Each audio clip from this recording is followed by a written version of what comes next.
morning, everybody. Nice to have your company. It's fantastic. It's Tuesday. It's April the 26th. We are cooking with gas this morning. Not as cold as I thought it was going to be. They keep saying, it's going to plummet down to this, that and the other. And I'm sort of thinking, oh, God, is it really? GPs, general practitioners, are set to vote on cutting opening hours. They're thinking 9 to 5. I mean, to be honest with you, I don't really know what time they start. Some of them start at 8 or something like that? But, you have to. Do you know it's the biggest group of people who become alcoholics? GPs, they're top of the list. Strangely enough, I think journalists are a bit further down the list, which is interesting. But GPs, top of the list for years on people who would turn to booze and enjoy a little beverage. Which, mind you, I should imagine if you're seeing ill people all the time, it must kind of rub off on you, mustn't it, really? The GMB crew who threatened to walk out if Piers Morgan returned to plug his new programme. Yeah, right. We're going to walk out if Piers Morgan sets foot in here. See ya, bye, wouldn't want to be ya. As if they're ever going to do that. John Lydon, apparently formerly of the Sex Pistols, used to call himself Johnny Rotten, a bit of a fake act, like, and all this kind of stuff, threatened to sue the producers of this TV biopic. I mean, to be honest with you, he's all mouth and no trousers, I'm afraid. He's just a little bit, he's getting a bit ancient now for doing things like that. Eugenie, yes, the one with the file, has signed up Theresa May for her anti-slavery charity. Interesting, isn't it, really? Even I couldn't work that one out. The last chance to save access to cash, because if you're in one of these little villages, which has got a little bank or something like that, the very good chances you've lost it. The very good chances that they close them down because people don't use banks anymore. And I know it sounds a bit worrying if you're a pensioner or somebody going, well, where do I get my money from? The answer is the post office. The post office becomes the all singing, all dancing, we can do anything for you organisation because the banks aren't open anymore. Anything you want to do, you do online. I've told you before, I've got my bank app on my telephone. All my accounts I can go to immediately and I can see exactly how much is in there. And also... my brother can move money about, so when I get paid, like yesterday, he'll say this much came in, and I then go, when I pick myself up off the floor, and I say, right, let's put so much in this account, so much in that, and it's just done. He just does it within 5 minutes. I mean, the banking experts believe that between 700 and 800 branches alone going to be culled this year as the major banks seek to cut costs and attempt to stem the march of the new digital banks. Because it really doesn't take too much for you to find somebody who can do your accounts. Mine's not any more complicated than anybody else. I've got about 6 or 7 accounts, for different things in. Some are savings accounts, some are household accounts, some are, all different accounts to do different things in. So we're always sort of moving little bits of money out. And that can be done. But you could probably learn to do that yourself. You just need to write down your passwords. My brother's got a book with all my passwords in there so that he knows what to do, because that's the first thing they're going to ask you. Insert your password and you can do things like that. But yesterday I got a thing from the water company, because we were having a bit of trouble with the water company as well now. They're a bit dim at Thames Water. I'm sorry, I should be paying as a single person, which is what I am. They can't quite work this out for themselves. They're a bit thick, I'm afraid. So anyway, we paid the water bill, lest they sort of throw a tantrum and throw all their toys out with the dirty bath water. And then you just sort of move on with it. But it can be done. It can be done. Unless, of course, you're somebody who's suffering with, dementia or some sort of illness. Do I ever have I haven't had a bath in years.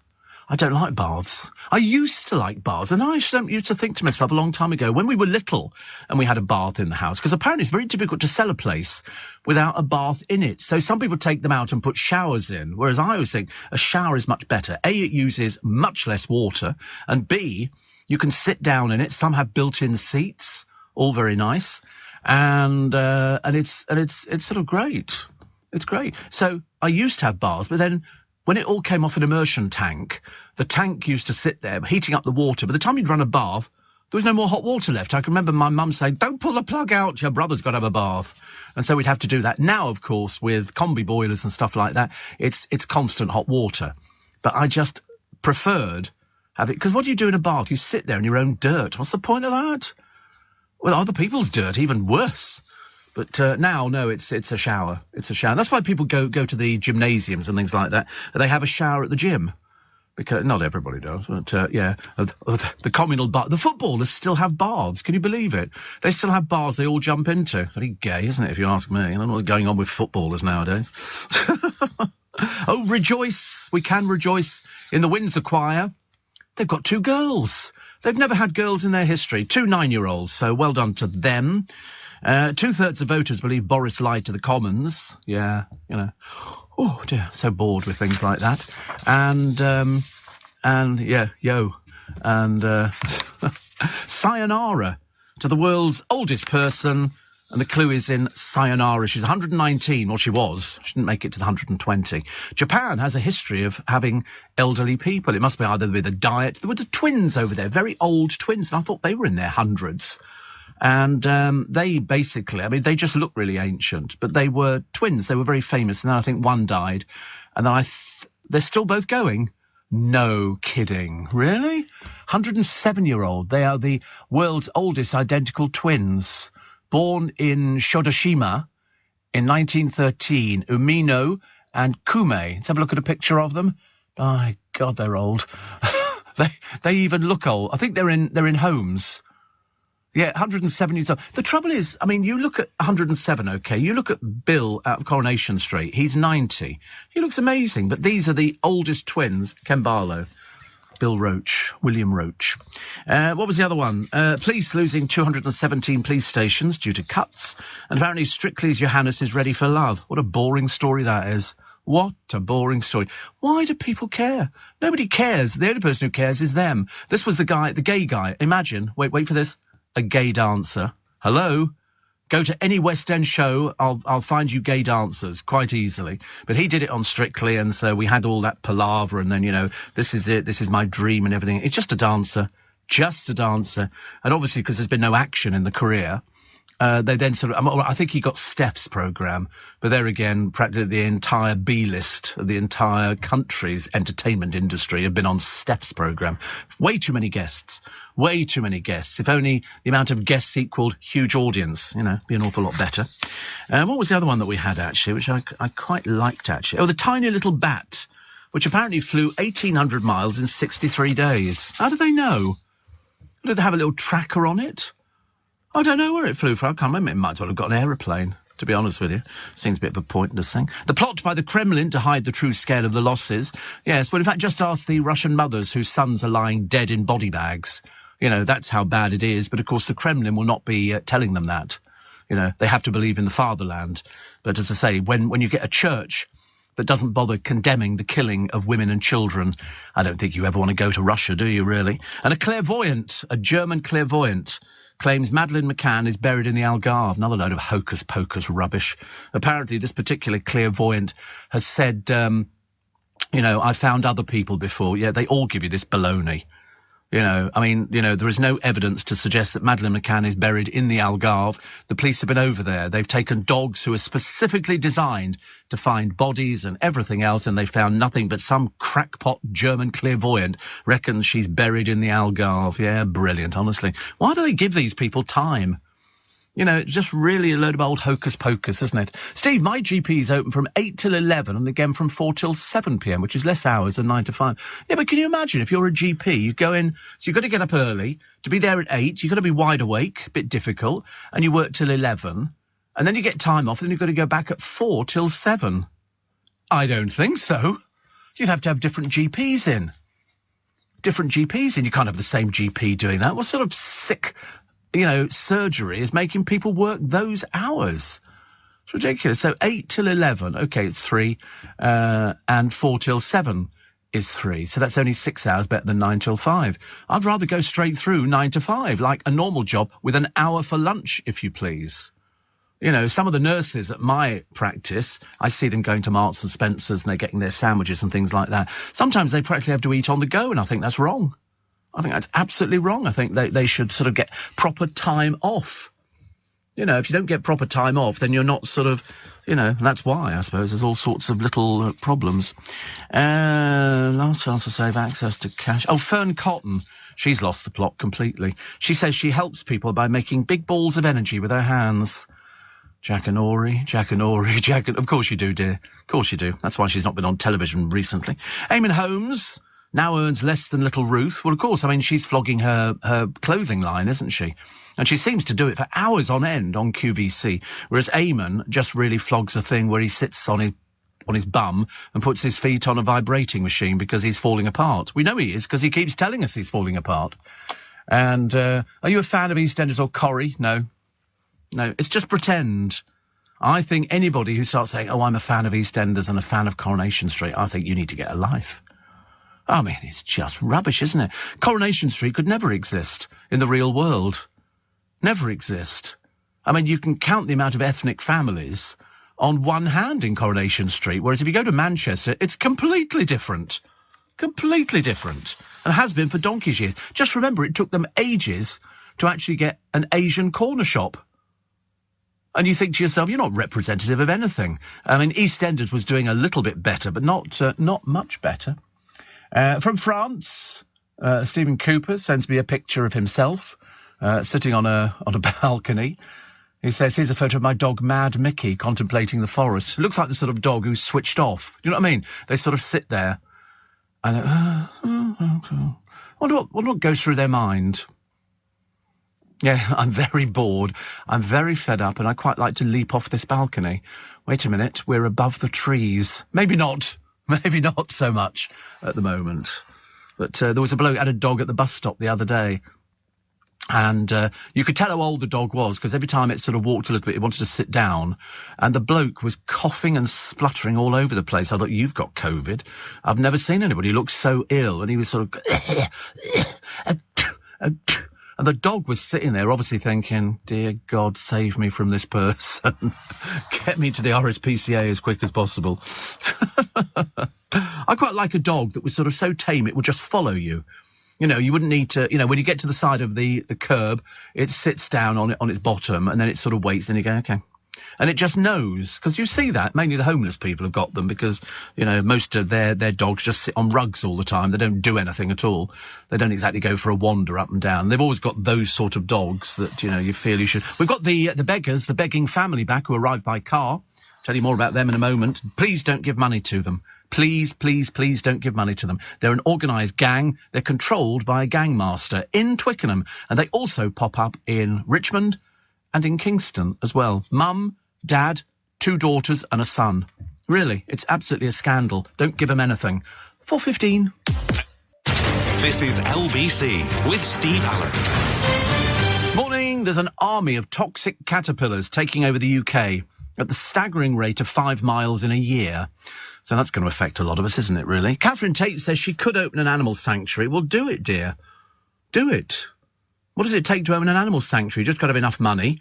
You put some cages in, you know, to look after stray dogs or caterpillars or whatever it is you want to keep. And then you bring in an army of helpers. These toxic brown tail moth caterpillars are back in Dorset. They say don't touch them. They may look like maggots stuck in a spider's web, but they're not, okay? And when I say the word toxic, that's why you don't touch them. But the trouble is kids don't know that, do they? Oh, they're pretty. Touch it. No, don't. Please don't touch them. Please don't touch them. I don't like caterpillars, actually. Toxic brown tail moths. Not very good, is it, really? I like these, the pot noodle supervan. He reckons he's eaten 4,000. Because pot noodle is where if you pull the cooker out and scrape all the stuff off the floor, they then put it in a pot and you add hot water to it. Used to be cut out the middle one, pour it down the toilet. Now they do all sorts of different flavours and you get curry. Students love them. Students love them. You know why? Because you can get like 4 for £1. Yeah, I've had loads. I've had loads of pot noodle. I've never had the king pot. They do a chicken Chinese chow mein, chicken and mushroom, beef and tomato, and Bombay bad boy. Plus they also do original curry, king sticky rib. It's all chemically produced. There's none of these things feature in it. But you just add hot water. I used to bring them in here. And you pour in the hot water and you leave it. And then it sort of, you know, tries to sort of soften everything up a little bit. And but he's eaten 4,000 of them. The interior of his body must look like a tomb. It's over a period of time. But he's an aficionado of pot noodles. But it was student food, because it was something, you know, you could just about manage to boil the kettle and pour a bit of hot water in at the end of the day. Here he is. He's a pot noodle supervan. He spent £3,000 on merch, which is merchandise, including 3 vending machines.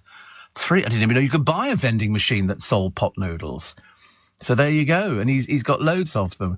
Mind you, I don't think you'd want to go. He's got a very pokey little garden. I wouldn't go there. He's got a bird table. He spent £3,000 on a shrine. No, he's just put them out on a table. And that's not a shrine. I know what a shrine is. It's got joss sticks and things like that and candles. But, so here he is. Oh, he's got tattoos as well. What, mate? What? Pot noodles. He's got everything, hasn't he? Isn't it funny? I've never seen shelves with that many pot noodles. Oh, they're not all pot noodles, are they? Iceland is the place to go for them. You can generally get packs of 4. If you probably go to Costco, they'll probably do packs of 12 or something. I can't imagine what parent would give pot noodles to a child. It's not really the sort of thing. I mean, they want, fish fingers or fishy bites or something like that, don't they? They don't want a pot noodle. Be the last thing you'd want.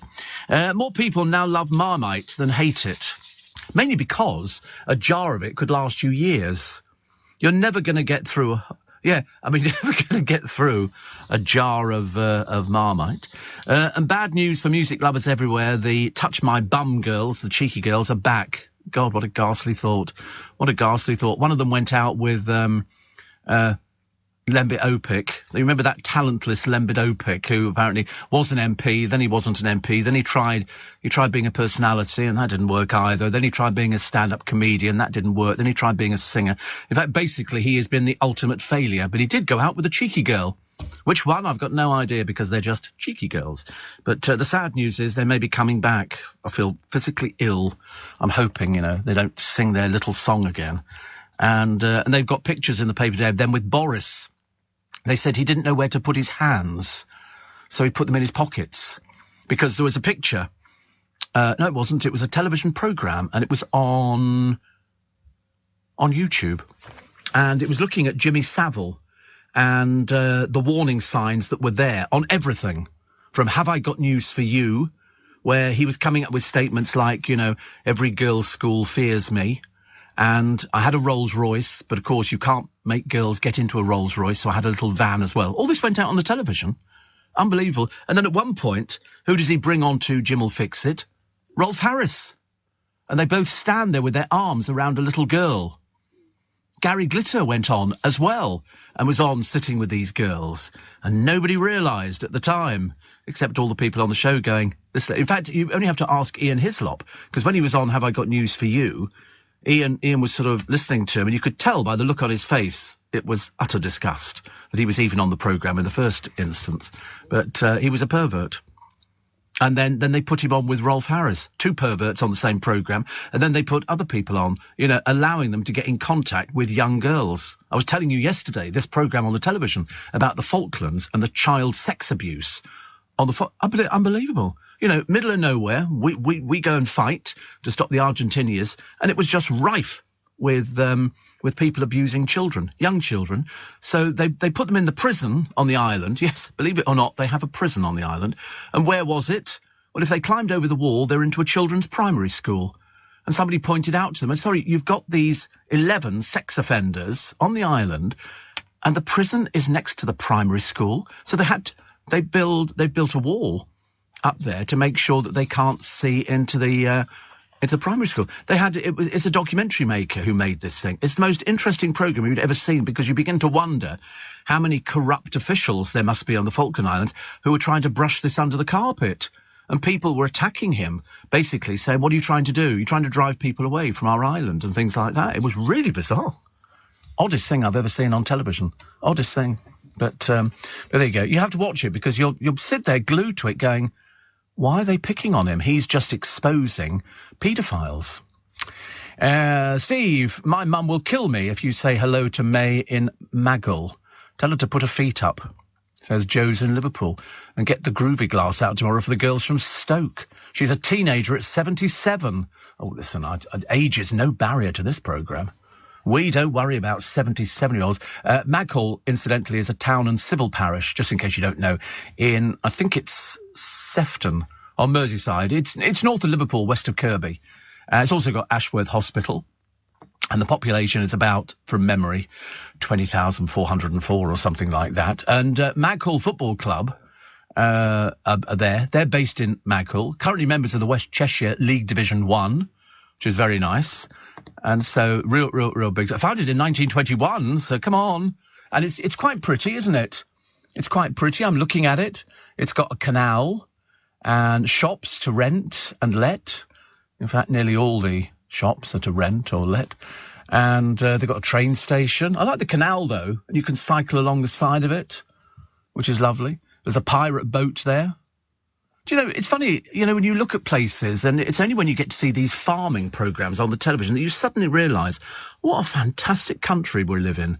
What a fantastic country. How beautiful is it? I've lost track of the amount of farming programmes. I sit there thinking, God, because it takes me back, because when we lived in Yorkshire for a few years, us kids would go and play on the farm. There was nothing, we were never told off by the farmers. We were never said, you kids off here, we were allowed to play wherever we want to. I mean, Yorkshire is still very, very pretty. Still one of the prettiest places. And, we had to, all right, so we walked to get the bus, about a mile, I think, in my case. But it was lovely. And we had friends at school you'd take back home, and mum would do tea and things like that. And then you see these farmers who are farming the Yorkshire Dales, and you think, blimey, what do we want to go to Magaluf for and places like that? You can go to the Yorkshire Dales. And they're absolutely beautiful. They've got an exhibition down at Waterloo Station of photographs, which they've had blown up, which people have taken. It's obviously part of some sort of competition thing. And some of the places are just bloody brilliant. They really are. It's so beautiful. And it's only when you get a little bit older. When you're young, you don't appreciate anything. You really don't. We didn't when we were younger. But now, love it. Absolutely love it. I remember driving back to the town where I used to live for many, many years. And driving around the town, I got the car washed I don't think they've ever seen a car like mine in the car wash. I don't think they sort of looked at it in disbelief, what does he do round here? Because it's one of those things. But Mick Jagger used to live down that way. He used to have a house called Stargroves. And I saw him once driving through the town, being driven. No, this is down in Berkshire. Yeah, he bought this house called Stargroves. I never saw what the house looked like because it was sort of hidden away on its own land. But, lots of popsy people lived there, and it was fantastic. And so we had famous people who lived in our town. There you go, Stargroves. And the house belonged to Mick Jagger during the 70s, was a recording venue for the Rolling Stones, and also a filming location for Doctor Who. It's at East Woody in the English county of Hampshire. Oh my God, blimey. Oh, it's beautiful. This is the first time I've ever seen it. I've never, ever seen it before. Never, ever seen it. My God, if I win the lottery tonight, I'm buying that. Rod Stewart purchased it as well. Not surprised. Gorgeous, isn't it? Look at that. Whew. Imagine how many people you have to get to do your grass cutting.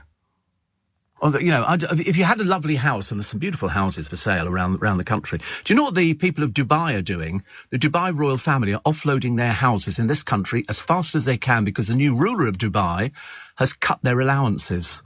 He said, no more will you be just basically doing nothing. So in an effort to pay their bills, they're selling. One just sold a big estate here for 125 million because their money's been cut back, and they're all fearful of him. Because without his money, they couldn't do anything, so they're having to offload things. 2 yachts have been sold at about £200 million each, and it's quite a big deal. So he said, no, you will do something useful as opposed to just going around. Because what they tend to do, some of them on the outskirts of the family, just pick up the Harrods catalogue, order in the morning. It's taken to the airport. They have it by lunchtime. Whatever they want, it's taken to the airport. They've got their own planes, but not anymore. He's cutting back on stuff like that. So the UAE, United Arab Emirates, long known as a tax haven, will tax business profits over 102,000 at 9%. Over 102,000. Said Dubai, the United Arab Emirates will introduce a corporate tax from mid-2023. And they're all panicking. It's so funny. So funny. Steve, on many occasions, I've been caught short when striving on the continent where there's nowhere to eat. Pot noodles have got me out of trouble, says Dale, many times, and they have a long shelf life. Well, they'd have to. Have you seen what's in it? I don't think it's got anything interesting. Jeanette of Kingsbury says, this time tomorrow I'll be setting off with my wares to Wembley Antiques and Vintage. It's in touching distance of Wembley Stadium. It's got the best dealers in the UK, so I'm giving you plenty of notice. I hope to see you there. There's about 100 of us dealers. It's fantastic. Honestly, I drool over the stuff for sale. Me too. We have artists in Kingston. They were out the other day when I walked past them. They've got some lovely pictures. I've just got nowhere to put these things. I need to win the lottery so I can buy a wall somewhere. 4:30 is the time. Let's get the latest LBC News headlines with Helen Hoddinott. Are you receiving tax credits? If so, this message is for you. Tax credits are coming to an end, and most people will be asked to apply for universal credit instead. The Department for Work and Pensions is writing to tax credit claimants. You won't be moved automatically, so look out for your letter explaining what you'll need to do and by when. And there's also lots of support to help you make the move. Get ready for your Universal Credit switchover. Search Understanding Universal Credit today. Eligibility criteria apply. Steve Allen on LBC. Text 84850. Morning, everybody. 27 minutes to 5. Are you well? Are you good this morning? Are you raring to go? Why don't you take a holiday in this country? I mean, I don't mean that sort of like, being rude and sort of saying, go on, you take a blooming holiday in this country. But, when you look at what we've got here, and you look at some of the seaside towns and the spa towns and sort of, go up north, go and, do a trip round. There must be some company that will say, you can do a coach trip. It'll take you around the Yorkshire Dales and you go to all these famous places. You can go to where they film Heartbeat. There is a tourist bus that will take you around Heartbeat and you go, oh, I recognise that place. Oh, my goodness me. And Steve, thank you for saying, says Anne, Yorkshire is beautiful because it is. Great towns, great rural environment, and the sea. Biggest county in the UK. You know the saying, when God is in Yorkshire, he's working from home. I didn't know that phrase, but it sounds quite nice. But it is lovely, and here it is. This is Gothland, which is where they film Heartbeat. And there's a tour, the TV series location.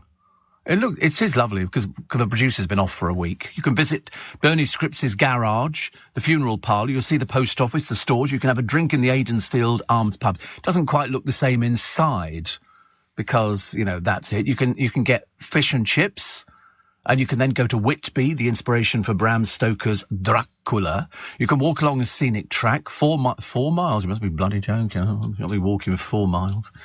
And loads of places. There's a great engine shed. You can view the old locomotives. You can travel by train. It's really lovely. You really go and visit places in this country. I know we all go, oh, let's go to Spain. And we go, why do we go to Spain? Because it's cheap. We go there and we go, oh, you can get all the food you get at home and you've got sunshine as well. And then you watch these ghastly programmes on some of the old peasants who go and live over there. Oh, my God, fathers. Definitely not me. Raoul. Email, Spanish listener, I cannot remember any year without brown caterpillars since I can remember. I'm 46. They build the nest in Pine Tree. We have lots of them around. Well, I've never seen them before. But, we have to be well aware. It's like when you go to Australia. Shane will tell you, you go there, they've got box jellyfish.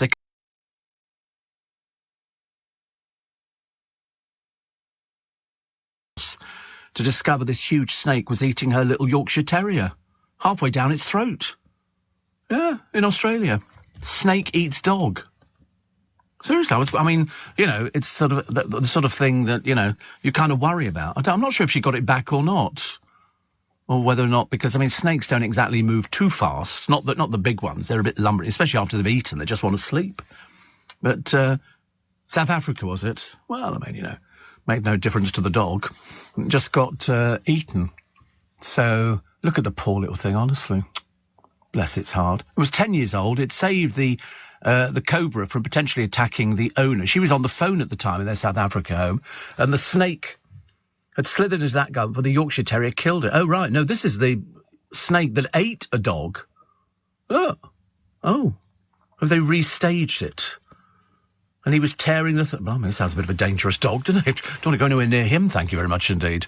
84850, steve@lbc.co.uk. Lovely story in the Daily Star this morning about alien technology may have crashed into the ocean. So some bloke wants to go out there with a magnet on the end of a piece of string to find it. Looney Tunes. These people are mad as fruitcakes. They really are. The horse racetrack, I think it's down at Newbury. In Berkshire, they've hired their first female on-course commentator. It's not really what it appears to be.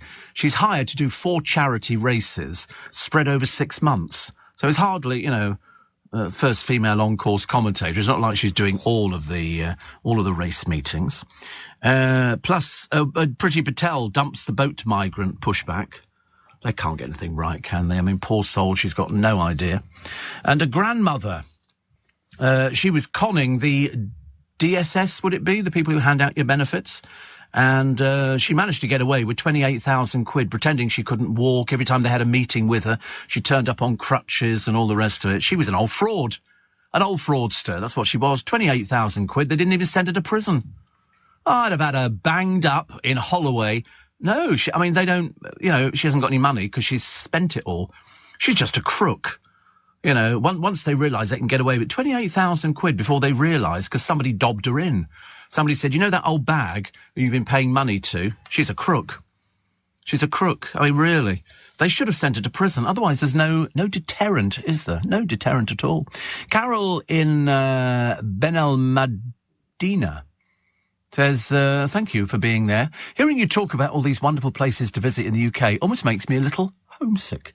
But I still love living in Spain. My friends, Chris and Steve, are out there. They love it. They love it. Today was supposed to be my special day, but my birthday, 79... Shh, don't say anything. Don't say anything. Celebration is on hold as my partner was taken to hospital last night with Raynaud's disease. Oh, goodness. Raynaud's disease is this the one where you go very cold? Is this the one where you go very cold? Yes, it's. You can often treat the symptoms by keeping warm. That's right. It affects your blood circulation. My friend Graham suffered from it as well. So you get pins and needles, difficulty moving the infected area, pain, numbness. That's what it is. And your skin could turn white or blue as the blood vessels react. And he used to get cold hands. I'd say, put gloves on. So I know exactly what it is. So a little birthday wish, Carol, in Bella Medina.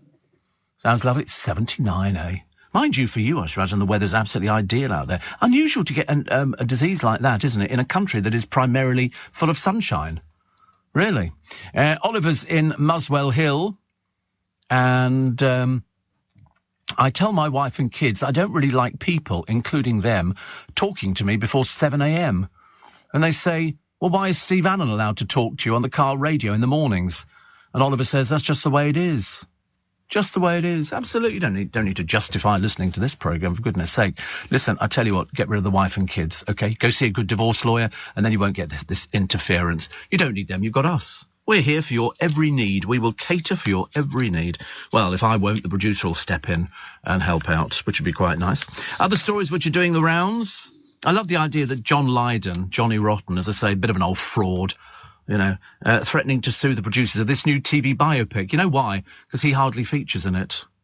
You know why? Because he's a bit of a prat, I'm afraid. Everybody used to laugh at him, not with him. He thought he was, setting some new agenda. And so he's threatening to sue them. Go on, love. Go on, dare you. Double dare you. Do you remember when they used to say that at school? Double dare you. Or do you remember O'Grady Says? Probably don't remember that one. That was sort of O'Grady Says, eat this biscuit whole. Or, stand on your head in the corner. No, it was O'Grady. It was O'Grady in my day. It was probably Simon by the time it got to you, because it was probably a real person. But we did O'Grady's. And only certain people of a certain age would know that. Jules' children say, don't have any more babies, mummy. And this is What's-It's wife. Jamie Oliver, couldn't remember. Jamie Oliver's wife. I think they've got 5. They've said don't have any more. I think she's had 5 miscarriages. But I think they're just the right size. I like big families. I've always said I love big families. O'Grady Says is the Irish version. Oh, right. Oh, well, you live and learn, don't you? You live and learn, which is lovely. So there you go. Simon Says is the children's game. So Simon Says, jump in the air. And the game is embodied in popular culture. Apparently it's all over the place. But it has to be Simon Says. And you're eliminated by either following instructions that are not immediately preceded by the phrase, or by failing to follow an instruction which does include the phrase Simon Says. And 3 or more players. I mean, to be honest with you, simple things. When you were younger, you played games. Give us a piece of chalk and a skipping rope. And we were quite happy. Cops and Robbers. I don't remember Cops and Robbers. I've heard of it, but I can't remember what it was. Mums and Dads. That was a completely different game, wasn't it? Cops and Robbers. People used to people entertained themselves. Kiss Chase was very popular. No, you can't do that now. That's basically an assault on somebody, which, of course, years ago, it was just a case of a snog. We never thought anything about it. Goodness sake, I mean, I was never lucky enough to get a snog in Kiss Chase, but it didn't make any difference because we had other games. We used to sort of play tag. Because we didn't have phones, we didn't have games at home. You know, you might have 2 or 3 games at home. One would be Ludo. One of it should be Snakes and Ladders, and then there'd be drafts or something like that, or chess, which nobody could play. So it just sat there in a cupboard. And occasionally, Ludo, you sort of shake a dice in a cup, and then you count the squares. No, it's like Jumanji.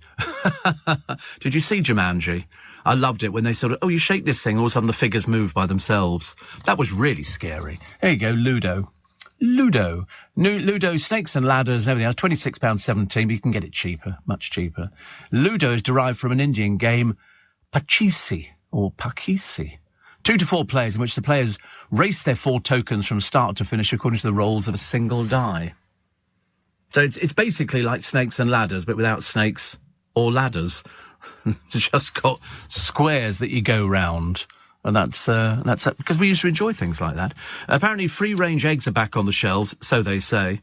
So they say. You know, it's proving that they're free-range eggs. That's what it is, because I told you the trick was years ago that a lot of eggs were being sold which weren't actually free-range at all. The doors might have been open on the barn, but the chickens never went outside. They were too scared to. And then somebody sent me a text going, "Oh, are you trying to destroy an industry?" I thought, well, tell the truth then. Why don't you just tell the truth and also grow up? I love people like that. So 3 B grades takes me back to my school days. Can still get you into Cambridge, but only if you're underprivileged. They don't want people who are privileged. So 3 B grades. I never got as far as, I didn't do any exams at school at all. I left school at 15. You were able to. And I've always said, you know, I've not done too badly for somebody with no qualification, no nothing.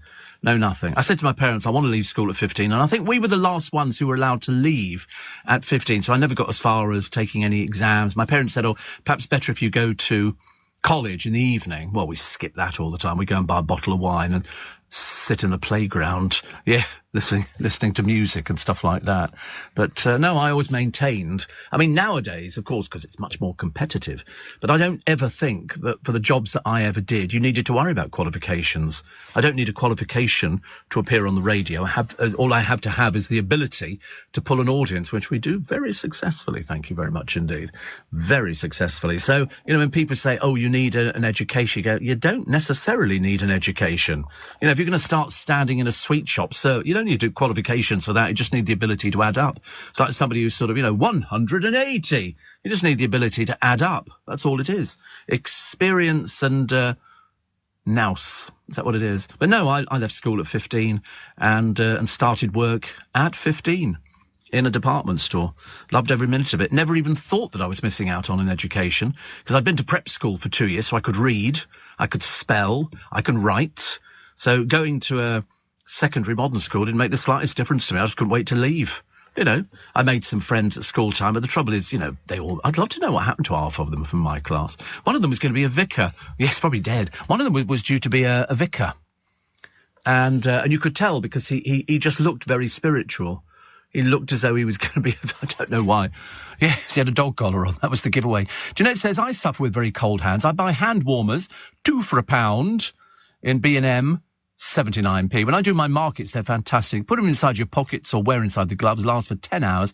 Fantastic. You can get them in Halfords and Pound Stretcher. I buy them I've got a big box in the car at the moment, which I got from Costco. And it's powder, and you shake it.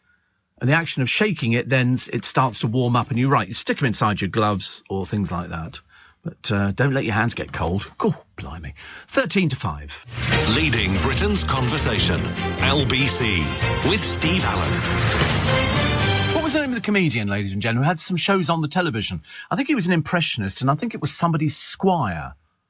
Somebody's squire. You remember who it was? I can't remember, and we were trying to find him a minute ago on the internet because we were talking about Hale and Pace and people that you just don't see anymore. And I'm assuming they must still be working. They must be sort of out there on the circuit, if there is a circuit anymore. But there was this bloke called Squire. I can see him. This would have been 70s, 80s. Somebody's Squire. I can picture him. I can see him now, blondish hair. And he did this comedy show. But I'm blowed if I can remember his name. I'm sure you will remember. Whilst we wish happy birthday to Adil Ray. It's his birthday today, so many happy returns. And I've got to find out more, actually, on the Eugenie signing up Theresa May for an anti-slavery charity. You wondered what the girls did, Prince Andrew's siblings. And the answer is probably as much as their father. But, as I say, they've mercifully disappeared from view, thank God, taken their mother with them as well, which is a very good idea. Adele apparently adores George Michael. Somebody's got to tell her. But I wonder why, actually. That's an odd one, isn't it, really? And a motorist caught out with the same speed camera 10 times and still didn't get sent to prison. Just got a ban from the roads. And you think to yourself, no, it's got to be more than that. Paul Squire, well done, Chris in Brentwood. He died in 2019, did he? Good Lord. Show me a picture of him. Paul Squire, my God. Well, there's an amazing one. So, Mourners, he was one of the hottest properties in television. And he died at 69, shot to fame in Search for a Star, got his own primetime programme, 2 series he moved to the BBC for Paul Squire, Esquire, and it's Paul Squire. After that, he vanished from TV screens, appearing only in pantomimes on the working men's circuit and as a cruise ship entertainer. Good Lord above. In 2008, he said he never wanted the pressures of fame, having seen as a child the once legendary Tommy Trinder dying on stage at a Billingham club and having to argue for his full fee. Oh, God. It's a brutal business. So he died. Well, my goodness me. That was amazing. He was sort of young, very good looking. I mean, had it all. But then there's loads of these people who was sort of out. You could probably, you could run through show business and go, I wonder whatever happened to so-and-so. And they say, well, actually, I mean, even in the latter years, I mean, Danny LaRue never had any money. He'd made money, but he got ripped off. In the same way that Elvis died broke. And in fact, that was that executive at RCA who, on hearing of his death, went, good career move. Because all of a sudden, people were buying Elvis records because they wanted to. It's amazing the way it works. Michael Jackson's album shot to the charts, after he died, as if people had never even heard of him before. But Paul Squire, I'm very sad about that. But he was 69. Wait a minute, how old am I? Ooh, my God. Yes, when's the birthday? March. Best not to think about it, I think. So, what was the other one that I quite like? Oh, Putin looking iller by the day, which is good news, isn't it? One can only hope. Poor soul. And Brits will be able to toast the Queen's Platinum Jubilee in boozers until 1 a.m. Pub hours are to be extended. I mean, is that really the way to celebrate Her Majesty? Having people boozing it up in pubs till 1 a.m? Not really. I don't think so.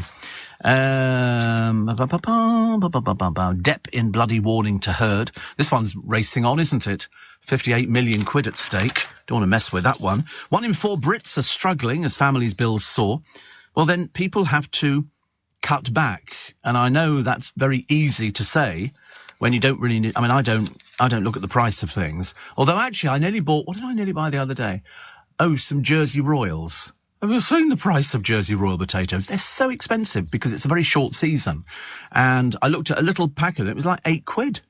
And I remember thinking, perhaps I won't have Jersey Royals. Yeah, very, very expensive. It's like if you buy British asparagus, again, a very short season. That's running about 4.5 quid a bunch.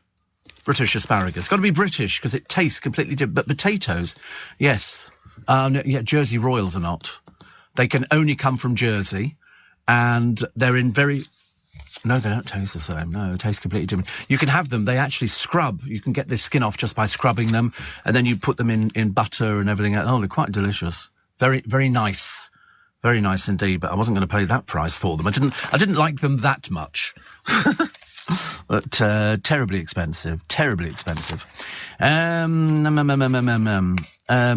one here. This is... oh, wait a minute. Marmite, the love it or hate it gooey black yeast extract is now Britain's favourite toast topper. Yeah, but only thin. Don't put it on thick. People make a big mistake. Big mistake. Here's a picture of Gary Lineker with his son George, who battled leukemia when he was 8 weeks old. This story is 30 years old. I don't know why Gary Lineker's sort of come up with it today. But George was the one they couldn't find a girlfriend for. They had to sort of keep hawking him around everywhere. Because I forget how many children Gary Lineker's got, but it's a fair number of them. But I wonder what he does now. They put him down as some businessman a short while ago. But there again, what did I read about Lauren Pope? Used to be on Towie. And now she's a writer, creative, the usual gubbins that you read from these people. Quite amazing. And here's a nice one. An 1874 item of memorabilia, an England rugby jersey, the second oldest in existence, is coming up for sale in Shropshire. They reckon 10 grand. Hope it doesn't see moths. You can imagine. If you've seen moths, you've had it completely. And Disney's value has been plummeting lately because the home of Mickey Mouse & Co. has decided to get involved in politics. Earlier this month, the company started a political fight with the governor of Florida. The governor recently passed laws in his state which banned nursery school teachers from brainwashing children with gender ideology. This is the idea that there aren't two sexes, but hundreds of different genders that you can just shift between. Disney's always been in the business of fantasy, but still it's amazing that it would wage war on Florida's governor for a sensible policy. This is writing in the Sun today. This is a guy called Douglas Murray. Disney pretended the bill was anti-gay. Don't say gay, and tried to apply pressure. Now DeSantis has replied by threatening to withdraw special tax advantages enjoyed by Disney in his state. Good for him. The gender ideologies are nuts. People liked Mickey and Minnie Mouse. If Disney want to push non-binary mouse on us, it can try. And watch the share prices tumble even further. Fancy taking on Disney. I mean, I should imagine they must be the biggest employer in Florida. I should imagine so. And, oh dear. Oh, crikey. Oh, sorry, I can't read that one. It's a medical story and I don't like the sound of it at all. But this motorist, caught out by the same speed camera, Kate Baldock, had been on a speed awareness course, then received fines after being zapped 4 times by the device. But the Met Office worker then got done 6 more times from June to August at the spot in Devon. She was doing between 36 and 41 miles an hour along the 30-mile-an-hour stretch in her Nissan. She admitted the offence and was banned from driving for 6 months in order to pay 534 quid. I should have sent her to prison for 10 years. How much is Disney worth? Oh, billions. Billions, I would imagine. I can't... 30 billion? 200 billion? Is it really? Because when you go to Disneyland now, I don't know if you've ever been, Joe, it's all of the shops and everything else on Main Street, they're all franchised out. So Disney, I think, have got, they own the copyright on, Lidl, M&S, all these sort of things. Yeah, it's all franchised out. We went there ages ago. We managed to wind them up, which we thought was quite a good idea, because when they start getting up for the big parade, they've got people with lightsabers, and they stand in the road, keep moving, because they want you to keep crossing the road so they don't get a build-up. But we wanted to be right at the front. We didn't want to go all the way through the back. So this bloke's standing there, keep moving, so every time we passed, we went, hello. Of course, wound him up even more. And keep moving, guys. I thought, I wonder how far we can push this. So eventually we just sort of stood there and he said, keep going, guys, keep going. So we sort of shuffled our feet around just so we could be right on the plate. I don't want to be peering over people's shoulders. I wasn't interested in that. I wanted to be sit to see the parade. But the interesting thing was that the parade has this piece of music.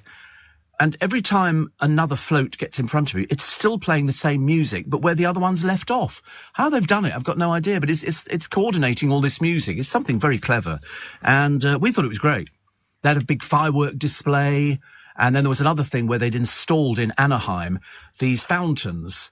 But as they shot up into the air, it formed a screen so they could project Mickey onto the fountain. And then the fountain would drop and there was Mickey standing there. It was quite amazing. I thought it was brilliant. But they are indoctrinated into the mouse.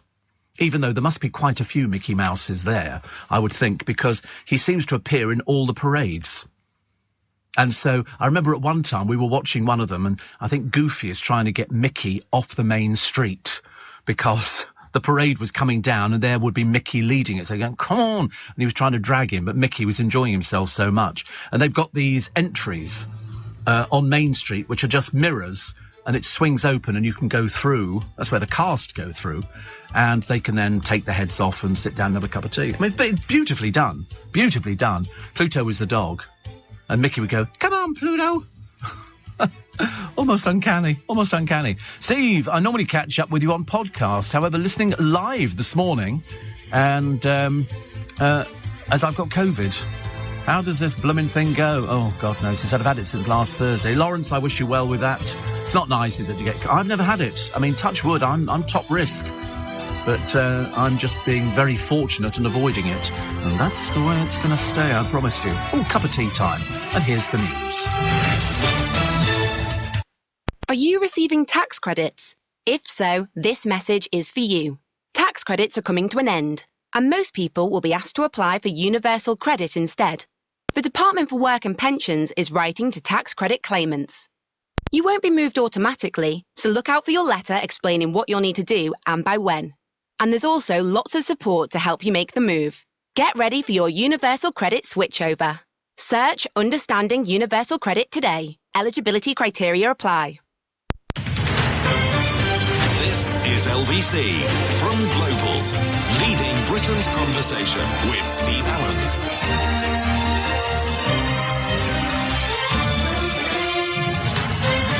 Morning, everybody. It's nice to have your company. It's Steve Allen's Early Breakfast on LBC. It's Tuesday, April the 26th, so you should have been paid. I know. It gets to that stage, doesn't it? You go, yes, well, I have been paid, Steve, but unfortunately I had an overdraft, and so it's just paid that off. So we're back where we started again. It's hand to mouth. And that's why they've said, one in however many it was a short while ago, people who are suffering, they can't afford to buy all the things, and I think we're all going to have to rein in a little bit. Rein in a little bit. Steve, talking of games, and the strangest one I can think of is Twister.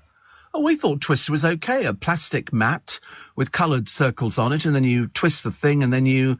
I mean, you're right, it was odd. So we used to add a twist to it on Twister.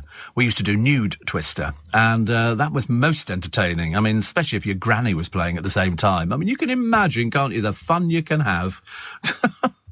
No, we used to play Twister all the time. It wasn't one of my favourite games. My favourite was always Monopoly.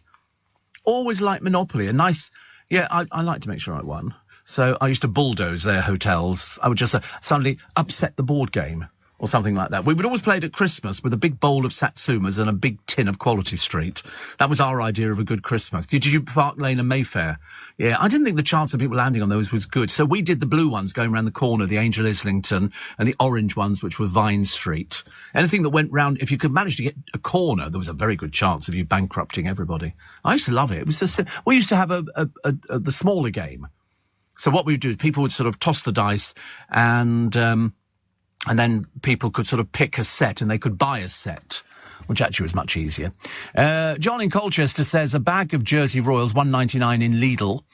And Jeanette says, I had a tiny packet of Jersey Royals from Marks yesterday, $1.49, lovely, and had asparagus from Ocado, but perturbed when I read my asparagus came from Mexico. Yes, there's a lot of Peruvian asparagus, but the British you've got to get. It's got to have the little tag on it with the flag, and it says British. It's only a short season. It'll run for about another 3 weeks, I think. But I bought 4 packs of it the other day. Alex said to me when I was buying it, he said, 4 packs? I said, yeah. So I've got a bit of thing about asparagus at the moment. And I had it with fillet steak and some... What else did I have it with? Sorry? No, I didn't have butter. No, I've tried to cut back on butter. I'm trying not to have butter at all. But I just cut up 2 packs of asparagus, and it kind of overpowered the frying pan, and just did it with fillet steak and then some peppercorn sauce over the top, which is probably the bad. I shouldn't have had the peppercorn sauce, but it was delicious. It was absolutely delicious. And I just cut everything up. It's quite healthy. I cut up the steak into like sort of cube type things, and then no fat on fillet steak. No. That's why I eat fillet steak. I've only ever eaten fillet steak. I like other steak, but I prefer fillet steak out of all of them. It's not cheap, though. But there again, I don't smoke and I hardly drink. Well, I say I hardly drink. I spill most of it. It's an old gag. Worth repeating. All my gags are old. I don't know where I get them from. Other people, I suppose. A wooden deck chair from the liner Lusitania sank by a German U-boat in 1915 is set to sell for £12,000 today in Belfast. Because it must be quite rare, mustn't it? A German U-boat. By the way, the German U-boats took me years to work out they're submarines. I thought they were actually on the surface, and somebody said, no, it's a U-boat, Steve, it's under the sea. I said, OK, fine. And so this wooden deck chair has survived. And that's why it's £12,000, because it was actually on. Imagine trying to explain it, and then somebody sits on it and breaks it. And you go, what have you done? You have broken my £12,000 deck chair. Lovely. Sam Smith in the paper today, he's beating his demons.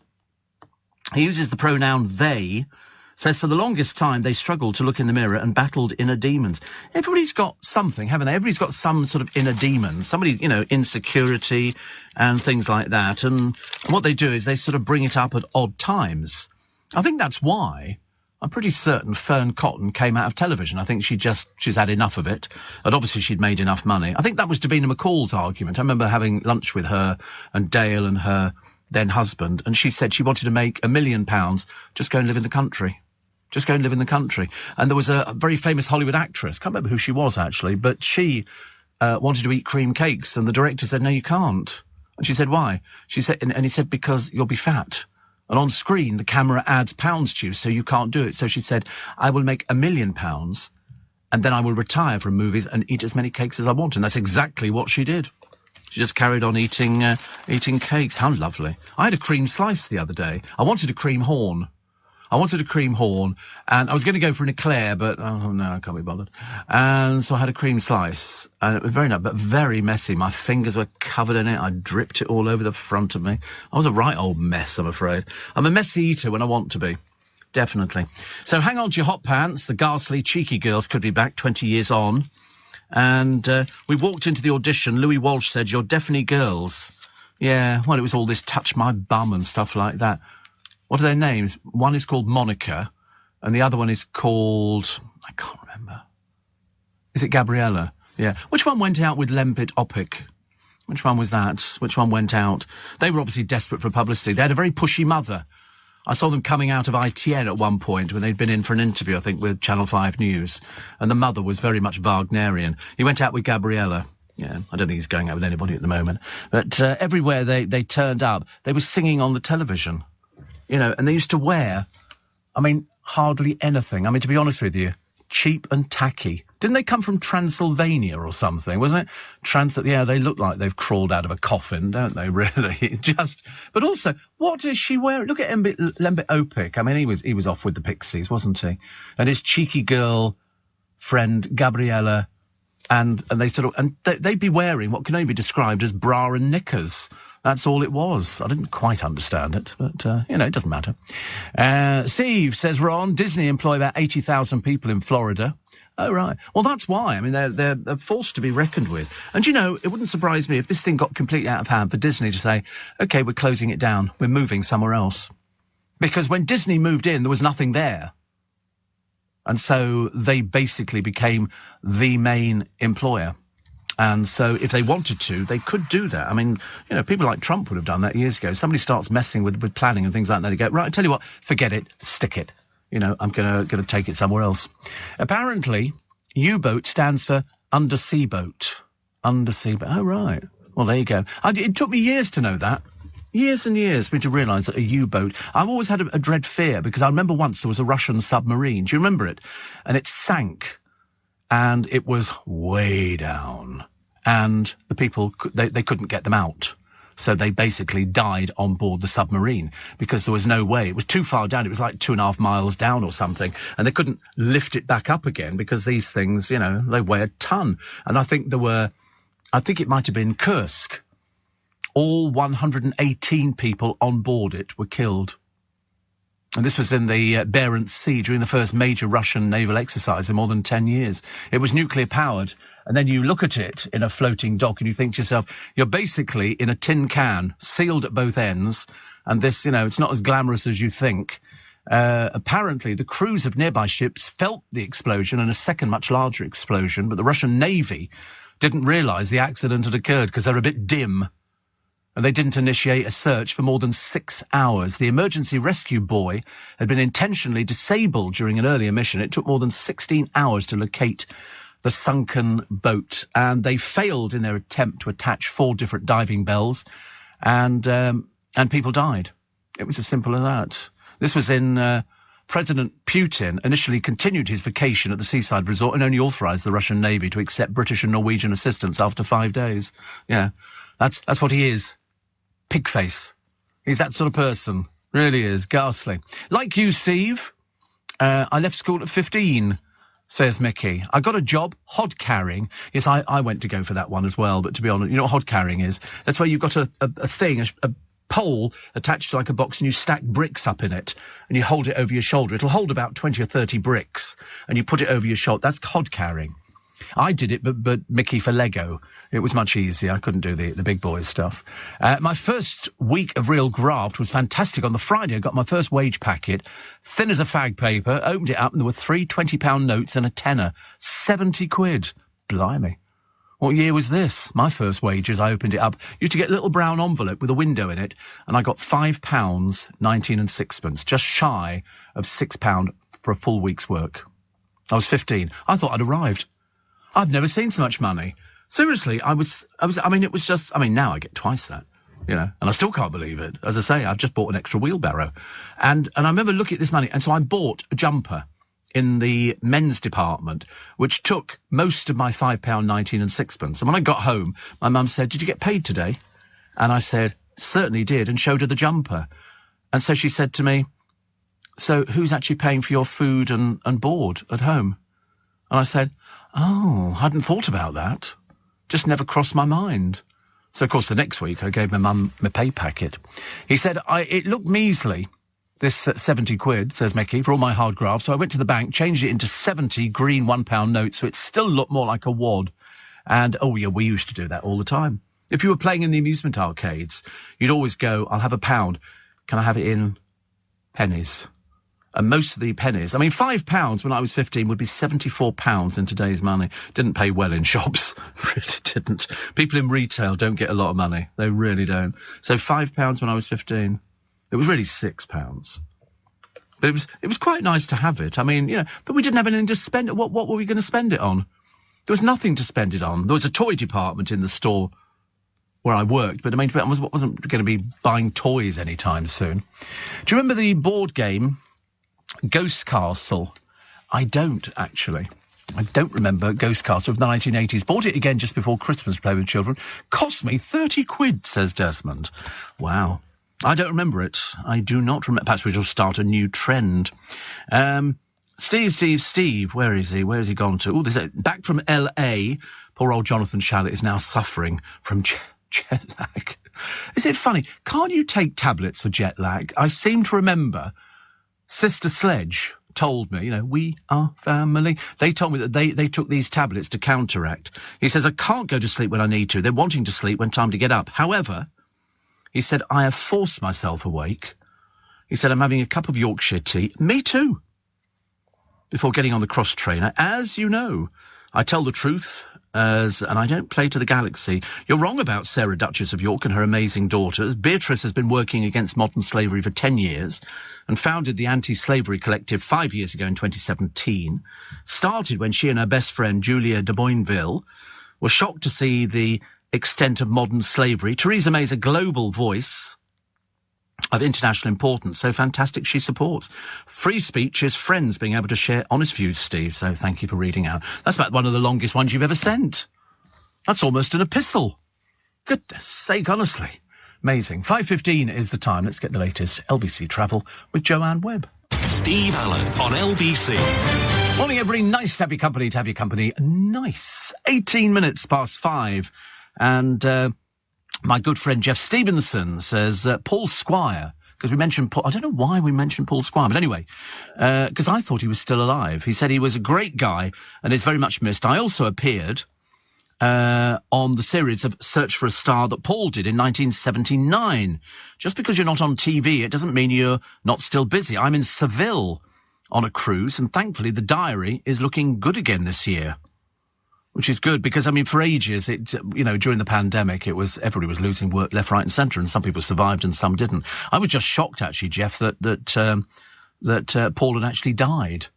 Because you just expect people to go on for ages. By the way, the thing for jet lag is melatonin. That's why I should advise Jonathan Shallett to get melatonin. And you can buy it all over the place. Holland and Barrett sell it, and everybody else said it's supposed to be very good for jet lag, because I didn't used to suffer that badly with jet lag. I don't know why I didn't. Mainly because I sleep on aircraft, and I didn't. But the idea of coming back, and then you're awake, and then you're trying to get to sleep, and then you can't sleep, and then you just feel groggy and everything else. But I used to make sure that I slept on I would leave my watch on the same time, so I knew where I was in life, and so I didn't change anything at all, and so far I didn't suffer. I've never suffered with it, actually. I think only the first time I started flying. But when I was young, I used to sleep anyway on planes. I could curl up on an airplane seat. It was just fabulous. So sleeping makes a difference. Did they ever find out who vandalised the Blue Peter Garden, says Martin? Yeah, but no, it was 2 years ago. It's such a boring story. Check it out yourself. Connie in Stockwell says, I've never been to Yorkshire, so every time I watch All Creatures Great and Small, is that what Yorkshire really looks like? Yeah. Well, didn't they filmed somewhere like Battersea or something and just told you it's Yorkshire? No. Steve says, Kevin the Milkman, I remember leaving school in 1980 and getting my first job working in the yard at the Co-op Dairy in Walthamstow. Every lunch break on Saturdays, me and my £50 wage packet would go to Small Wonder Records in Hoe Street, Walthamstow, leave about an hour later with a fat pile of the latest punk and new wave records and a much thinner wage packet. See, that was it. I can't remember what I spent my money on, actually. I didn't really have anything to buy. There was nothing that I really needed. All my needs were sort of taken care of at home, so I didn't need to sort of worry about things like that. My friend Ian in the States says, does the UK have melatonin now? I always used to bring loads back from the States when I lived in London, because I didn't think you could get it in the UK. I'm pretty certain you can. The boys will check on Amazon for me, see if you can get melatonin. I'm pretty certain. And Steve, hope you're well. Been busy in the big city, says Rich. Delivering lamb to the markets. Got to catch the train to Calais now, hoping for a queue-free crossing. Well, that's good, isn't it? So you're delivering lambs to markets. I dread to ask. Live lambs or otherwise? I'm not sure about that, actually. Steve, talk about the meaning of U in U-boat. I've only just found out that the HP in HP source means Houses of Parliament, says John. Yes, it does, yes. But they're changing it, aren't they, for the Queen's Jubilee? And so it's going to be called, so they've got the picture of Houses of Parliament. I mean, somebody's selling one here, which is a rare, unopened, limited edition HP source with Big Ben covered in scaffolding. So I think that's quite clever, don't you? And they're looking for 20 quid for it. But what are they calling HP sauce now? It's going to be called HM sauce, and the other one is Salad Queen. It's nice, isn't it, really? So can you have a look on Amazon and see if they've got melatonin for sale? Because my friend, they do sell it in the UK. Yeah, not that it makes any difference. I'm really not going to take your word for it. I'm going to take the producer's word for it because he knows. He knows these things. Here we go. Melatonin. No, they don't. Wait a minute. Oh, there we go. The restored sleep aid, natural source of melatonin. So you can get it, but mainly I would try the chemist. You better get it there, actually. What are they? Gummies. Sleep supplements. Do you know, I don't have any trouble sleeping. I feel quite awful for people who climb into bed and, they're still tossing and turning hours later. Me, out for the count. Clean conscience. But also if you've got things that you worry about, and you sort of think, oh, I'm worrying about that. And that can stop you sleeping. So clean conscience, clean living. That's me. Nice cup of tea, before I go to bed. Not always, actually. Not always. Today's going to be asparagus again. Very excited. I don't know what to have it with. Oh, and I bought some more smoked salmon the other day. They've changed the packaging, but it's still the same stuff. It's still smoked salmon slices. Whew, that was a bit lucky. Delicious, honestly. Whoever invented tea, thank you very much indeed. In Dallas, says Ian, because he lives over in Dallas, my local store has about 10 different brands of melatonin. Well, I think I could probably go in to see Mr. Shah and his chemist in Twickenham. I could probably get hold of melatonin. I don't think there's anything in it. Somebody says no melatonin in the UK, only with prescription. I bet I could get it. Steve, I worked for Simpsons at Piccadilly when I was 15 on £8 a week, says Gucci Tom. There you go. Who can and cannot take melatonin? Mainly for adults over 55. I mean, really, it can't be Jonathan Shallett. It's not possible. And if you've got liver or kidney problems, or you've got rheumatoid arthritis, multiple sclerosis, or lupus, or any anti-immune condition. So it can be used by adults under the age of 55 and by children if a doctor recommends it. You may get a headache or feel tired, sick, or irritable. Really? I've never taken it. Avoid drinking alcohol or smoking whilst taking melatonin. God, what a dull world this is turning out to be today, isn't it, really? It's also known by a brand name of Circadin. Circadin. Sounds like something you'd see in the Roman amphitheatre. And here he is, ladies and gentlemen, fighting the lion, Circadin. Hello. Not really going to work. You haven't got really the energy for it, have we, really? Gary says, heard you talk about Hampton Court in the past, but at the weekend we watched a documentary on it. Oh, my God. My trip to your next show will include a day there. Oh, Hampton Court's beautiful. Henry VIII's palace, Lockup Palace, wasn't open all year round. I mean, it certainly didn't have tourists in it or things like that. But no, he'd be living in London. He was living in the Palace of Whitehall. And then he'd sort of think to himself, do you know, I think I'll go to Hampton Court. And so they go, oh, God, he wants to go to Hampton Court. It was a 2-day trip by riverboat. They would have to row him up the river. And they'd stop off for food and stuff like that, you know, once they'd found the motorway services. And then in Hampton Court, still there, in the courtyard, is a clock, big clock, and it shows the tides.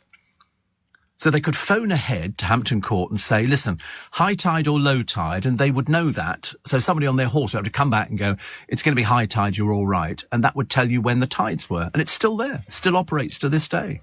It's amazing, isn't it? Very clever. But they used to, sorry? Handy. Yeah, very, very. But they used to unlock the palace. So they'd take all the shutters down, all the furniture was covered up, because he lived at the back overlooking all the gardens, and all the other people having a bit of fun were in the Great Hall, and the kitchens would be up. There were about 700 people there. 700 people it was, and you can walk around it now, and it's as it was. And if you join historic royal palaces, which I urge you to do because it's the best value money, you can go to all of the places, including Tower of London, the Banqueting House, Kew Palace and places like that, and Hampton Court, and they do special trips up onto the roof of Hampton Court, and you look down because you can see all the bits when they first built it, and then they added a bit on here and added another bit, and so you can join as an individual. If you're a named adult, and I'm assuming you've got a name, 62 quid. If you want to do a family, 1 named adult and up to 6 named children, it's 82 quid. But you can do 2 named adults, 94 quid. I promise you, that lasts a year, and you get a discount in the gift shop and all these different places. And not only do you get a discount, but there's a discount in the restaurants as well. It's well worth it. Absolutely. Best value. And then you can go and walk in the footsteps of Henry VIII, which is very good. 84850 steve@lbc.co.uk. Marilyn Monroe's death has been probed for decades, but questions still remain. And so there's going to be all sorts of people. This show will air interviews with Marilyn's inner circle for the very first time. All sorts of people. Marilyn's housekeeper and her hairdresser. Because even 60 years ago she died, Marilyn Monroe. And many people don't believe she was killed by an accidental barbiturate overdose. Oh, I thought she was taken out. I thought that's exactly what it was. She lived in the Hollywood Hills. I don't remember it. No, obviously not. Not 60 years ago. I'd be 8 years old. I can't remember last Thursday. But I remember thinking at the time, because she was friendly with, when she did the "Happy Birthday, Mr. President, Happy Birthday to you," and popped out of a cake. I mean, she was the world's worst actress. I mean, she was absolutely terrible. But it was because she was very friendly. And I think that she was a target. Absolutely. They used to dress her up, didn't they? When she went to premieres, she would they'd send a car, take her to the studio. They would dress her up in minks and furs and hair coiffured. And, I get the same here. And all the rest of it. Then they'd take her in the car to the premiere. She'd then get out of the car and go, "Hello." And then they'd get back in the car, take her home, take it all off, and she had to get the bus. It was as simple as that. Yeah, just like, no different to my life now at the moment. There's a woman here who outed herself on social media in a bid to get clean. She was been using cocaine for a decade, and she decided that she wanted to get clean, so she literally dropped her son at nursery, went home and got high on cocaine. Now she doesn't, because if you out yourself, you can't really do it, because people go, "Wait a minute, you're high, aren't you?" I don't know how you could ever tell that, actually. I don't think cocaine use, because I'm a bit naive when it comes to stuff like that. I don't think it's as obvious as some drugs where people just look a bit spaced out. In fact, if you were sitting where I'm sitting this morning, I've got a team that looks like that, but they just look vacant, calling me, "Hey man, you're right, yeah, whoa, yeah, look at that. Oh, the studio walls are melting. Oh, it's amazing, isn't it? Love it. 1 minute blue, then green." 5:30. Let's get those news headlines with Thomas Watts. With UK Export Finance, I'm fulfilling more export orders from around the world with working capital support. Export insurance means I'll get paid when exporting to challenging markets. At UK Export Finance, we believe no viable UK export should fail for lack of finance or insurance. Between 2022 and 2023, we provided £6.5 billion of government-backed trade finance to support UK exports. Learn how we could help you win export contracts, fulfill orders, and get paid. Search UK Export Finance today. Steve Allen on LBC. Text 84850. Morning, everybody. 27 minutes to 6. Hope we find you well this Tuesday morning. And Steve, thank you for the birthday wishes. Keep meaning to mention I live down the road from where Barbara Windsor and Ronnie used to live.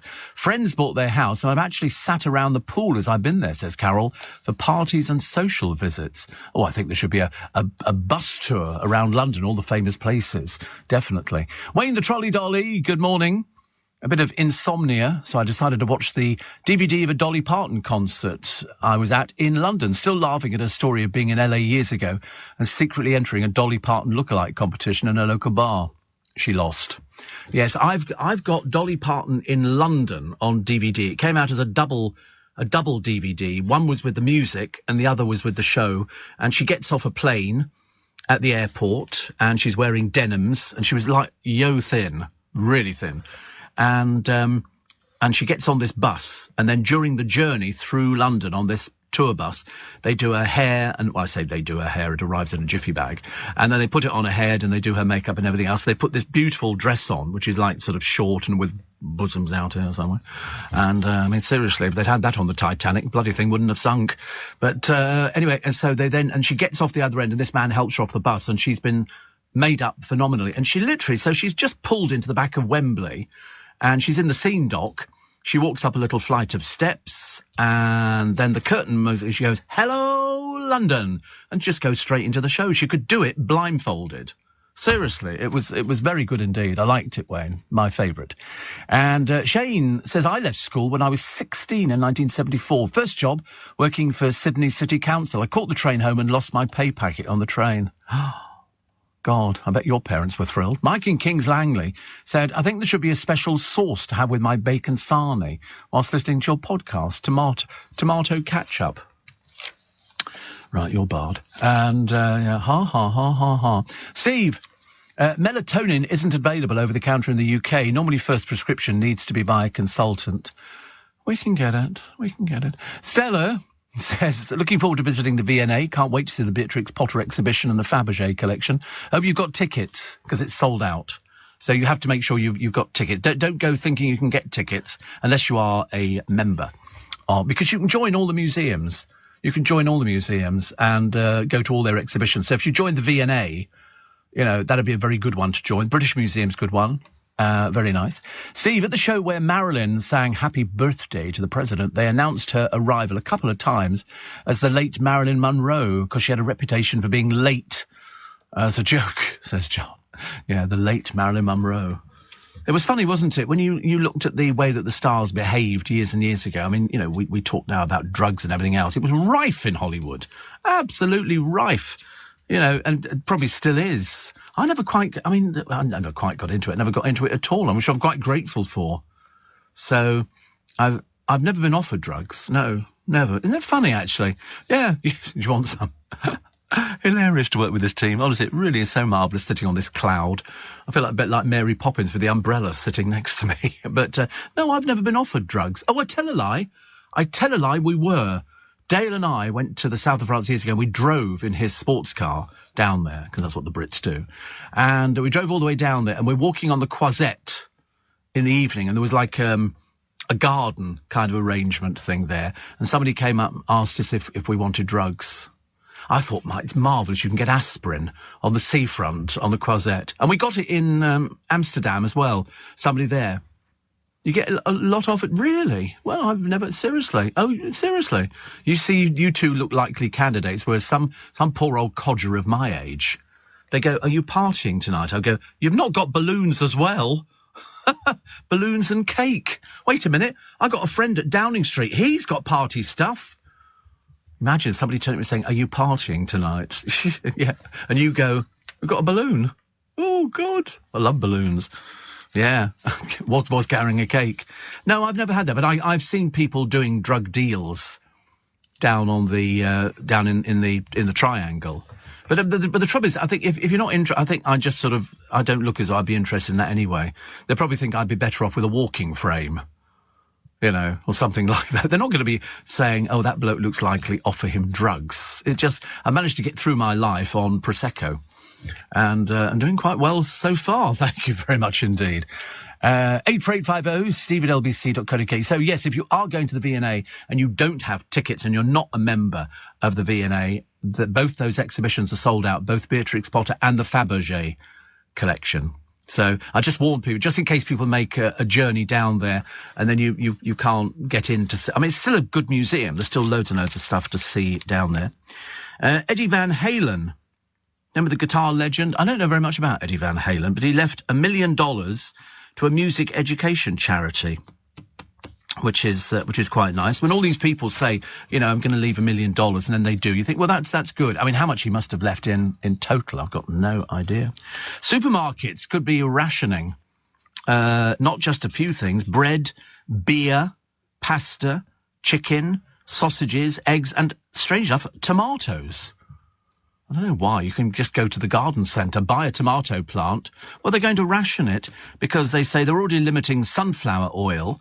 But experts demanded the government get a grip in the looming disaster instead of expecting retail workers to decide who could buy what. Do you remember before we used to get that ridiculous thing where they were going, toilet paper's on ration? And people were sort of, you know, sending the kids in to buy toilet paper, packs of toilet paper. I remember I never had any trouble buying toilet paper at all. I just, you know, I seemed to be at the right time in Waitrose, just as they were putting it out. And I've still got some from 2 years ago. I've saved it as like a little comforter. You know, just in case, you know, they sort of... I just bought... I'm going to sneeze again. Sorry. I think there might be another one. 3. My God, we're going for the record, Stephen. No, we're not. Anyway, so I think it's about a 6-pack of toilet rolls. I mean, it's lasted... What do you mean it's lasted? Well, of course it's lasted. I haven't used it. And it's just sort of sitting there in the bathroom. I look at it and go, that's an antique. I've bought antique toilet paper. Isn't that lovely? But no, because I did panic a little bit, thinking I was going to run out. But every time I seem to walk in there, they just seem to have stocked the shelves up again. So I just happily put the thing. I mean, like some people were just coming out of Costco was a nightmare. If people were stockpiling everything, thinking that we were going into the Third World War, mind, I wouldn't discount that just yet. What else we got? Former EastEnders star Patsy Palmer has been slammed by skint fans for charging them £17.99 a month on Instagram. She played Bianca Jackson, as you know, but she's now a hotshot DJ. And so it works out at £215.88 a year. And then you always get one, don't you? People who sort of follow it and then they write something angry and say, read the room, Patsy. People are struggling to pay their bills. Well, it's not for you then, is it, sweet cheeks? It's not for you. It's for other people who aren't necessarily struggling. And Brits are being hit with sky-high inflation and the fuel crisis, which is adding to the monthly bills. Yes, but it's not like we've not been telling people that this is around the corner, that this is something that's going to affect a lot of people. We've said that already. It's going to affect a lot of people. But some people haven't reined in and still carry on doing exactly the same. I mean, you know, as I say, how much is a packet of cigarettes now? 15 quid, something like that? £13. Is that so? I mean, if you're lucky, you can make a packet of cigarettes last, 2 days? It would... Right, a day. So, in other words, I mean, if you really wanted to save money, you could cut back on the cigarettes that you're smoking. You know, if it's £13 a pack, and just suppose you're getting through 10 packs a month. Okay, a little bit more than 10 packs a month. I mean, that's 130 quid. You could cut that back and spend it on toilet rolls. You know, I mean, admittedly, smoking a toilet roll does not give as much pleasure as smoking a packet of Peter Stuyvesant or something like that. I don't even know, because I don't see cigarettes anymore. Ever since they put the cupboards in for the supermarkets, and now they have to open them and they sort of secretly pop their hand inside and sort of procure. It's like a magic trick. They sort of go, ta-da! You go, oh. How much are those cigarettes? £13. £13? Isn't that amazing? £13.50. I mean, I'm not even paying that for a bottle of Prosecco. You know. You don't get 20 glasses. No, it's true, you don't get 20 glasses. You really don't. Here's little Putin. Apparently critics are claiming that Russia has faked the most recent sightings of him. Well, you can't... Don't tell me he's got a double. He looks a bit bloated. But I mean, no more than usual. Apparently, Russian outlet The Village wrote, Putin is standing in the same suit and with the same candle as on May the 2nd, 2021. This is evidenced by a photo report from the temple on the Kremlin site. Do you know, honestly, I feel so sorry for everybody Russian. The garbage they feed you. Seriously, and you take it all in. It really is absolutely amazing. And apparently 5 people have now been arrested. We mentioned this a short while ago. They found a tunnel under a road near an oil depot. Oh, I saw a couple of people being interviewed. One was an interview with Richard Madeley, who done with one of these Extinction Rebellion people. They're not the brightest pennies, are they, in the box? They really aren't the brightest pennies. And then there was another interview, which I think was Piers Morgan interviewing. And again, they sound as dim as planks. You know, do you think you've actually achieved anything? Yeah, because we're like, you know, they go round and they haven't really got any answers for anything. And it turns out they've actually done themselves more harm than good. You know, as I say, my simple solution is super glue yourself to the road, leave them there. Just turn them into an island, put some bollards around it, fill in with earth and a tree, and there you go. I mean, whoopee-doo. Everybody happy. Steve, advice needed, says Kevin. And I've just broken up with the partner of my dreams. How do I recover? Alcohol. I think possibly alcohol is sort of a fairly good... I don't know. I mean, how do you cope with things like that? I mean, put it this way, you must have done something really wrong. You know, ever been heartbroken? No. I get over it in a matter of seconds. You know, I'll just go to the little black book. Da, da, da, da. Hello, it's Steve. Okay, Steve, 15 minutes. You know, that's how it goes. Yeah, and here we are. Look at that, bringing you happiness and cheer every morning. These toxic caterpillars, they're very slow, though. They're only doing 5 miles in a year. You know, we're not going to worry about them anytime soon. And swimmers have been warned of a flesh-nipping danger due to the Teenage Mutant Ninja Turtles kids craze in 1990. Kids wanted terrapins as pets, but many were dumped in rivers and lakes. And so, consequently, these things nip.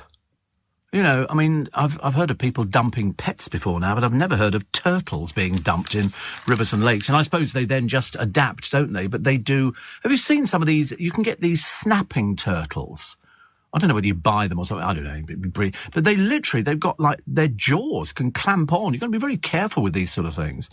It's like watching, you know, any of that mad Australian family. You've got the Australia Zoo over there feeding crocodiles, which move at the rate of knots. Here it is, an alligator snapping turtle. They start off little and then they grow.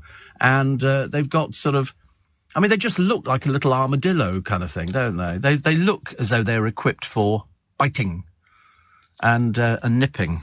Who was it who was bitten on television once? Richard Whiteley had some ferrets on, and he was doing one of his programmes. He's not with us anymore. He used to do Countdown. He was very good. But he had this ferret on, and he's doing it, and all of a sudden it clamped onto his finger. He went, ow, and he's holding it up, and this thing's hanging on to his finger with its teeth. And I'm thinking, oh, my God. I had a hamster like that once. Only the once it did it. Only the once. 5:45 is the time. Let's get the travel, shall we? With Joanne Webb. Leading Britain's conversation. LBC with Steve Allen. Morning, everybody. Nice to have your company. Nice. Not as cold as I thought it was going to be today, but it's still not absolutely brilliant, I'm afraid. Steve, I've got a couple of jars of a rare edition of Marmite Dynamite Chili version. Yes, I've seen it actually. Love it or hate it, you've got to be careful with this one. So it's I mean, see, I think Marmite is just fine by itself, but it's proved to be the most popular. And they've got Marmite beer now as well. I think that's taken a bit too far. Crisps I could just about cope with, but anything else, definitely not. Apparently, says Peter, tomatoes, Steve, are in short supply due to the cost of heating in production. Well, I can grow tomatoes outside. At the moment, no heating at all. They're just in the air. You put them in a hanging basket and they hang down. There's no secret. You just stick them in there and they grow. And then, no, I don't put anything special on them. A little bit of butter. And, no, nothing at all. Nothing. They just grow in baskets. All this. If you're doing them in greenhouses, because you're probably... But most of the tomatoes that we have, they're grown in Gran Canaria. In fact, as you fly in on your plane to Gran Canaria, what have they got? Acres and acres and acres and acres and acres and acres and acres and acres and acres, all greenhouses, and they're all growing tomatoes. That's where most of them come from. I mean, you can grow them over here. I like the little ones. I like the heritage tomatoes. I just like tomatoes. A little bit of salad cream. Quite nice to dip, in between doing the other bits and pieces. Yeah, I'd be doing salad queen. I can't believe they're actually going to do that, salad queen. I mean, how many people in their right mind are going to walk in and go, excuse me, mate, got any salad queen? You have to buy it. They go, wait a minute, comes in its own brown bag. Okay, we put it under the counter and there it is. Okay, take it. Don't tell anybody, for God's sake. Waitrose sell tearless onions. They're brilliant, but recently, every time I go to buy them, they're never in stock. No, I buy their onions all the time. They do the white onions and they do the purple onions. And they're in a bag, they're already cut, and you just empty them in. Well, they're tearless because you haven't had to cut them. It's only when you slice your own onions. These are already pre-cut and everything, which is fantastic.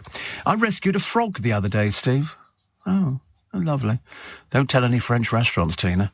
They'll be round there straight away. That'll sort out things. It was on the path, so I picked it up and put it in the stream bank. They go extra slimy when you pick them up. Yeah, they exclude something. When we used to go fishing in the local rivers and things like that with our nets, we would pick up tadpoles and we'd take them home and then we'd watch them turning into frogs.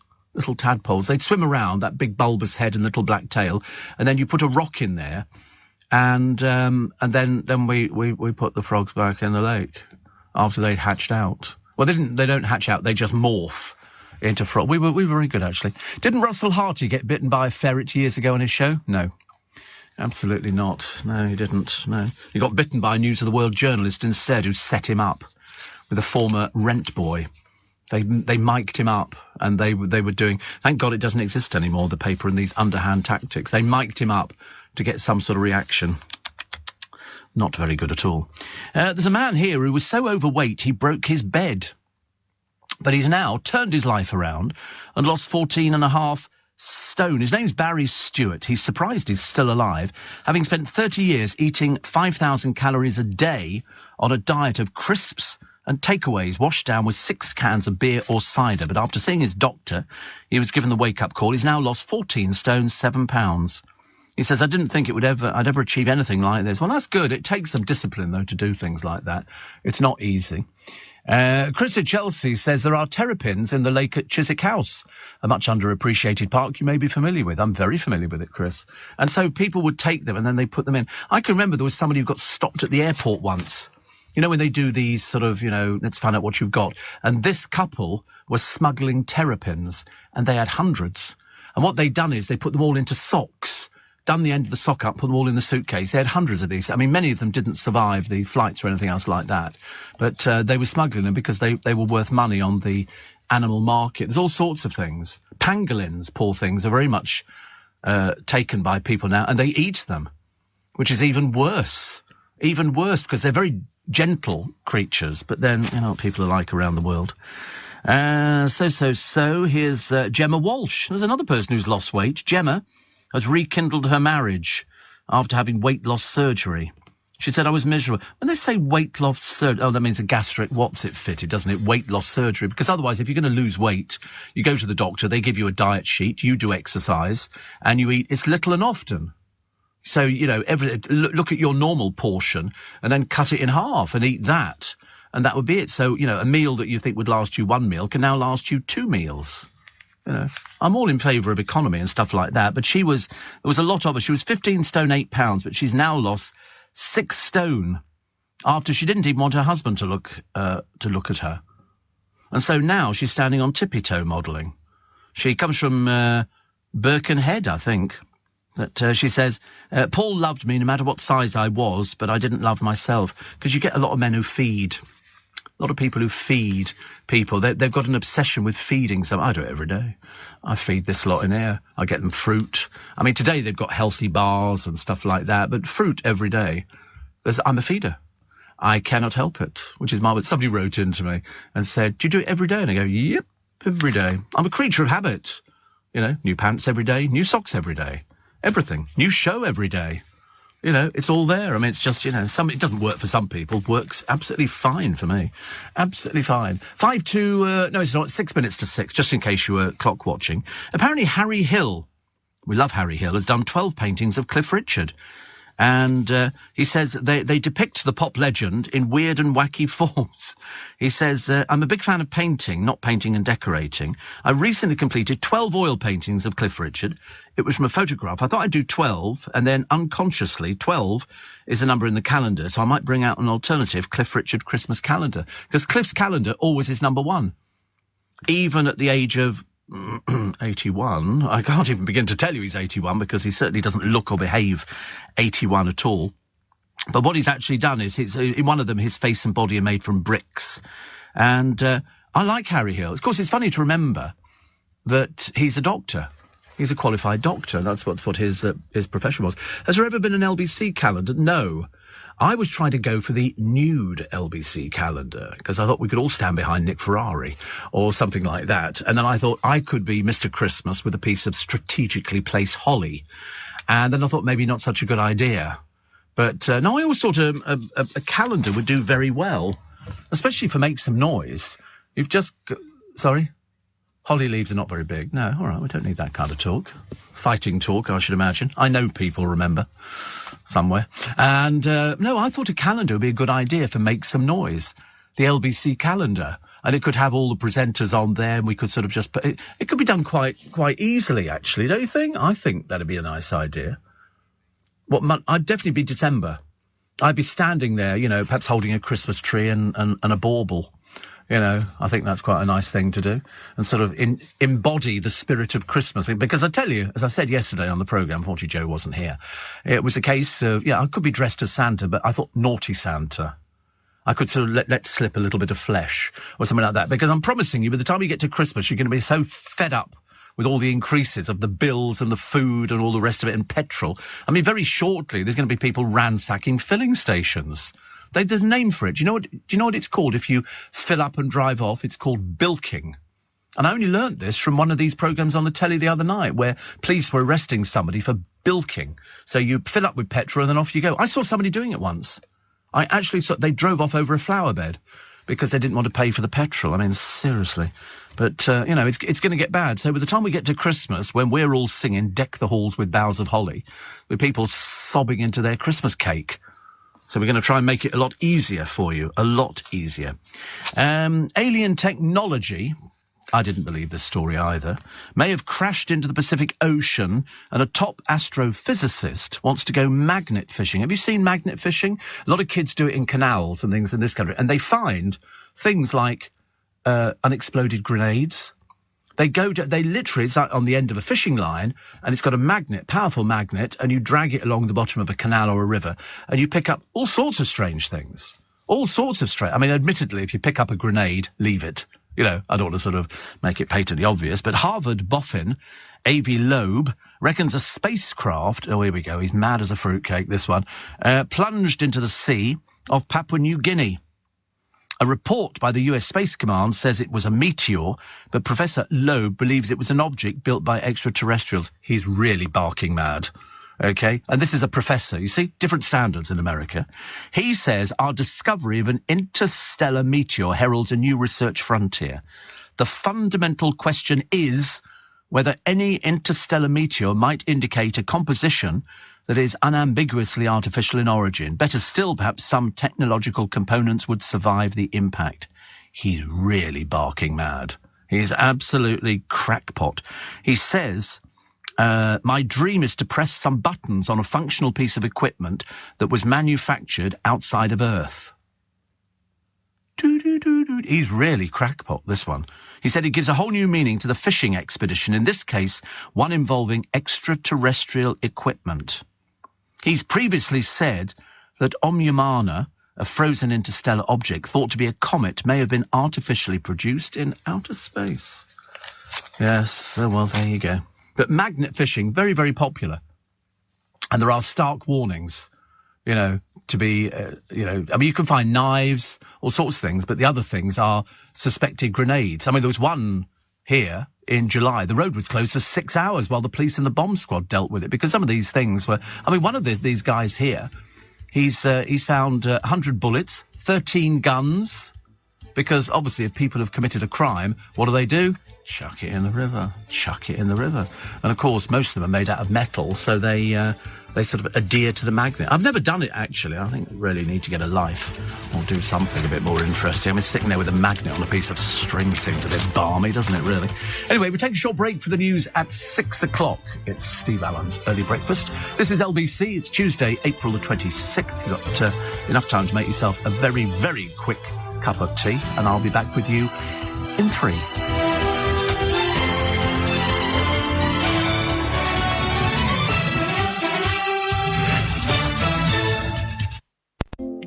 With UK Export Finance, I'm fulfilling more export orders from around the world with working capital support.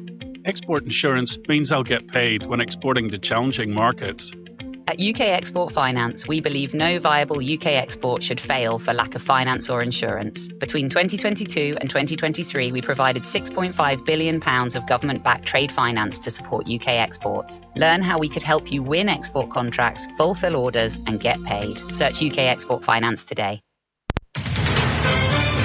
This is LBC from Global, leading Britain's conversation with Steve Allen.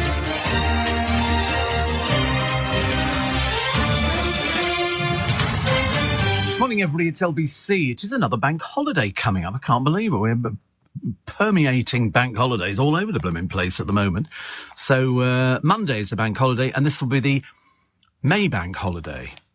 Well, I don't know what we do on a May bank holiday. I can't remember what. But yeah, we come to work. We just go into work and do all the normal things. So Elon Musk has won the battle to buy Twitter. $44 billion. $44 billion. And this, I think, would be his biggest challenge yet. Imagine being that rich. How's he made it? Where did his money come from? Did he sort of inherit it or something like that? The Russian performers who can take the stage at the proms, provided they have publicly or privately voiced opposition to the invasion of Ukraine. Well, if they do, they won't be going back to Russia anytime. Musk founded PayPal. Oh, did he? I like PayPal, actually.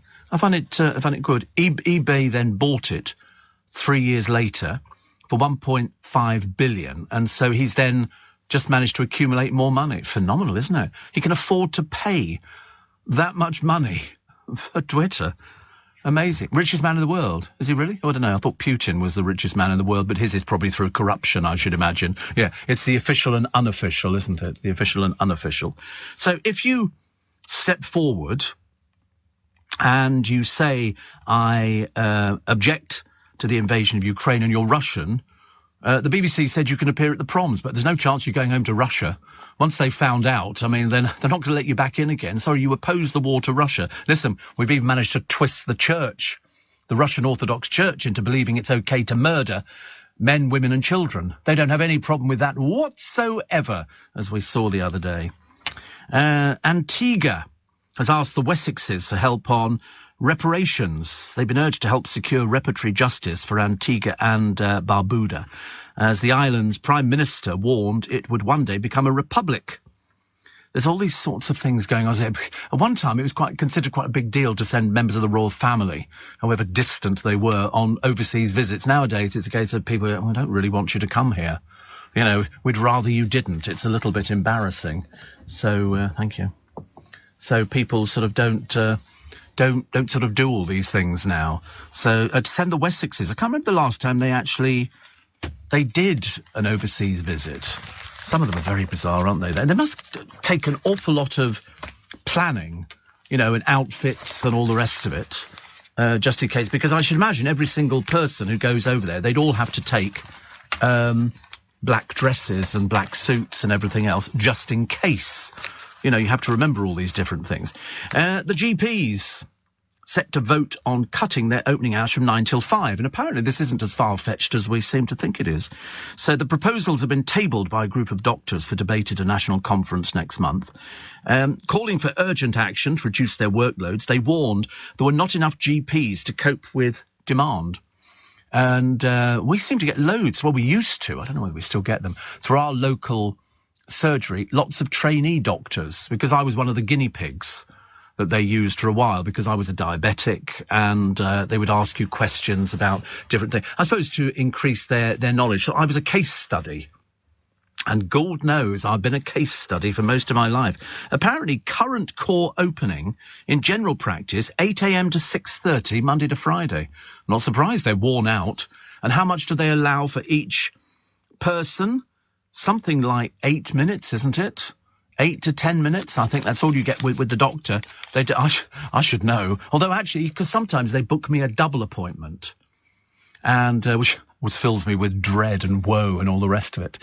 Angela says Elon Musk was the founder of PayPal. That's how he made his money. Yeah, but he only made 1-point-something billion on that. That's not like, you know, making 48 billion to buy, you know, the other company. I mean, that's a lot of difference. But he is apparently the richest person in the world, which is very interesting. So here we go. Sunak's fall from grace. Now he's the last in a cabinet poll, which is interesting. He suffered another blow. Here he was out the other day, and they say amid the, I mean, typical paper thing, a picture of Elon Musk. Picture of Elon Musk. Picture of Rishi Sunak wearing a pair of trainers. And what have they said? They cost £600, as they say we're in the midst of a cost of living crisis. Oh, how am I going to do it? He's got to wear trainers, hasn't he? I mean, this is nothing. Mick Jagger was out in an £800 sweater the other day. And we all went, £800? That seems a fortune. But anyway, he's already shown off his sliders at 95 quid. Then came the £335 white trainers. But the Chancellor's latest footwear is worth almost twice as much. Walking his Labrador in West London at the weekend, Mr. Sunak pounded the pavement in Prada trainers, which are 600 quid. His jogging bottoms cost £120. I mean, so? I mean, what do you expect him to do? Go to Primark or something? Net satisfaction ratings for the cabinet. Rishi Sunak, minus 5.2. Boris Johnson, plus 6.6. George Eustace, plus 27.2. Oliver Dowden, plus 31. Priti Patel, plus 31. Nadine Dorries, plus 32.1. And so it goes on. Top of the list is Ben Wallace, plus 85. Just followed by Liz Truss, Nadeem Zawi, Dominic Raab, Sajid Javid, Jacob Rees-Mogg is up 39.8. So it's interesting, isn't it? It never seems to work out the way you think it's going to work out. And here's a picture of Rod Stewart. showing his support for his wife's campaign for better access to HRT. Penny Lancaster was initially prescribed antidepressants for the menopause. It wasn't until she was put on HRT that she began to feel better. I remember talking to a very, very well-known actress some years ago when nobody really talked about HRT, and she said she'd been on it for a few years. She said it's fantastic. But anyway, Penny uploaded a photo of the singer holding the mail yesterday with the caption, "Rod supports," which is also backed by Davina McCall and MP Carolyn Harris. So there you go. Jamie Oliver's wife, Jules, has said she found his filming from home routine so stressful she would often cry. She was forced to act as her husband's cameraman and TV crew during the pandemic lockdown when the couple made the show Keep Cooking and Carry On using a mobile phone. She told Sophie Ellis Bextor's podcast, "There were so many times I'd be crying and go, I don't want to do this." But she said it became quite fun because we got the kids involved. Big family, aren't they? Big. I still like it. I think he's just sort of, he's just there, isn't he? He sort of seems a bit more human than some of the other ones who are very rude to people. The number of home insurance claims for burns caused by irons plummeted during the pandemic. Apparently damaged carpets, usually amongst the most frequent claims. 42% it fell by, compared with 2017-19 Aviva did. Do you know, I wonder how many people listening have got insurance now, and are you paying more for it? I bet you are. I bet you are. Of course, the moment you make a claim, that's it. Screwed completely, because, you know, they're going to put your insurance up. It's like cars, isn't it? I mean, I don't think I've ever I haven't ever made a claim on the car insurance. I've never had an accident, so I've never had to claim for a windscreen or anything else like that. I've never had a scuffle or anything like that. Nothing at all. Well, the last time when I drove into the back of the car in front of me on the Kingston roundabout, the bloke got out and there was no damage to his car. The damage was on my car, and it cracked my number plate. And, I mean, you wouldn't have known it unless I pointed it out to somebody, and I got rid of the car anyway. And, because I always think if you have an accident in it, there might be another one around the corner, so let's go back to the beginning. Plus, Boris Johnson has vowed to discipline any Tory MP found responsible for making a controversial claim that Angela Rayner used her legs to distract him in the Commons. There are names being bandied around on who could be this person who has done it. I mean, you know, I've got no idea, and frankly, but I bet you anything it's going to appear somewhere. These things very rarely keep hidden, don't they? It's, you know, generally somebody will say, "Oh, have you seen on the internet they put this up, this person," and they go, then they have to deny it and all the rest of it. But the Prime Minister is very passionate about this, and in fact, I think almost the Speaker of the House of Commons has called the editor of the Daily Mail in. So I'm sure we'll find something. And for male spiders, I'm like you. Ooh. I heard somebody say the other day they saw a mouse in here. Not in this side, in the other side of the building. I heard it as I came in from the lifts, and somebody said, "I saw a mouse earlier on." And somebody else had said to me they'd already seen one. Because I'm working on the assumption that as all our floors are raised up, it must be like a veritable city under there. And there are lots of traps and things like that, because outside in Leicester Square, I've seen foxes, I've seen just about everything. Just about everything. Rats, yeah, definitely rats. If you go up into Chinatown, you see them scurrying around during the daytime. But anyway, for male spiders, the prospect of being eaten after sex makes a quick getaway essential. Now experts have found they can catapult away from a female at 35 inches per second, because the scientists from Hubble University in China watched 155 spiders mating. Possibly one of the most dull things you could ever watch. The 3 males which failed to escape were killed and eaten. The ones who escaped bent their legs against their mate's body during copulation, like coiled springs, before leaping away. So there you go. But apparently the lead author, Dr. Shisang Zhang, said males mate over and over again until they're usually exhausted and killed by the female. Very bitter, aren't they, spiders? You know, honestly, you've done your best. You know, you've had a bit of a time, and then all of a sudden, the female turns around and blooming well eats you. I mean, yeah, I suppose you go on a high. It sounds a bit worrying, though, doesn't it, that they would actually eat the spider. I mean, don't spiders... I don't know why they do. Perhaps it's like pigeons at the moment. Pigeons are sort of, at it all over the place. You can hear walking up and down, and the male's got his chest puffed out. Have you seen them? Yeah, the male, and he'll be chasing after the female, and she'll basically go, why don't you just do one? And they're like that, and then they may... I mean, pigeons aren't remotely fussy. They'll sleep with anybody. They couldn't care less. They're dreadful, honestly. Tuck themselves up in their little beds. And at the moment it's it's bedtime for them, so they like doing things like that. 6:15 news time, and with the headlines for you this morning, Thomas Watts. Leading Britain's conversation, LBC, with Steve Allen. Morning, coming up 6:20, so already facing starvation, no matter how many boxes we appear to be sending over to Ukraine. Now Russia's cut off their water supply as well. And I did say some time ago that the one thing they were desperate for, and this was going back a few weeks, do you know we're months into this war? Months into it. And the one thing they were short of is water. So they were literally loading up crates and crates of... I mean, it's a never-ending problem. So now the Ukrainians have had the water cut off by the Russian shelling. Because what's happening is the Kremlin are systematically attacking electricity plants and water pumps to punish the local population, as if bombing them out of their flats and houses.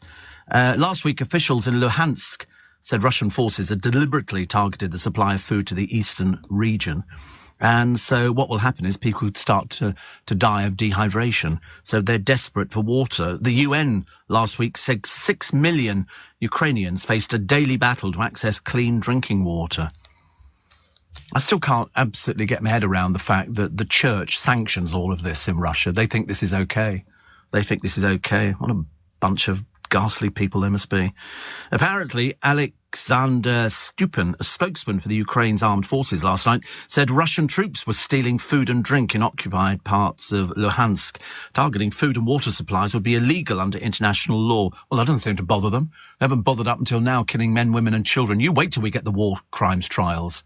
You wait. Top of the list will be Putin.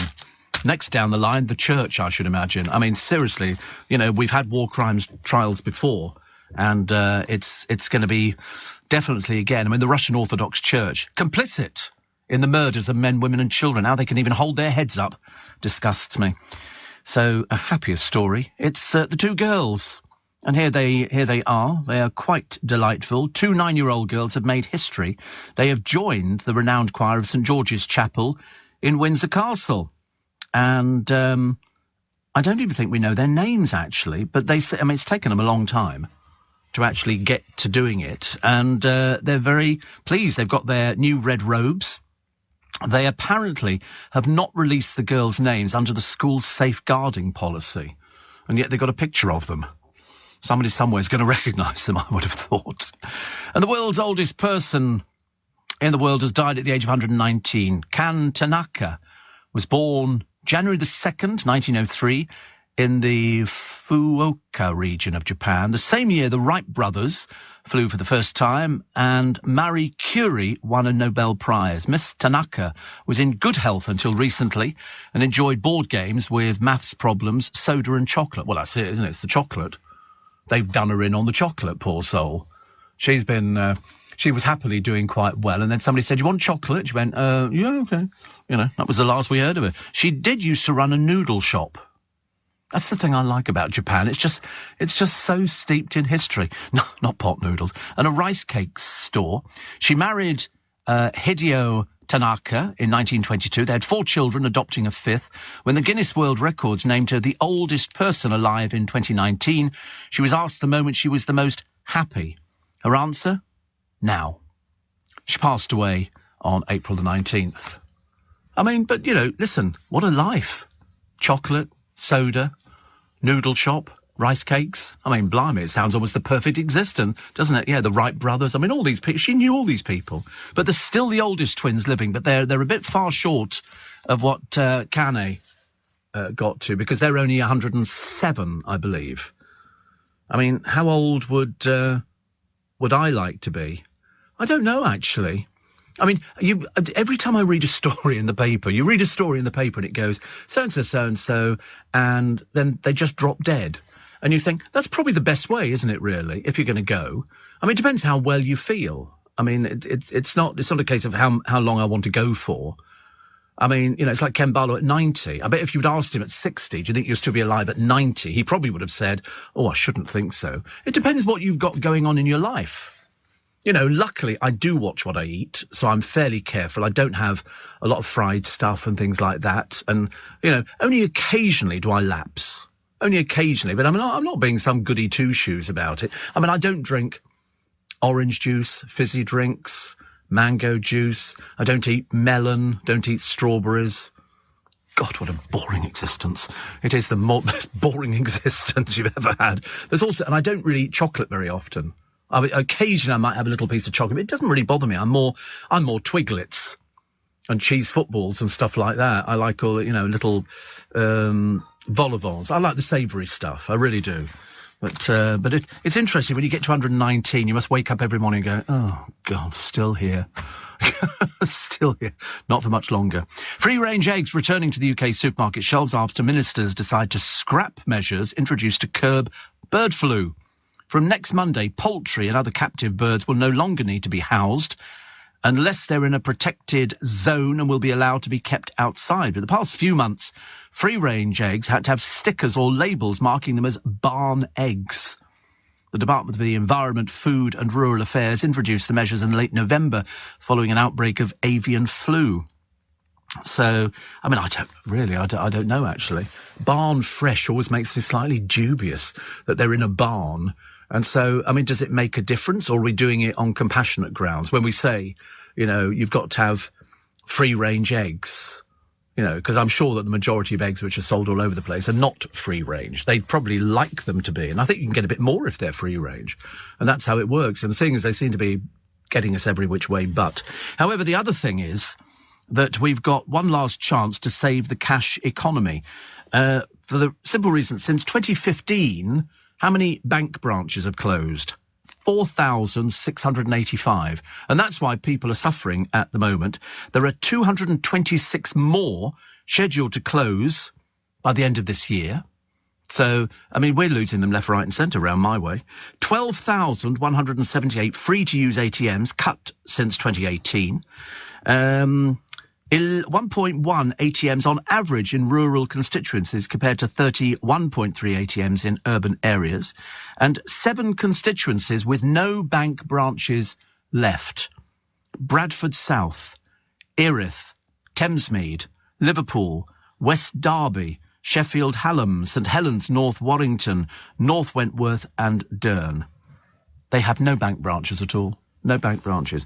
I mean, ONS data shows there were 11,355 bank branches in 2012 and 6,965 bank branches in 2021. And that's why, I mean, what they turn them into, I've got no idea. Because mostly banks are, I mean, if I look at our banks where we are, we've got the Barclays Bank, Santander's gone, Halifax has gone, NatWest is just about to go, and that's not huge. Well, they sometimes turn into more blooming coffee shops. Which is the big, obviously there's huge amounts of profit in frothy milk nowadays, and what's our biggest bank? The biggest bank is Lloyds. Lloyds is like 3 shops all bunged together. And to be honest with you, most of it's taken up with carpeting and places for the elderly to sit. There's not a lot of action going on in it, I have to tell you. And they're not even open all the time anyway. They've started doing this, we're closed on this day and open on this day and stuff like that. They seem to have a dearth of people going down with COVID. And so they didn't open. But I mean, as far as I'm concerned, every time I look at it, they also have all their lights blazing at night. They've obviously loaded Lloyds Bank. They must be. Still waiting for the bus stop to open outside the station. Still closed. So I have to go and wait. I don't know what they're doing, some essential work to a junction or something. I don't know what it is. They could be sweeping the drains as far as I'm concerned. And so I only have to walk a little bit to the next bus stop. But sometimes the bus goes straight past. And you think, I don't want to pick my skirts up and run down the road after you going, oi, come back. And also, every bus is full of school children. Luckily, because it's outside the station, they all get off to get on the train. So all of a sudden, the bus goes from packed solid, where you get all the school children sitting in the seats for the elderly who can't stand, who find it difficult to stand. And then eventually you get them off. And then the bus becomes empty for a brief moment until the next lot get on. But it's the prams. Sometimes, you've got pram. Can we get another pram here? Can we squeeze this one on here? Because I think you could only probably get 2 prams onto that little bit where it is. And then the bus driver pushes the little thing, says, please stay with your baby's buggy for your child's safety. And you get all these different messages. I mean, one of them we were on. Yeah, I mean, I don't know what they're going to do. Just leave the pram there and go off and do some shopping and wait till it goes round. There's a bloke who arrives on a bus in the morning near me. He's got all his belongings in a shopping trolley. He's wrapped up in a blanket on the bus, asleep. He just stays on it because one of them comes all the way from town and goes all the way out to Twickenham. It's a good hour and a half journey. And he just gets it's like people sleeping on the Circle Line in London. People sleep on the Circle Line. And you think, why not? It's warm. Nobody comes anywhere near you. They daren't, because God knows what they're like, really. Firms have said, give us all a June bank holiday. No more bank holidays, please. We've had quite enough. What are you supposed to do on bank holidays? Nothing. You just go out for the day or get sort of ice creams or something like that, Mr. Whippy. 6:30.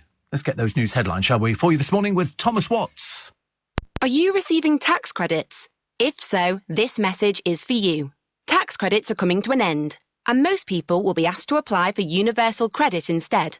The Department for Work and Pensions is writing to tax credit claimants. You won't be moved automatically, so look out for your letter explaining what you'll need to do and by when. And there's also lots of support to help you make the move. Get ready for your universal credit switchover. Search Understanding Universal Credit today. Eligibility criteria apply. This is LBC with Steve Allen. Morning, everybody. The cost of living crisis, which we mentioned earlier on, apparently leaves 1 in 4 families struggling to pay bills. And that's at the moment.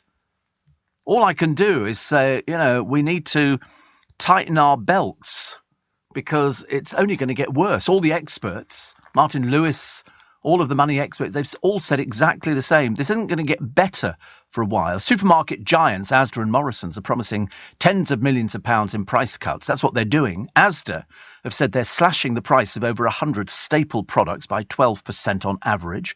Morrisons are reducing more than 500 products, many by 13%. But I wonder how many people actually do go out and compare prices. When you go out with to be honest with you, I don't think I've ever shopped with a shopping list, but I know people who do home economy will tell you that's the best way. Don't ever go shopping when you're hungry, because you'll just buy loads of food that, frankly, you don't really need to buy. Sort of eat a full meal, then go shopping. It makes it much easier. And it's a case of you're going to have to tighten your belts on certain things. If you do smoke maybe 3 packets a week, how about cutting down to 2 packets a week and then saving a little bit here? I know, it's not easy. If you're used to going out to the pubs, which actually I don't see as many people in pubs as I used to. In London, who was it I was reading the other day? It wasn't Nick Abbott. He wouldn't have been out on the town. It was somebody who'd said that they came through Piccadilly Circus on Saturday evening. They said, you thought it was party town. Everybody was out on the streets, the bars were heaving and everything else. And you think, where are they getting the money from? Well, very shortly, you'll be finding out. Because, it's going to cost more and more. And if 1 in 4 families are struggling to pay bills at this precise moment in time, it's going to get worse. I mean, not just families, it's going to be pensioners and others already under pressure before energy price hikes and national insurance increases, which are taking place. Ridiculous. It is absolutely ridiculous, and it's getting worse and worse and worse, and not getting any better, which is a little bit sad, actually. Richard Littlejohn's column today, talking about Jacob Rees-Mogg facing an uphill task to get civil servants back to their desks. I can't believe that there's still people working from home. I found that amazing. That we've all been back for ages and ages and ages. Yeah, in fact, some of us never went away in the first place. But obviously some senior civil servants are actually not even senior. In fact, it's strangely enough that, within the civil service, the cleaners are all turning up for work. Quite clearly they can't do it from home. And yet the people who are sort of leading the departments have been working from home. Donald Trump has just come into some money. He's just sold his Washington hotel, Trump International. 263 rooms, and he sold it for dollar price $375 million. 370. You seem to get an awful lot of hotel for $375 million, don't you, really? A profit of $100 million, known to cynics as Grifters Central, Grifters being Defined as a petty or small-scale swindler, it was patronised mainly by commercial and political creeps who wanted to get close to the Donald. So there it is. Oh, it's quite a nice building, isn't it? Oh, I like that. I like that. Where is it? Oh, it's very nice. Very nice. So he's made $100 million profit. But the most over-the-top item on the Benjamin Bar menu, the Trump Tower, is a snack, including a £1 lobster, 8 oysters, 4 clams and a shrimp, $120. See, that doesn't interest me. If you'd said to me toasted ham and cheese, toasted cheese and pickle, I'd have gone for it in a big way. Yeah, or a ploughman's. Very nice indeed. So he made $100 million profit. Lovely, lovely. So, holidaymakers. I know you're desperate for holidays. Everybody's desperate for holidays. They just want to get back into doing the things that they did before to make it, a little bit better. I think it's a way of some people avoiding what is going to be the inevitable problems around the corner with bills and petrol and everything else. I mean, people now are being better on the petrol. You don't see queues at filling stations because, frankly, the little urbanites who thought they were going to disrupt it, the prices are so-so at the moment. Let's say, put it this way, it's a hell of a lot more than it was at the beginning of the year. But it's doable, provided, if you have to drive for a living, it must be a nightmare. It really must be a nightmare because, it's going to cost you so much more, which has got to be added onto the price of the goods that you're selling. If you're selling, you've got to drive around measuring up for shutters or whatever it happens to be. You need the petrol in the car unless you've got a hybrid car, which is probably going to be the easiest way because you're never going to afford it otherwise. It's just ridiculous. But holidaymakers are now being urged to use £85 million worth of unspent travel vouchers for trips cancelled during the pandemic or risk losing their money. The Civil Aviation Authority believes many might have forgotten they've got the vouchers. Others may still be putting off trips over fears that COVID travel curbs could be reimposed. So what happens is, usually when a package holiday is cancelled, the operator's got to refund customers within 14 days. So, you've got to be even though they go atoll protected and all this kind of stuff, and the Civil Aviation Authority will foot the bill to get you home. But if you're stuck with these vouchers and you've not used them, believe you me, you need to lose them or use them. Sorry, you need to use them or lose them. And that's the problem. And there's about, as I say, £85 million worth of vouchers out there. Oh, look, standing 4 feet tall with hairy bodies and big feet. Could a tribe of hobbits really be roaming the remote jungles of Indonesia? Now, I don't know whether or not this is a TV programme, but it's certainly interesting. There was one here, so 4 feet... Wait a minute. 4 feet tall, hairy body, big feet. Where's Boris today? Where is he? So they think, because did they not find somebody years ago? National Geographic did a fantastic piece donkeys years ago about they'd found a lost tribe in the jungle. This tribe had never met people before, and it turned out to be a giant hoax. This tribe had been long associated with people in the West and all the rest of it.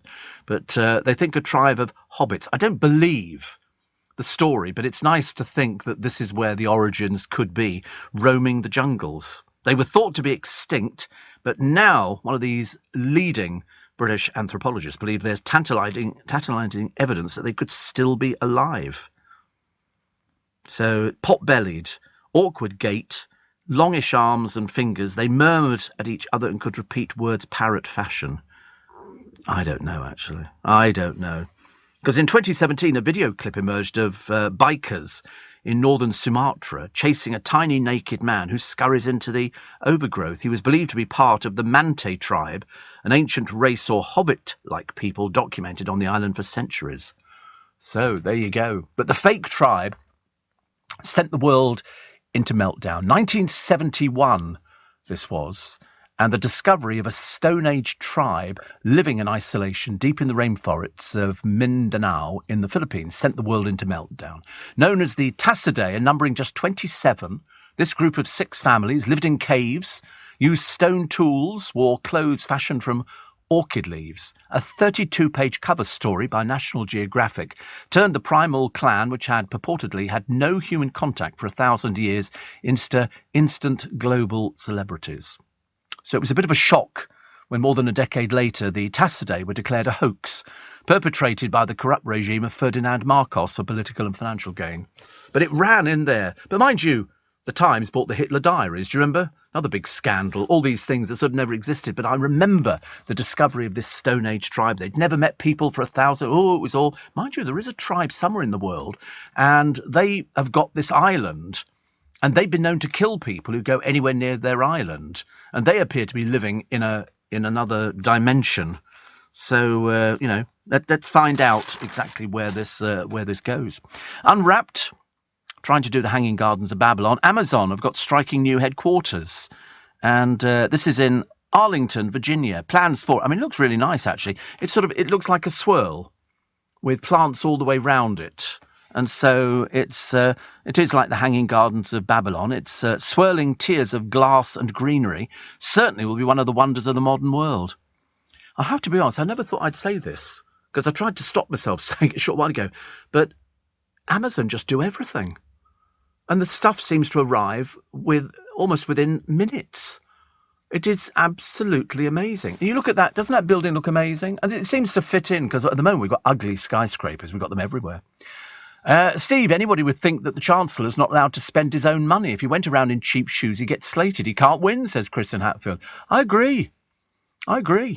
David in Zimbabwe says Elon Musk was born and raised in South Africa. Unlike any of these other super rich individuals, he doesn't own a large fancy house or fancy super yacht and never brags about his wealth. He's a very humble person who works 18 hours a day. I've met him a few times. I find him a breath of fresh air compared to all the other high net worth individuals. Oh, exactly. Yes. And Donny says, what a carry-on, Steve. I clicked on the LBC app and accidentally started listening to yesterday's show on playback. Mass confusion this end. I thought it was Monday again. Now sorted, and I'm here today. Thank you very much indeed. We don't like to lose people at all. Halinka says, I am on much-needed annual. My friend Jenny and I will be travelling to Brighton and enjoying a seafood extravaganza at English's. I know it's not your cup of tea, but I'm so looking forward to it. No, seafood, unless it was, if somebody said to me it's going to be a seafood platter, it would have to contain fish fingers, scampi, chips, and maybe haddock in batter, and a prawn cocktail. That'd be my idea of a seafood platter. It's pathetic, isn't it, really? Anne in St Albans says, I use 2 Lloyds branches in Hatfield and Royal Wootton Bassett. At every visit, there are long queues and only 1 or 2 tellers. There is still a real need for proper bank facilities. I know, but you know what they're going to say is, there's a chance it's probably on a closure list, because they say more and more people, if you don't use this one, you can use the one in the next town or something. That's what they'll do, because that's what they seem to have done round our way. 6:45. Let's get those latest LBC News headlines with Thomas Watts. Leading Britain's conversation. LBC with Steve Allen. Morning, everybody. Nice to have your company. Nice. If there's one thing that annoys police officers, it's drink drivers. And there is a classic example in the paper today of a mother called Mary McCann, who was driving on a motorway with 3 of her 4 children when her vehicle veered into another lane and smashed into a lorry. She was drunk. She also didn't have seatbelts on the children. One of them was 10 years old, just celebrating his birthday that day. And she was heard after the accident saying, why didn't I put their seatbelts on? And it's a classic case. Firstly, she shouldn't have been anywhere near the car. If you drink drive, you deserve everything that happens to you. In this case, they didn't even have seatbelts on, which might have saved their life. And unfortunately it didn't. So 2 of her children were killed, and she was also speeding at a minimum of 72 miles an hour on the M1 near Milton Keynes, where the speed limit for that particular bit of the road was 60 miles an hour. It was just a catalogue of disasters waiting to happen.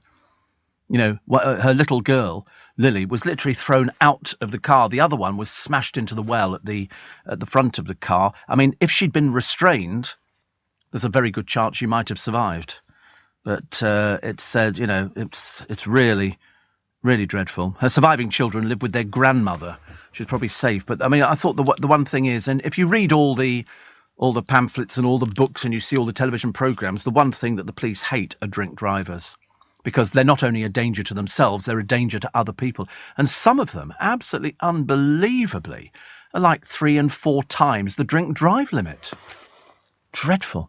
Steve, you would love Ocean Basket in Bromley. They do exactly that type of seafood platter. Really?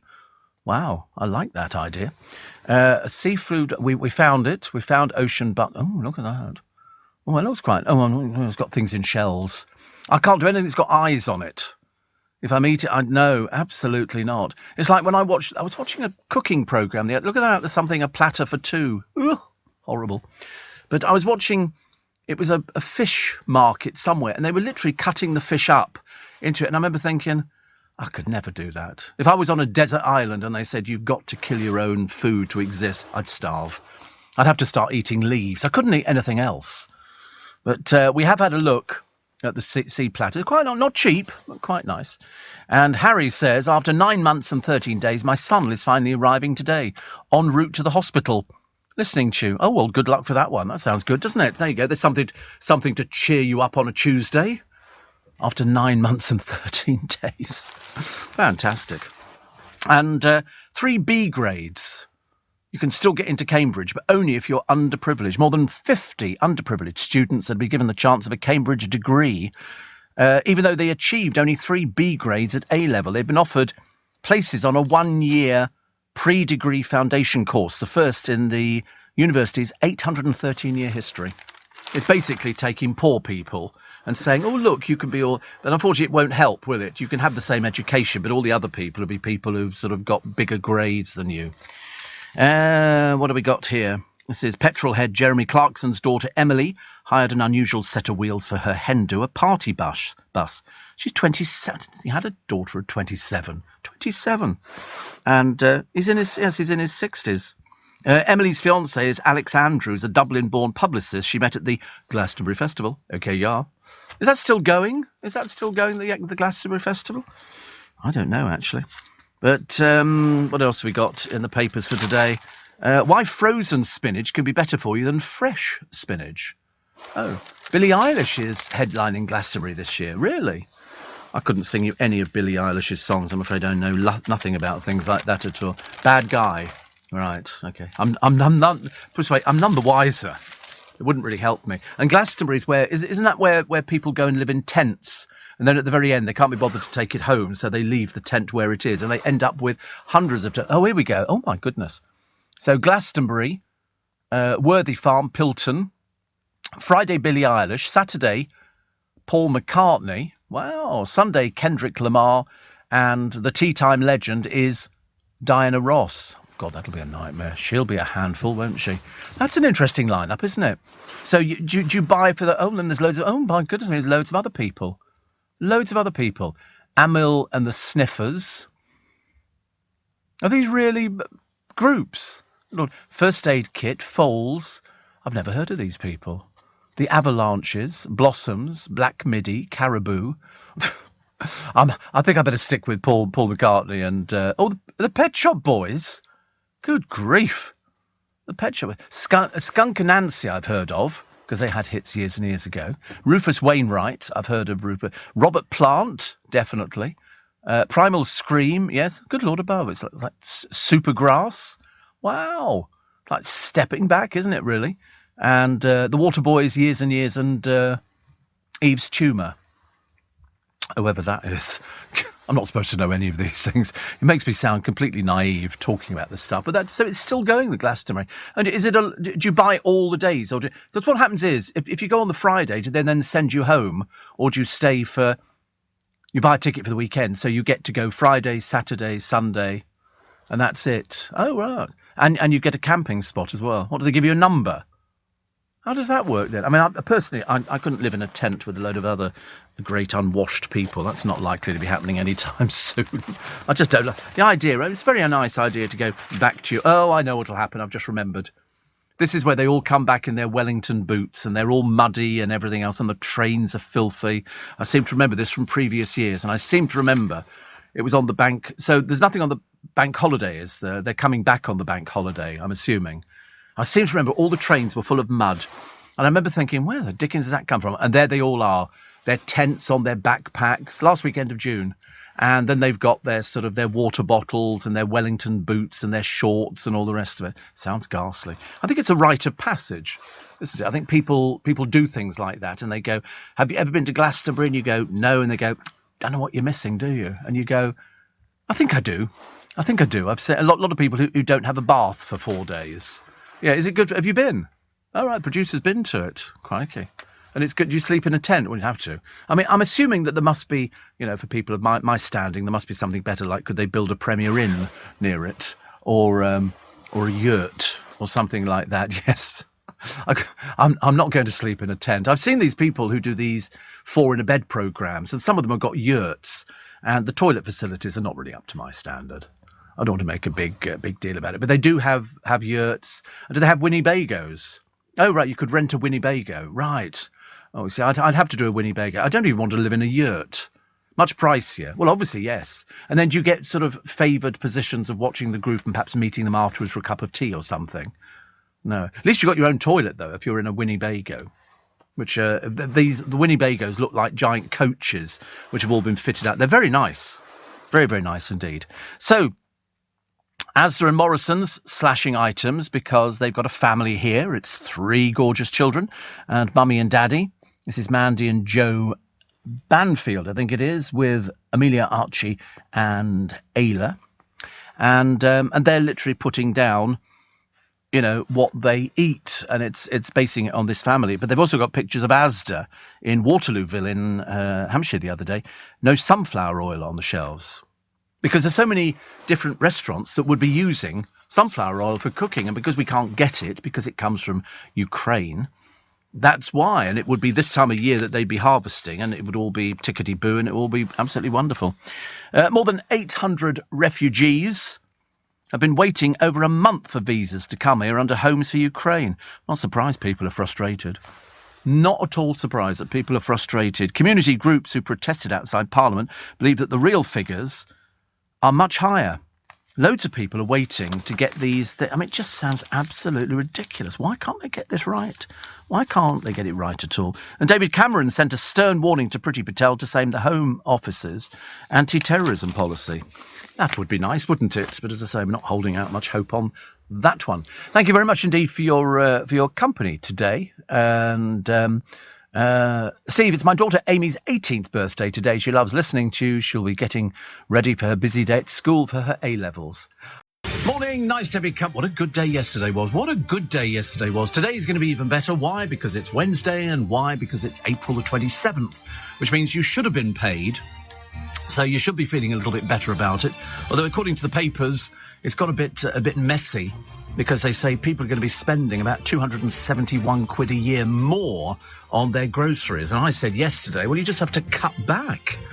Because it's going to get to that stage where people are going to be overspending. Banks are going to be going, wait a minute, we're not handing out free money. Although you would believe that, wouldn't you, really? With all these people who are getting all these bonuses through COVID. Thousands and thousands of pounds, and most of them crooks.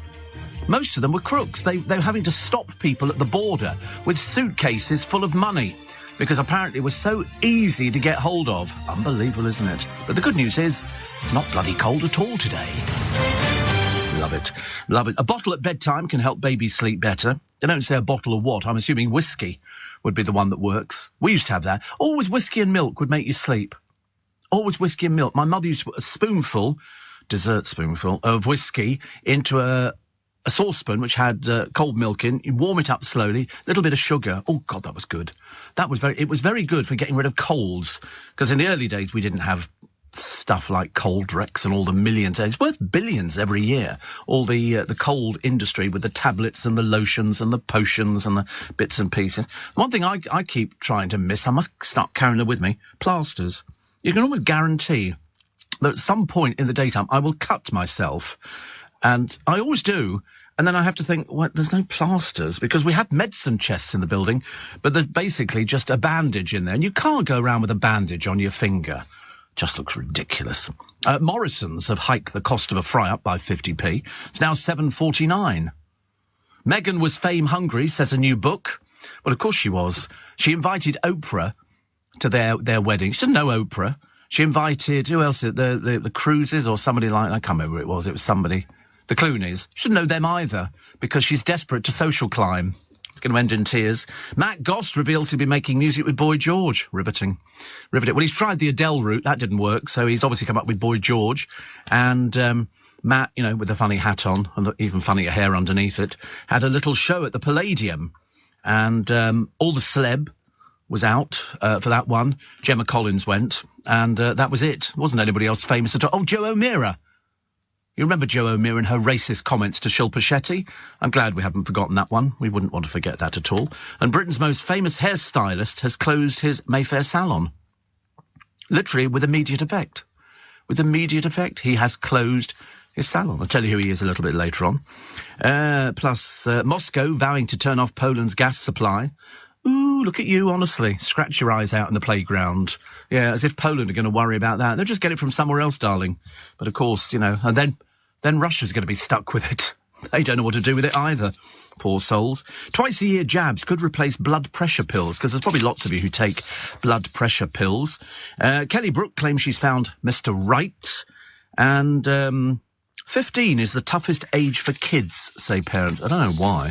I suppose because your emotions are running all over the place. You don't know what to do and what you can do for a job. And, can you afford to keep smoking beyond the age of 17 and things like that? I mean, I don't know. People worry about it. What was I doing at 15? I was working.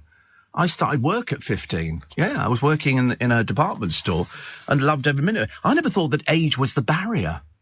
I just wanted to work. And that was good. I mean, I was king of carpet and soft furnishings, me. I tell you, I mean, I could sell anybody carpeting, and did. And we weren't even on commission. So I moved to John Lewis, and then we were on commission. And I found that easy peasy. It was really good. But the trouble is, unfortunately, work in retail does not pay the sort of money. John Lewis used to pay a bonus at Christmas. You would get the bonus based on your sales and the department sales, and that was very good. Then they've stopped doing that. They've stopped doing it. I think up until last year it was running, and people used to look forward to it. People would sort of wait, because if you were a department head, you could get thousands of pounds. But unfortunately, it all sort of tailed off, which was a bit of a shame. A lot of fish and chip shops should close, or could close, not should close. Well, maybe some of them should close if they can't do chips properly. Why? No sunflower oil. It's not coming out. I mean, by now, you would have thought people would have found out that you can get it from elsewhere and go and get it from elsewhere. Fancy just relying on Ukraine to get it. 1 in 3, they say, could close. I don't know how often you need to change. And there are 10,500 fish and chip shops. If you can't get it here, you can go and get it somewhere else. Might mean you have to drive for it. But 10,500 of them, 3,500 could be forced out of business. But just not them. Not just them. Kebab shops will also go down the same swami, because they use deep fat fryers for frying their chips. So you have doner kebab and chips, and they're fried. If they cannot get the sunflower oil, I mean, even the alternatives have gone up. Like palm oil, rapeseed oil. I think a lot of them are using the rapeseed oil now. But since Russia has invaded, the price per drum has risen from £30 to £44. So the cost of your fish and chips is either going to go up, or you're going to bottom out of it, and people can't afford to keep going. It's a bit much, isn't it, when Nicky Clark's hairdressing salon goes under in Mayfair. It's been there for... Oh, sorry, I spoiled it. Oh, blow, never mind. I mean, 30 years... 30 years been there, and then all of a sudden, cash crisis, because people weren't going to hairdressers, were they, during the pandemic? I mean, it got to the desperate stage where every time you went there, you had to you took your own clippers, and then people would do, I mean, the amount of pairs of clippers I bought, the soaring rates as well, but KFC can keep going. I don't understand why Nicky Clark couldn't keep going. I mean, they actually claim that he was charging up to £5,000 for a haircut. No, he wasn't. Everybody who owns a salon, you pay a premium for them cutting your hair, because you work on the assumption they have to be better than anybody else. It's like, but I don't subscribe to that, which probably makes me very unpopular with hairdressers. But it doesn't matter, because I think that some of the juniors work very well. I mean, his clients have included, but it doesn't matter who the clients are. It's closed. He could have had Pope Benedict XIV going in there for his haircut, or Her Majesty the Queen. But he didn't. He had Diana, Thatcher, Elizabeth Taylor, David Bowie and Nick Ferrari. Nick Ferrari will be very upset to hear that Nicky Clark is shutting his Mayfair salon. They're going to continue. I think they've got one salon in Birmingham, and they'll continue selling hair implements. Selling hair to people. I love it. I love it. But it's, if you've had something for 30 years, put it this way, it provided him with a very good living for 30 years. If he was charging that, to some of his top clients, I mean, people will pay it. But the average haircut nowadays, if you're a bloke and you don't have any fancy cuts or highlights or things like that, it's going to cost you the best part of between 9 to 20 quid to get your hair cut. Any more than that, they're ripping you off. That's all it should cost. It's clippers now. Gone are the days of scissors. That's cheap in London, is it? Well, a friend of mine used to pay 60 quid. 60 quid. But he used to have straightening treatments and stuff like that. I actually pay £11 for my haircut now. You've paid 45 quid? You have not. Really? Wow, 45 quid. Blimey. That is was that just a salon or is it in a posh place? Good God in heaven. Fitzrovia, well, there you go, you pay for that, I should imagine. But it's an awful lot, isn't it? I mean, I just have a consultation. Oh, you have a consultation first. Oh, I know, those ones. Okay, should we sit down and discuss? Okay, you face the mirror. So how do you see yourself coming out of here? Looking better. Okay, looking better. And obviously in Nicky Clark's case, they couldn't afford to keep it going, even with the prices he charges. And yet I would have thought that, people want to pay for a decent haircut. But I bet you anything, Nick Ferrari will be bang on that story today because he's a big, big fan. Steve, just setting off for Wembley Antique and Vintage and my wares, says Jeanette. I've got about 80 old frames of prints and oils, plus my bric-a-brac. Come over, we're right by Wembley Stadium and your favourite shop, Costco, is next door. Come on, Steve, you'll love it. My friend Ant Payne, who works for our sister station, Capital, sent me a text the other day. He said, I've just joined Costco. He's very excited by this, very excited. And he said, can I take anybody else with me? I said, you take the whole family if you want. But remember, it's all going on your card. Because they sometimes say, when you pull the trolley up to the thing, they go, all together. And you go, yes. Because if it's not, they go, okay, the first bit we do, you give over the card. And then they'll do the first bit. But you're paying for it. Then they give you the cash, presumably. So I said, yeah, he's so excited. He is beyond excitement. Yeah, I mean, I could sort of probably give him a guided tour, but once you've been in one, you've been in them all. I went through a phase the other day. I wanted a baked potato. Where they sort of, and they're fairly big baked potatoes in there, and they're about £1.45. This is cooked together with the filling, which can either be cheese, beans, chili con carne, or something else. And so I had chili con carne with cheese. Delicious. £1.45. You can't complain. Sandra says there's more money to be made in dog grooming, 40 quid plus. Yes, it's not cheap, is it, dog grooming? And somebody says, do you remember Teasy Weezy Raymond? Did you ever meet him? I didn't, no. I met Vidal Sassoon. And he was very good. Very, very good indeed. And Susan in Whetstone says, it's my 74th birthday today, and I'd love to have you wish me a happy birthday. Where does the time go? Well, you should know. You're 74, for goodness sake. Where do you think it's gone? Now it means you sort of limp. Now you can barely walk properly. I went out yesterday. I bought 3 new shirts, a jacket and a pair of shoes. Under 200 quid in Marks and Spencer's. What a bargain. £49.50 for the shoes. The shirts were about 30 quid each. And the jacket was 55.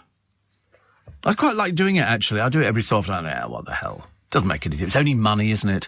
Ian says, I get my hair cut for 8 quid in Royal Leamington Spa. You see, you're that far up the country, and even you pay 8 quid. 8 quid? Royal Leamington Spa. Nothing royal about it, is there, apart from the prices, I should imagine. I always gauge everything on the price of the fish and chips.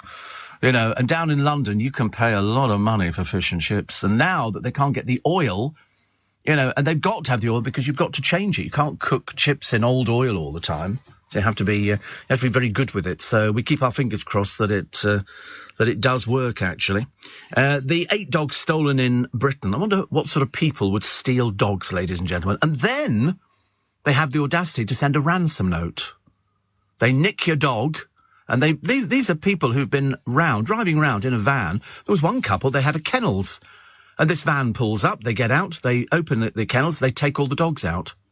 And they steal them. And there is a map where the most stolen dogs and the most at-risk breeds have been revealed. And I'll tell you about those after the break. Steve Allen on LBC. Morning. Oh, blimey, dropped my telephone. Just the excitement of everything. I'm so sorry. It's only because Michael Dennis, the Black Cab poet, He says, hope all is well and good with you and the listeners. I'm not driving the cab. He's still not doing it. He said, I found other employment. He's baking bread.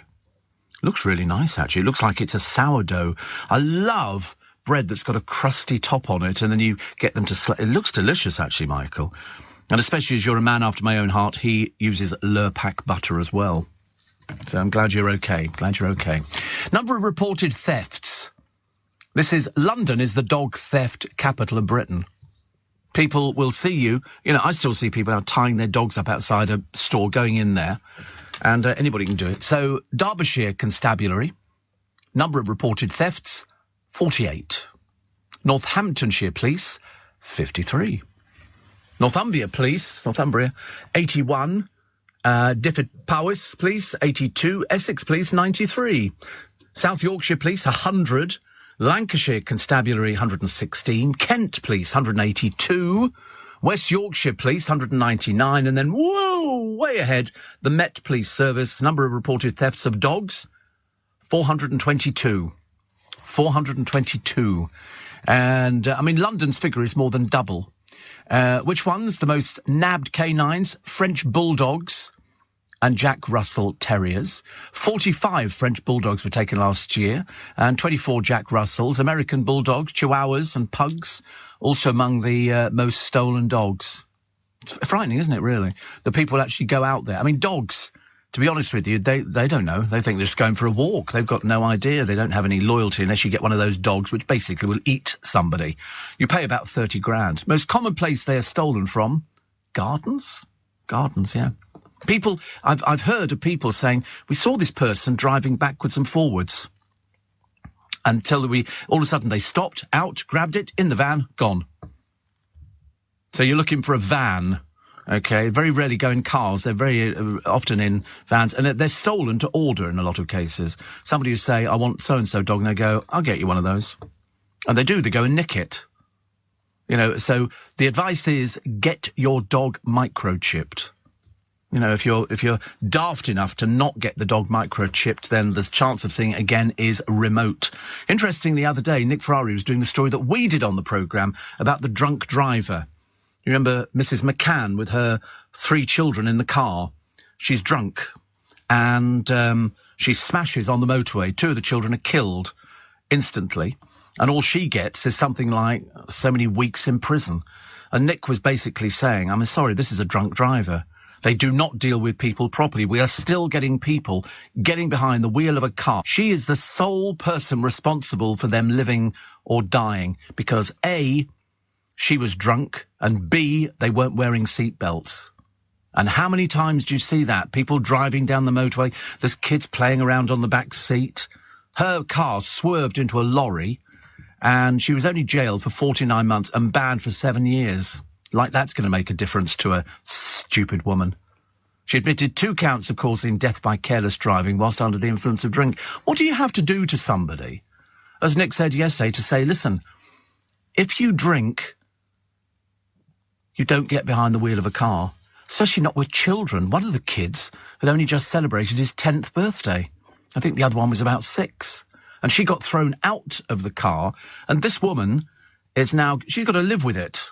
But to be honest with you, I feel no sympathy whatsoever for her at all. She's a drunk driver. The police have said every time, the one thing that they hate the most, drunk drivers. Because it's not only a case of they damage themselves, it's other people. And they don't care. This woman quite clearly didn't care, apart from saying after the accident, oh, why didn't I give them seatbelts? But this time, 2 of them are dead. What do you mean? But I mean, it's just ridiculous. Absolutely ridiculous. So I was glad that Nick sort of came down on our side as well. Everybody said exactly the same. He had all the experts on saying the courts are lenient with these people. Lenient. There's no deterrent for going out there. How many times have you seen these police interceptor programs? I mean, 49 months is 4 years. She'll be out in less than 2. Because she pleaded guilty. That immediately halves the sentence. Little bit of advice there. Yeah, halves the sentence. If you plead guilty, they go, oh, that's how you admitted guilt. Yeah, she's 2 children light. She also absconded from the court. She didn't turn up, so they dragged her back in again. She's quite clearly a vile piece of work. But as I say, she's now 2 children short because of her actions. Because of her actions. So Nick had this bloke on who is somebody who sort of deals with the amount of court cases to try and find out what deterrent you can offer somebody to make sure that they don't get in the car when they've had a drink. And he said, well, they need to give bigger sentences. I mean, she should have gone to prison. She killed 2 children. I couldn't care less whether they're her children or somebody else's children. She should have gone to prison for 10 years. There's no deterrent. She's obviously done this before. You don't just think, oh, I'll have a few drinks and then just sort of get in the car and drop the kids home. It wasn't like that at all. She was driving at speed on the motorway. She was exceeding the speed limit and she was over the limit and the kids weren't wearing any seatbelts. An accident waiting to happen. She's got to live with it for the rest of her life, but she will forever be known as a child killer because it could have been better. She couldn't have got in the car. Somebody else could have actually got in the car and driven it for her. But the police have said on all these programmes, they've said the one thing we hate is the drunk driver. Do you see them pulling people over? And told you there's that bloke, I mean, there's been hundreds, but this particular one was at home, then decided to go out and get some Kentucky Fried Chicken. So he drives down the motorway, gets the KFC, puts it on the front seat, drives back, gets pulled on the motorway, and the police go, so he says, I'm taking my KFC home. He was over the limit. So they arrest him, and all he's worried about is, what do I do with the KFC? And they go, what do you mean, what do you do with the KFC, you thick little so-and-so? And so he phones his daughter. Oh, yes, I mean, I'm with the police at the moment. Do you want to come out and come and collect the KFC? I'm thinking, are you mad? And the answer is, he was, and a danger. But you get loads of these cases. There was one girl, she'd driven to the pub to collect her drunk boyfriend. You could tell what sort of people they were the moment you saw them.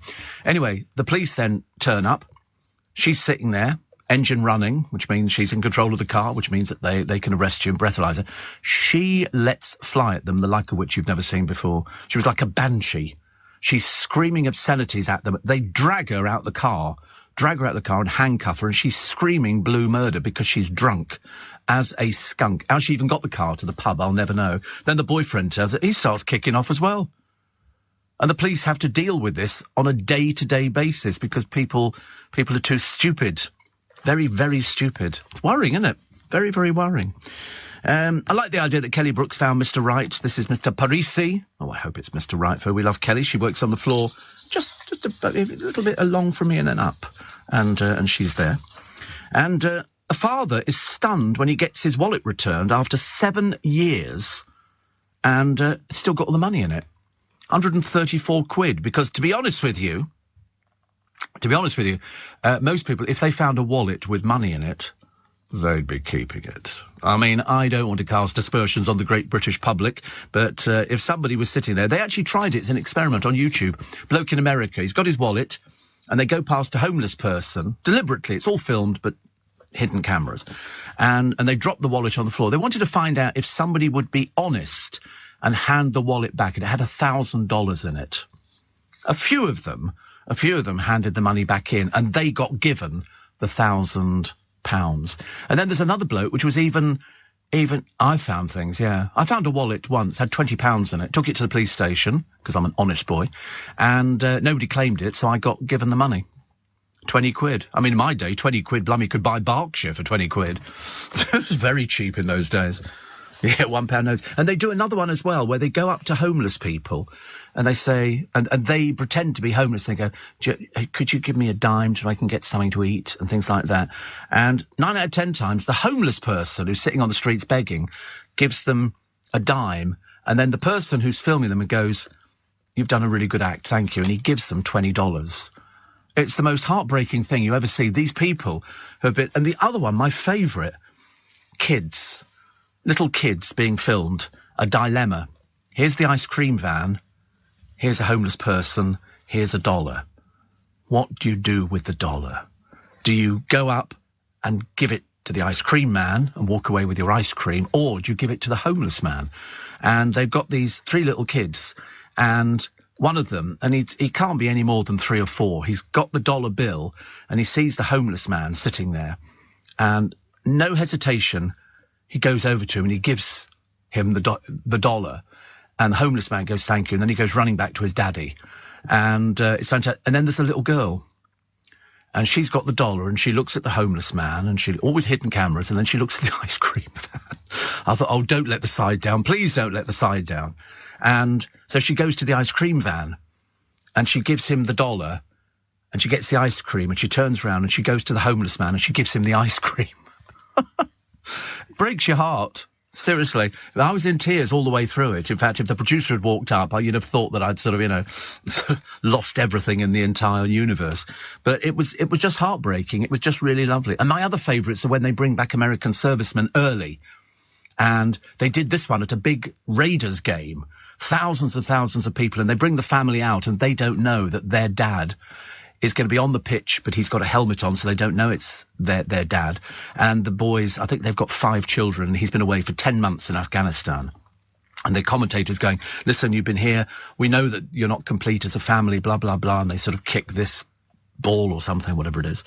And then they say, but you'd love to be complete, but your daddy's not as far away as you think.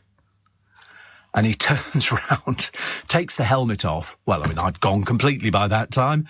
And the whole family, all of a sudden, the realisation that it's like Daddy, my daddy all over again. It was blooming brilliant. It was. I do love a good cry before the programme. And Mr. Neil says, I love a Costco jacket potato or their cottage pie. Oh, that's lovely. The cottage pie's very good. And he said, I've been following Michael the Black Cab Poet's bread making. Looks amazing.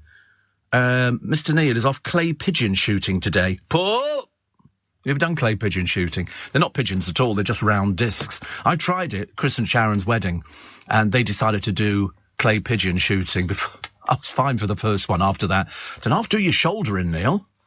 It really does. The ricochet off these... God, blimey, shan't be doing that one again in a hurry. But at least I can say I did it.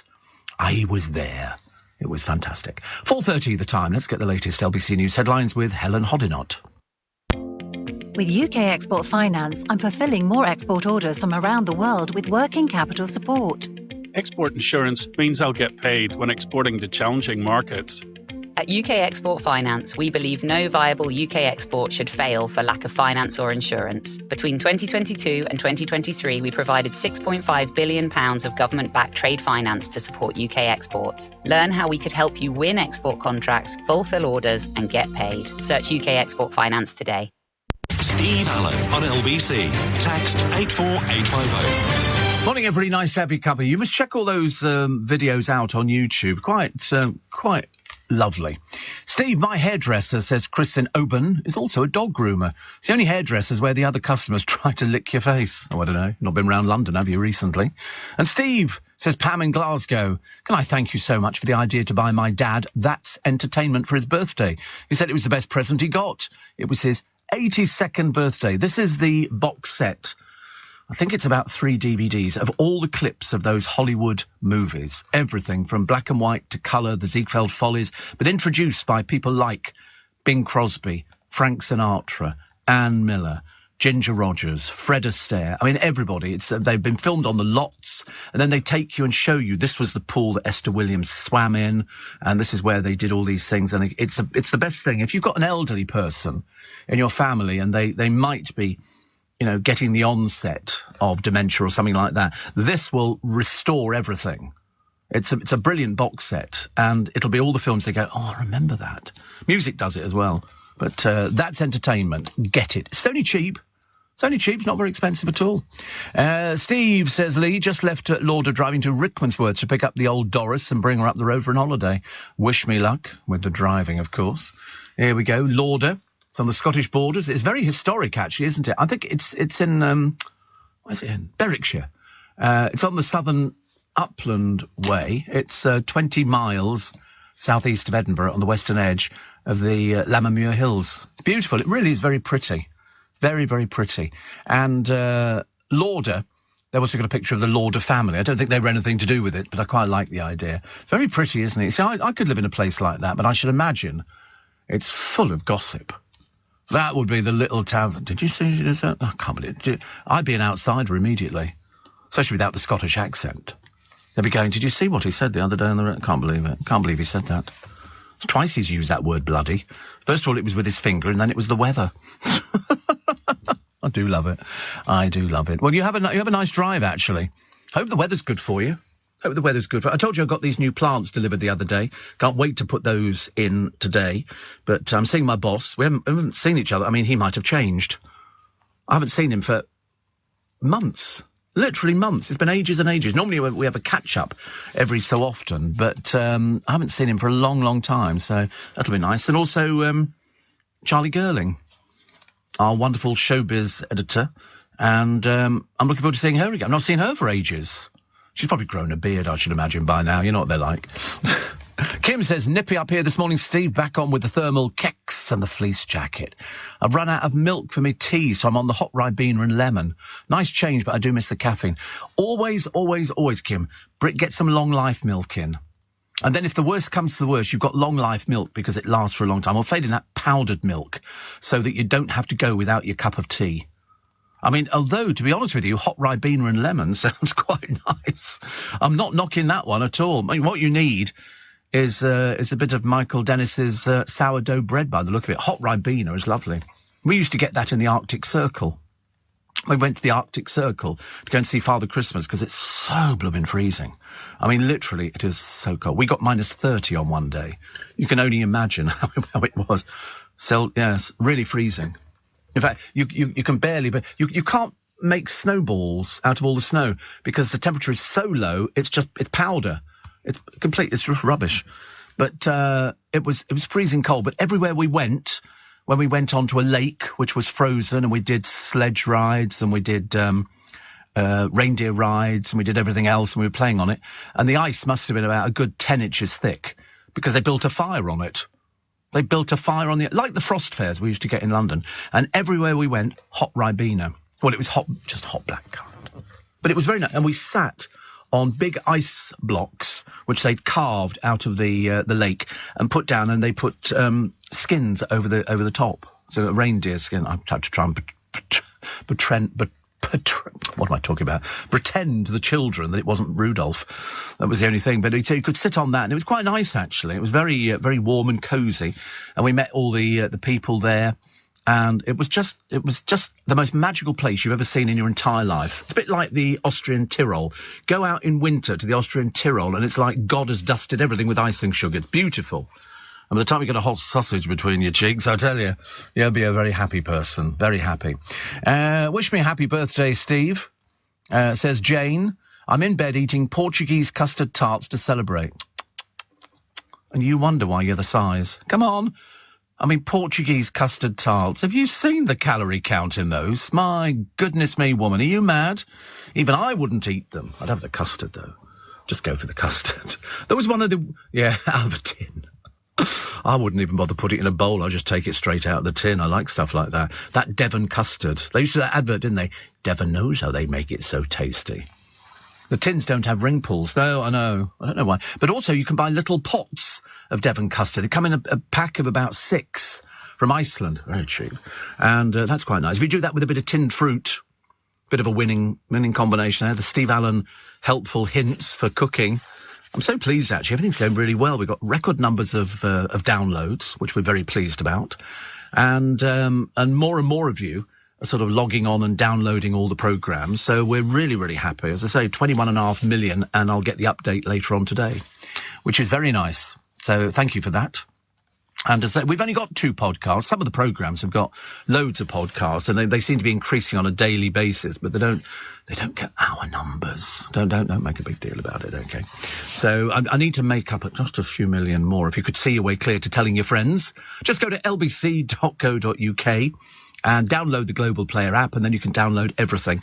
And it'll keep you going through those long, cold nights as you stare out of the little hut and you look at the Aurora Borealis. It's wonderful. Dawn Neesom's got her column today. Excellent column. We'll come around to that a little bit later on. Claudia Winkleman says she owes her success and her sex life to her fringe. See, something else we've got in common. Unbelievable, isn't it? Yep, absolutely. Nothing at all. Nothing at all. Sheena Easton is 63 today. Came from an Esther Ranson programme, came to LBC years ago when we were in Gough Square. And the last time I spoke to her, she was in 42nd Street. One of my favourite musicals. And they reckon 1 billion people will watch the Jubilee concert for her Madge, including Bill Bailey and Basil Brush, who will be taking part, and Ed Sheeran.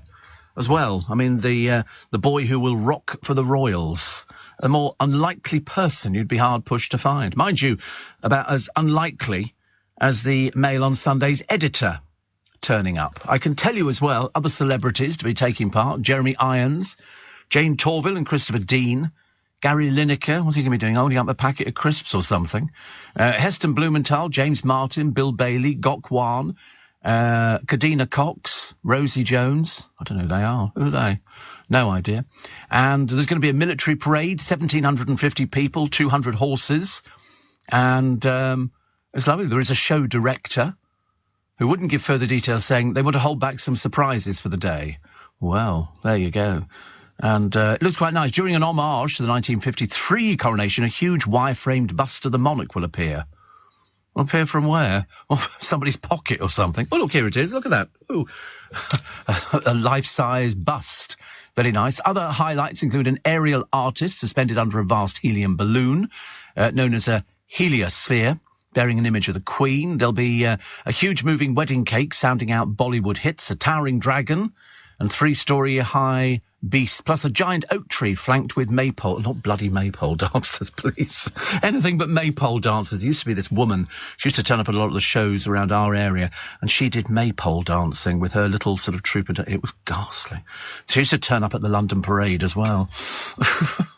I remember thinking, anything worse I couldn't think of. Kaz says, I'm an RAF child like yourself. Do you remember on the camp cinema, Saturday morning, Ivanhoe? Well, I remember all those sort of things. I remember my favourite treat on camp was the NAFI. It was like a little forerunner to a supermarket. We'd never seen supermarkets before. First supermarket I ever went in was called Mac Fisheries. And we'd never been in one before. They had freezers, they had things on shelves. Before, it was the corner shop. And if you saw a piece of ham you wanted, they would put the ham onto that huge machine and they would slice it. And you had to ask the assistant for things. And you could buy eggs. You didn't have to buy 6 eggs. You could buy just 2 eggs and stuff like that. It was a corner shop. Lipton's kind of pioneered it, really. And where did you say you can buy the Devon pots, please? Iceland. Have you been in Iceland? I mean, honestly, they've got everything. They do cheap rice. Any supermarket do these things. Have you been to a supermarket? I went to a supermarket yesterday. I went up to Sainsbury's at Hampton because, you know, I fill up my plastic jug in the bathroom, don't ask why, with all my coins. Every day I empty my pockets out and put them in the jug. And then when it gets to the top of the jug, I pour it into a carrier bag and I take it up to the supermarket. I should really take it to Metrobank, because I've got an account with Metrobank, and just sort of pour it in. But I want to get the money back so I can add it to my sort of little savings. And yesterday, yeah, you don't have to pay commission at Metrobank. I know. They also do it at Royal Bank of Scotland, some of them. And I've got accounts with both. And so I went up the other day, emptied my money in, and I had £254, which is not the most I've ever had. But I'd filled the jug up, so obviously I need to try and encounter some more £2 coins. It's the only way. Steve says, Mike, you mentioned village life. There are 18 boats on our moorings, and it can be very gossipy. It's a bit like The Archers with attitude. What was that film where they had angels with attitude? Not angels, they were Santa Claus helpers. And I think I can't remember what it was. Whatever it was, he became Father Christmas, because the other Father Christmas had bequeathed him his thing, and every time he sort of shaved his beard off, it grew back again. And he looked in the mirror and he went, phew. And so elves with attitude, that's what they were. Elves in attitude. I don't know why, they used to run along. That's right, elves with attitude. That's right, this is the policeman, and the elves turn up, okay, and they're going to tie him to a chair, because he goes, what do you want? And they get, oh, look, people say, oh, it's a nice swimming pool. I'd love that. That'd be nice, wouldn't it? Nice swimming pool. Heated. Here we go. This is the bloke. And all of a sudden the door opens. You have to get this film out, and it's called... We'll find out in a moment, actually. But he thinks he can hear something, and then the elves turn up. He looks over, and there they are. We're your worst nightmare. Elves. With attitude. Called Melissa and Joey. No, it's not. No, it's called, that's right, Santa Claus. It's very good. Have you ever seen it? Oh, it's another, blimey, honestly hopeless. It's very, very good film. Very, very good film. And it's where Father Christmas is this ordinary bloke, And every time he shaves off the beard, it grows back again, and he can't do anything, and he puts on all the weight. He can't do anything about it. Terrible. Dennis in Grantham, do you remember Walls and possibly Lions made lively, creamy Cornish ice cream? No, not at all, actually. No. I mean, I remember Cornish ice cream because it was yellow. And it looked yellow, and it was the best ice cream, which is very good. And there we go. Long Life Milk UHT is going to be added to the shopping list. Good call, says Kim. I tell you for why, because if you've ever been caravanning, that's what you take with you. You take UHT milk and you take powdered milk, and you can use it for all sorts of things. You can mix it up and use it in cooking. I mean, it's not best for sort of drinking, but on the top of a cup of tea or a cup of coffee, it's very good. 14 minutes to 5. Leading Britain's conversation, LBC with Steve Allen. Morning, nice to have your company. Steve, before you take all your saved coins to the bank, you should check the 20p coins. Oh, I never do that, John. I can't be bothered. You know, people say there's a few still issued by mistake with no year on, they're worth 50 quid. Listen, I know it sounds really bad, but I really couldn't be bothered. It was bad enough when years ago, before we had these Coinstar machines and, you know, other places, you could go into the bank, they would give you a pile of their little bags, and I used to sit there on the sitting floor counting out pennies and then making a pound and then putting it in the bag and then sealing it up and then taking it into the bank, and they would then change it for proper money, you know, into the old crispy pound notes and 50 pence notes and all those sort of things, the 10 bob notes. And that was fairly good. And then they brought out these machines where you just empty your money into the machine. I can't be bothered to start looking at dates. It used to be, wasn't it, a 1933 penny or something? If you got one of those, they're worth a bit of money. But, yeah, they give you notes, yes. Well, they do. Well, I mean, when I do it in the Coinstar, it says, do you want to donate to charity? I think not. I think I do quite a bit for charity. And then you get the money and they just count out 250 and the odd amount of money. And you sort of roll it out and put it in your pocket because all the heads are the wrong way. And I'm a bit sort of anal on things like that. So I have to make sure that all the heads are the right way in my wallet. So when I open my wallet, I've got the 20s, the 10s and the 5s all laid out. Oh, yes. There's no messing around with me, I tell you. I know, a little bit screwy. But it's on an auction TV programme. Yes, I saw it as well, John. But, I mean, who can be bothered to sit there counting every blooming 20 pence piece and looking to see if it says something on it? And not me. Not me. What else? What else we got? Friends and family of Caroline Flack have announced a festival in her honour. It's to raise money for a charity. It's being held in Pangbourne, of all places, which is sort of quite odd, actually. And I'm not sure whether it's a small venue. They've got Professor Green, Paddy McGuinness, and a few other people who are going to be there. Doing what? I mean, whether it's going to last all day, I've really no idea. I'll have to find out for you. Never be without milk for a cuppa, says Angela. Fill an ice cube tray and freeze, and it's easy to pop out a cube of milk and defrost. I never thought about it. We do that with gravy. You ever done that with gravy? Where you pour gravy into an ice cube tray and then it freezes, and then when you need to make more gravy, just pop out an ice cube. Yeah, it's quite nice, actually. So who else? This is a one-day festival featuring acts from the worlds of comedy, dance and music on the 25th of July. Natalie Imbruglia, Louise Redknapp and Fleur East are the first acts to be announced for the event, which will be held in the grounds of Englefield House. Plus, they've got Professor Green, celebrity appearances. Obviously, I think Professor Green's musical career has disappeared, hasn't it, really? Dermot O'Leary, Kirsty Gallagher, Paddy McGuinness, Joel Dommett, Noel Fielding and June Sarpong. God's name, June Sarpong going to do. Strictly Come Dancing stars Jeanette Manrara and her husband will be in attendance. And they've got all sorts of people. There's an event committee, if you please. And they've got sort of Caroline's mother, Christine, her sister Jodie, and then Dawn Porter, Natalie Pinkham, a few other people. I don't know. Is that going to go well? Is that going to go well? I don't know. I don't know how much the tickets are for it. Whether you buy a ticket for the whole thing and it's just an event, isn't it? They're going to call it Flackstock. Flackstock. So pays your money, it takes your choice. Here we go, loads of people. Live music, dance, comedy in the grounds of Englefield House. Come on. Why don't they put down how much it costs? Really, really annoys me. All they say is supported by Giles Cooper Entertainment and Live Nation, and you contact Ticketmaster. We can't find the price. I need to know these things. It's very annoying, isn't it, really? Hundreds of people lining the streets for the funeral of Harry Billinge. We'll tell you about him a little bit later on. And whatever happened to the former Big Brother housemates? Plus, the Celebrity Karaoke Club. My God, they've trawled the thing. Oh, tickets not on sale yet. So they don't even have a price for the tickets. That's a bit of a pain, isn't it? Celebrity Karaoke Club. Not one celebrity in sight. Not one celebrity. It's really embarrassing. So here we go. This is the star-studded lineup. I mean, dear, I don't tell you, they must have trawled cemeteries. They can't have. Where are these? They call it an impressive cast list. OK, let's run through them, boys and girls, and you tell me who you think they are. OK, no, you've gone past them. You've gone past. You got too carried away. OK, Queen Mojo. Who? Matt Evers. Who? Chloe Sims. Good God in heaven. I mean, she must be the oldest contestant ever. Ahura.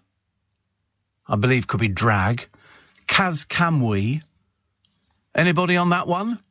Chriselle Stouse. Bobby Norris. I'd change your agent, pal. It's not going at all well for you, is it? Laura Anderson. Kareem Zeroual. Donna Preston. Callum Izzard and Aaron Kraskell. And that's a celebrity lineup. I mean, God in heaven. I mean, that's about the best you're ever going to get, isn't it? If you've never heard of anybody in your life. I mean, who in God's... And the worst thing is they put poor old Bobby Norris down as Towie. So he's not been on Towie for ages. He walked off. You know, want to present I'm going to get my presenting skills. You know, which, to be honest with you, I mean, if you've found yourself in a lineup that looks like that, you'd get rid of your agent immediately and get off the programme. And that's celebrity karaoke. Ghastly. I mean, Chloe Sims. Her makeup arrives in the room before she does. Really embarrassing, isn't it? I never understand why they laughingly call these people celebrities, because they're absolutely not. Marilyn says, I just heard you say Cornish ice cream was the best. My Italian nana and nonna and nonna, Mrs. Galasso, made the best ice cream. They had a cafe in Newton Mean, just outside Glasgow. Will you stop publicising your firm, Marilyn? It's disgraceful. I do like ice cream. My friend's got an ice cream shop in Richmond. Makes it on the premises. I don't think it's very good for diabetics. I don't think it is. I don't really have it very often. I did have yesterday. I had a feast. It's called a feast. It's got sort of chocolate, solid bit of chocolate, and then with the chocolate ice cream around the outside and crushed nuts. Big fan of that.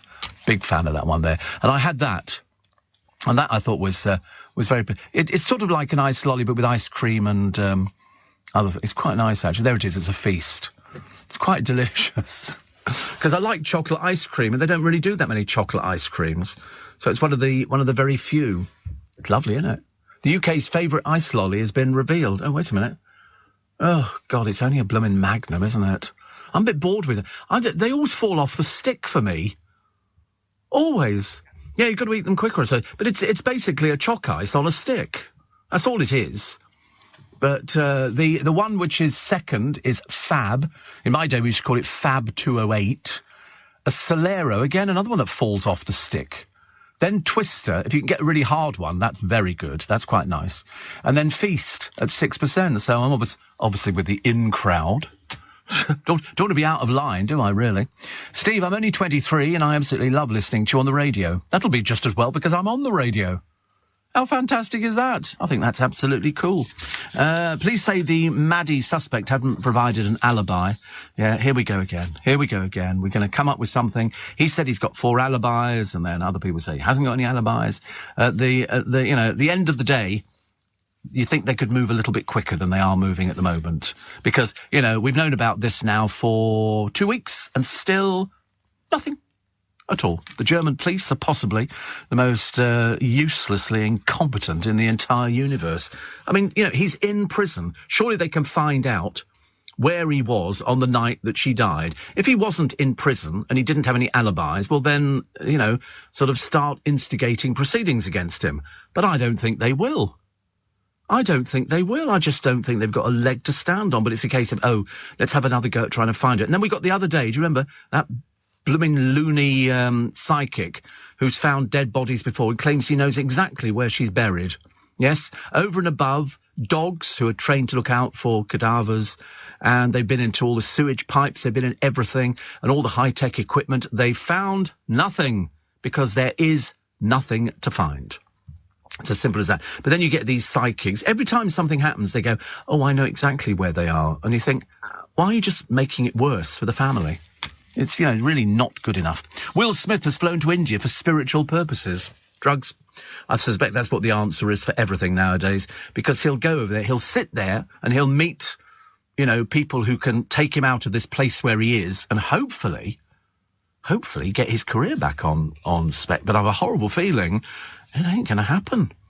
People have been cancelling him left, right and centre because he's barred from the Oscars for 10 years. I mean, I'm not saying that he's poor. I should imagine he's got gazillions of money, loads and loads. I mean, he's had a very successful career for years and years and years. And so I then think to myself, if he's got loads of money, he can do this. But flying to India for spiritual purposes, where he'll sit cross-legged and somebody will take him into a different... I don't think that's going to work for him. I think he needs to stay at home, see a psychiatrist, and get somebody who can talk him through his anger management, because he's quite clearly got anger management, which we knew about before. But that's all it is, just trying to find out what it is that affects him. But I suppose if you are very successful and something happens, then, sometimes people just fall off the edge, don't they? But, you just can't climb up on stage, not in the middle of a huge thing like the Oscars, hit somebody and then expect it all to be normal. It isn't. And I don't think it ever will be again. Whatever happened to the former Big Brother housemates? You'd be surprised how many we've forgotten and how many have disappeared completely now. And mainly disappeared because their careers got washed up. And I was sort of thinking to myself, what's it like if you've been on television and then all of a sudden you're not on television, and then nobody wants to book you for things. There's a whole cast of people, people like Brian Dowling. Is it Dowling? Who sort of, I mean, God knows where he is now. Probably working in a chip shop, I should imagine, or something like that. But there's a whole raft of these people. And I shall tell you what they're all doing. Apparently, Megan Fox has told how she avoids red wine, but loves a drop of her fiancé's blood. Slightly too weird for this programme, I'm afraid. Slightly too weird. Queen of Pop, Madonna, has split from her toy boy boyfriend after 3 years together. She's 63, he's 28. She does have the oddest taste. I mean, she's dated mainly... Well, apart from Warren Beatty, who's now 85. She dated Sean Penn, romances with Vanilla Ice, Tupac Shakur, Carlos Leon, and Guy Ritchie. She later dated a model, Kevin Sampao. So she's, mind you, she's 63. She's allowed a few dates, isn't she? Well, I'm assuming she's allowed a few dates. I don't know. We'll take a short break. News at 5. Back in 3. On your radio, on Global Player, and Play LBC. leading Britain's conversation. This is LBC. Are you receiving tax credits? If so, this message is for you. Tax credits are coming to an end, and most people will be asked to apply for universal credit instead. The Department for Work and Pensions is writing to tax credit claimants. You won't be moved automatically, so look out for your letter explaining what you'll need to do and by when. And there's also lots of support to help you make the move. Get ready for your universal credit switchover. Search Understanding Universal Credit today. Eligibility criteria apply. This is LBC from Global, leading Britain's conversation with Steve Allen.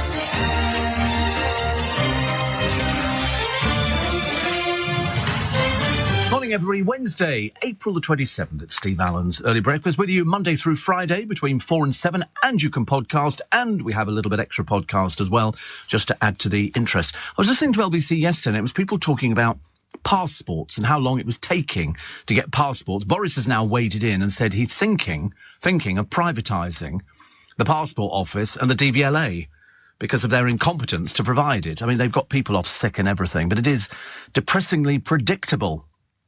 A huge surge in passport applications, because mine runs out on July, I think, something like that. So it's just a straightforward renewal, however much that costs. But I remember the last time I got the passport, which must have been, I suppose, 10 years ago, I sent it off to Ireland.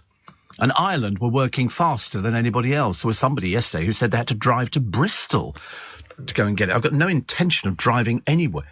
Not with petrol the price it is. It's a case of, just send it off to somebody and hope that they don't lose. Pardon me, I've got indigestion now. It's only because I'm looking at a breakfast from Morrison's, which is a bit exciting, because when you sit here, you feel like you could eat the photograph. It's as exciting as that, because what they've done is they've upped the cost of the cafe fry-up. I don't know why they're making such a big deal about it in the Sun. Everything else is going through the roof. It's only gone up by 50p, because you get...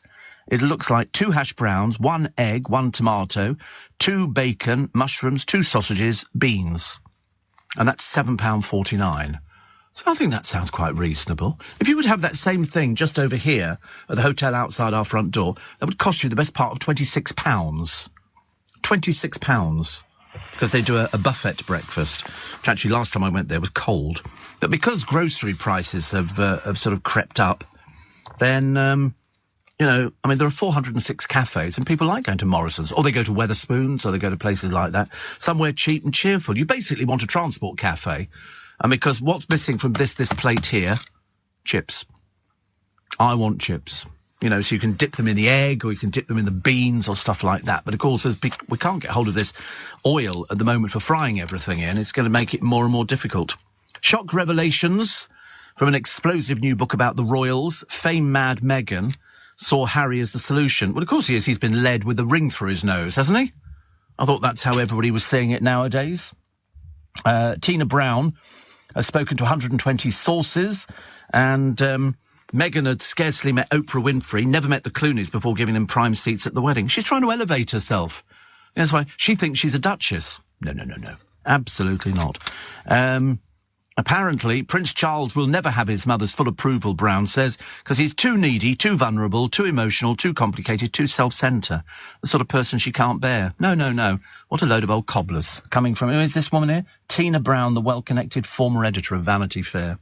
Yeah, write whatever you want, love. And the reason she'll write whatever she wants is because nobody ever challenges the royals. They're never going to respond to it. That's a little bit beneath them, actually. And here we go. Steve... Because they were easier to count, I used to only collect 20, 50p and £2 coins and the occasional £5 note. I've got that. And it was in a large jar, which I superglued the lid so I wouldn't be tempted to open it. In 16 months, I'd collected 580 quid. Well, actually, Sandra, that's a brilliant idea. I always recommend to people, if you put aside all the change in your pocket every day or every week or something like that, by the time you get to Christmas... You've saved up a tidy little sum and it hasn't cost you anything because the money is just burning a hole in your pocket. I used to get through no end of pockets on my jeans because you were sort of rubbing all the time with sort of the coin. We don't use cash. Well, I use cash. I'm not falling into this woke society where, we only use cards and all the rest of it. No. Cash, mate. King of cash. All these snowflakes out there. We only use cards, Steve. Yeah, well, bully for you. Well, I'm afraid I'm... king of the cash. I use cash for everything. My petrol, everything. Except my clothes yesterday when I bought in Marks and Spencer's, I did use the card. Although at one point the machine went bing, bing, bing, seek attention. And I was putting a shirt through. So that I called the bloke over. Oi! Because I'm like that. Oi, you matey. Yeah, garçon. And I said, tell me what it is about buying a shirt that means I have to ask for assistance. And he said it didn't register. I said, okay, fine. So he did it for me. He said, do you want the hangers? I don't know. And so I didn't get the hangers. But I quite enjoyed doing it, actually. But I just was looking for this just plain jacket to wear, which sort of in a beige colour. You can buy the suit, but they do it slim fit, normal. And I'm not slim or normal fit. I'm just sort of slightly on the plump. No, I'm not pumped up. I probably could be, if I wanted to be. I could probably go in and have surgery or something.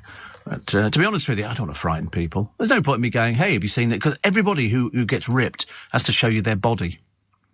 And to be honest with you, I've given up. I look at myself in the bathroom mirror and immediately change the light bulb. I'm now down to 15 watts. And I don't look too bad at all, actually, under 15 watts. It's very good. A US television executive told Brown that when meeting his ex, Sarah Ferguson, at the Royal Lodge, Windsor, Andrew said, what are you doing with this so-and-so, so-and-so? But she's moved in. They have 2 wings. He's got one wing, she's got the other. And The author also tells how paedophile financier Jeffrey Epstein called his pal Andrew an idiot behind his back, but a useful one. Yeah, but Andrew always met with the wrong people. Always met with the wrong people. Even Boris Johnson, after a meeting with Andrew when he was London Mayor, reportedly said, "I'm the last person to be a Republican, but so-and-so, if I ever have to spend another lunch like that, I soon will be." God, honestly. But Meghan, we always knew she was a social climber. Average little actress. A nobody. Totally a nobody. But, of course, the moment she's then, gets something like meeting, what's his face? It's a case of then people go, oh, who is she? She's done Suits. Hello? Anything else? No, not really. Steve, we have an ice cream farm near us. What, like growing out in the fields? What, like king cones and stuff like that? And can you imagine you go out to the fields and they go, OK, the strawberry ice cream is over there. Vanilla ice cream is here. An ice cream shop attached to a dairy. Good Lord, honestly, you're full of information. And they do all sorts of flavours. My favourite being blackcurrant and licorice. It's to die for, says Phil. And I probably will. Yeah, blackcurrant and licorice. It's called the Ice Cream Farm. And, I love a sundae. I don't want anything that's got bits in it like that, thank you very much. They've got 50 flavours of ice cream. OK, what have they got? OK, vanilla, strawberry, chocolate, mint choc chip, rum and raisin, licorice and blackcurrant. That sounds quite interesting. I love Turkish Delight.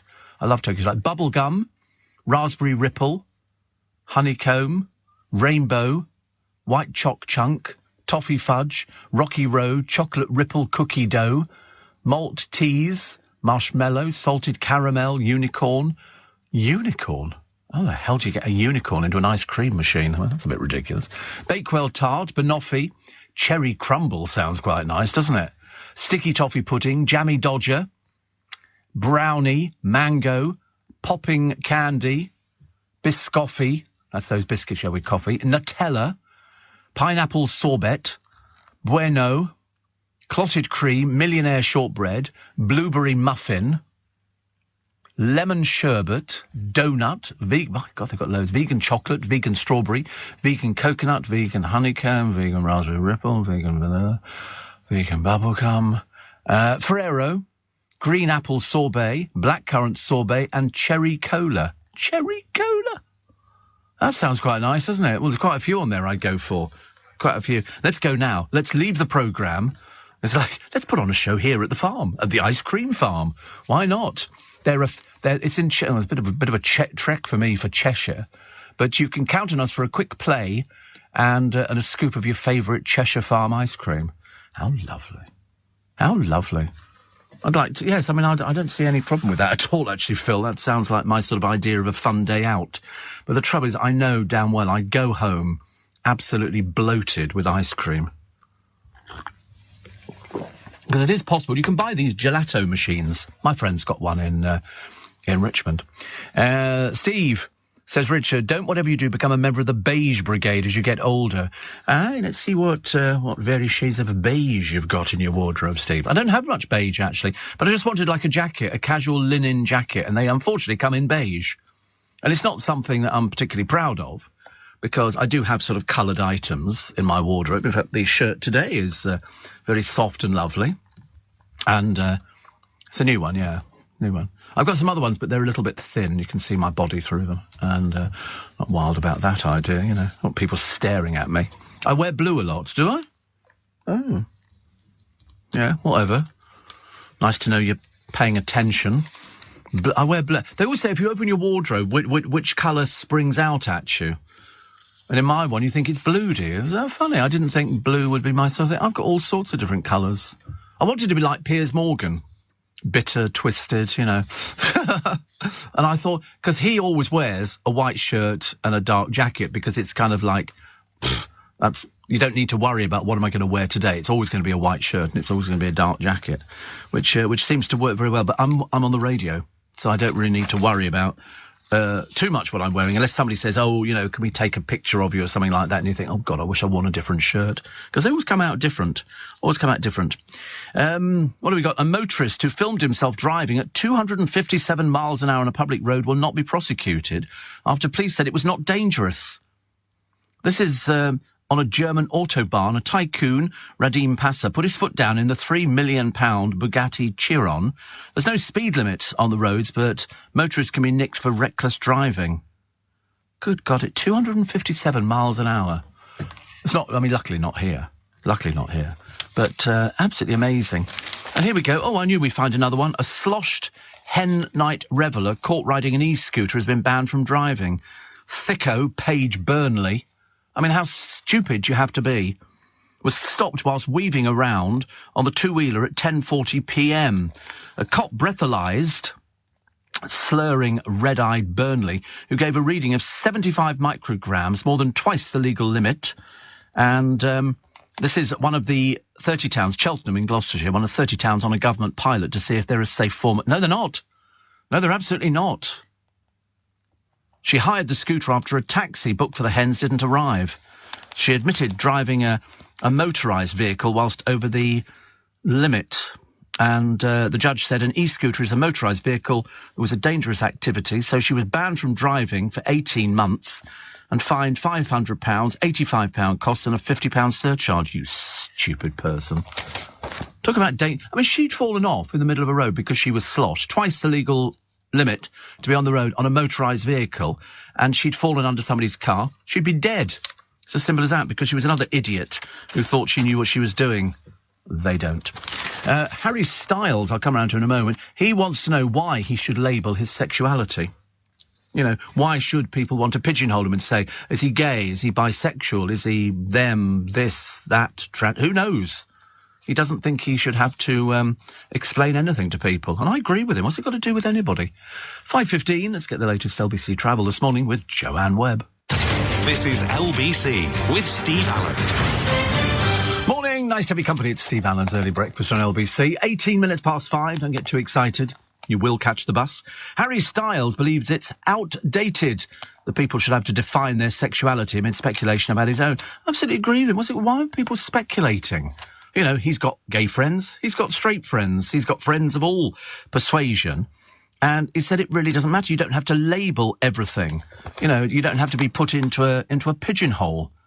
I mean, he says, but I think I got to a place where I was like, why do I feel ashamed? I'm a 26-year-old man who's single. It's like, yes, I have sex. You know, people are so... He also revealed he was made to feel ashamed about having a sex life whilst in One Direction. But he did tell, wait for this, I was waiting for the interview to be in some magazine or something. It's in Better Homes and Gardens magazine. Harry Styles spills all about his sexuality. Surely they could have got him a better magazine. I'm sure it's very good, but, you know, let's face it. Will Smith, as I say, flying to India for spiritual purposes. That would not be the place I would go to for spiritual purposes. Cleethorpes. I'd be going to Cleethorpes. Very spiritual in Cleethorpes. But, so he's keen to take a month out to practice yoga and meditation. You can do that in America, dear. You don't have to fly to India to do meditation. He's previously said he's committed to changing his behaviour so he never lashes out again. OK, well, that's fine. But you don't need to go to India for it. They do yoga all over the world and meditation. But a message at the start of the latest episode read, the Smith family has been focusing on deep healing. Some of the discoveries around our healing will be shared when the time calls. I think there's not an American in living memory who doesn't have some sort of healer associated with them. They've all got psychiatrists. They spend most of their life talking to psychiatrists, everything. You see them on all the programmes, the Housewives of Orange County being the classic example of people who are so far off the edge of the planet, you might as well just push them off completely. They had an interview the other day, it was on YouTube, and it was Philip Schofield trying to understand these three simpletons about why they believe that the Earth is not round, it's flat. And, I mean, they really were dumb. They really were dumb. And they think it's a conspiracy to cover it all up. And they sat there and you could see Philip Schofield going, this is the stupidest interview I've ever wasted my time with. And they didn't believe the moon landings. They didn't believe. And also, as that's what Philip says, you know, as sort of somebody said, what would be the point of a conspiracy? What would they be hiding? And of course, they don't really have proper answers for this kind of thing. But there are Looney Tunes people who believe in the crop circles. They believe in little green men, you know, because they have to, and they believe that the Earth is flat. Even though, strangely, People have been up in the spacecraft, but they don't believe any of that either. It's all faked. It's all faked. And you think to yourself, your life must be so, so empty. Steve, I bought one of M&S's latest range of shirts in pink and a T-shirt to wear under it last week. I wasn't sure if it would suit me. No, it's pink, dear. It's a little bit too over the top.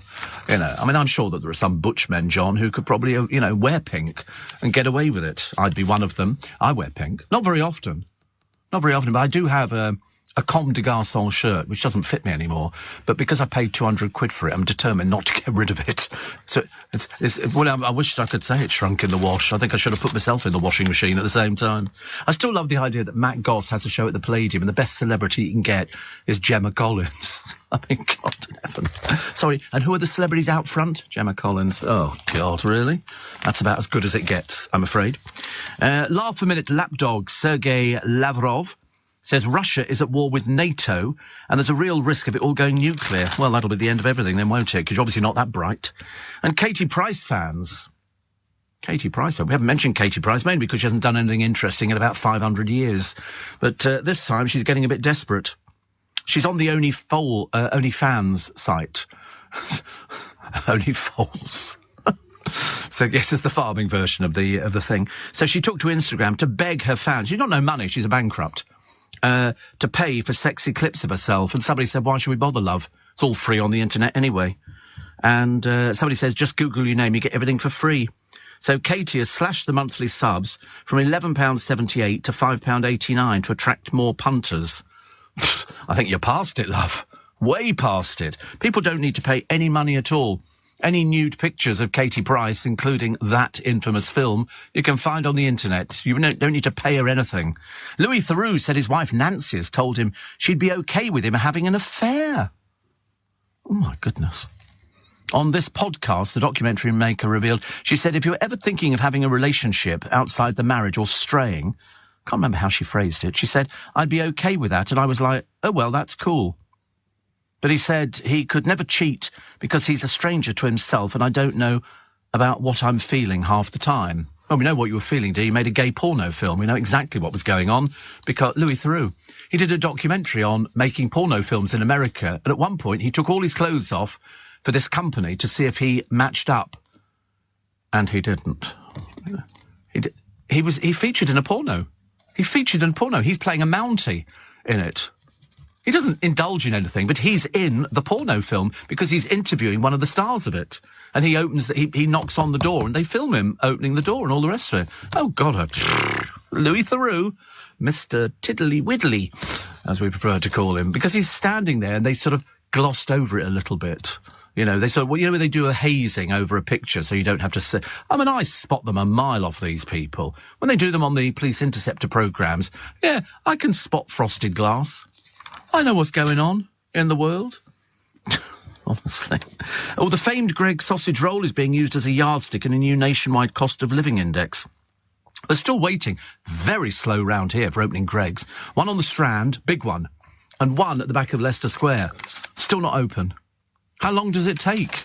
Goodness sake. Get the blooming things open and make sure they're open from 6 a.m. so that we can then send the boy out to go and get sausage rolls and everything else. Spring, summer, I'm not sure I could wait that long for a sausage roll. Actually, I've not been into Greggs for a little while. I tend to be using Marks and Spencer's by Twickenham Station, which is okay. Sometimes they do a croissant with ham and cheese in, and it's hot, and so the cheese sort of melts. It's quite nice. And £2. Very reasonable. And they do a bacon roll, which is £3. So sometimes I have 2 croissants with ham and cheese in. Yeah, sometimes. Yesterday I just had the bacon roll and it was very nice, but not as good as I don't think they make the original ones in Pret a Manger. I think they shove that ghastly egg inside everything and seem to think that the British want to go for it. Steve, I saw an advert for the Flat Earth Society that said they have offices all over the globe. I kid you not, says Bob, all over the globe. I know, you'd have thought they'd have seen the pictures of what the Earth looks like from space. It looks round to me. It doesn't look as though it's sort of a flat bread pizza or something like that, does it, really? Sienna Miller says studying at an old institution like Eton and Oxford creates politicians who have an absolutely different set of rules than other people. She said there is grooming of privilege. Oh, how wrong you are, Sienna. How wrong you are. They're not all privileged people who go there. Not all privileged people. You know, she's starring in Netflix's Anatomy of a Scandal. She says there's a grooming of privilege. They feel entitled to absolutely everything. No, they really don't. You need to go down there and educate yourself. I mean, I'd hate to sort of put you on my list of stupid yet savable people, of which we do have a few, I have to tell you. Halsey is taking a break from music, which is just as well, because I've got no idea who Halsey is, so take that break, love. Halsey, is it? Oh, well, there you go. What are they? Is it a... It's a what? Oh, it's a she. Oh, right. So she's trying to keep things normal. Grammys, Coachella and everything else, but I've no idea. But she has spent time struggling with endometriosis, which I've surprised myself I actually can say the word, because, you know, there's some words you look at and you think, what the dickens, what is that? How does that pan out? Fake meat could be worse for you than the real thing. I didn't have steak yesterday, I just had... asparagus again, honestly. I'm obsessed with asparagus. I cut up 2 packs of asparagus and then put on to it some mushroom, I call it compote, but it's like bean sprouts and mushrooms and grated carrots and things like that. And it sounds quite healthy, wasn't it, actually? But unfortunately, I'd run out of my favourite sauce, the Hellmann's Real Mayonnaise.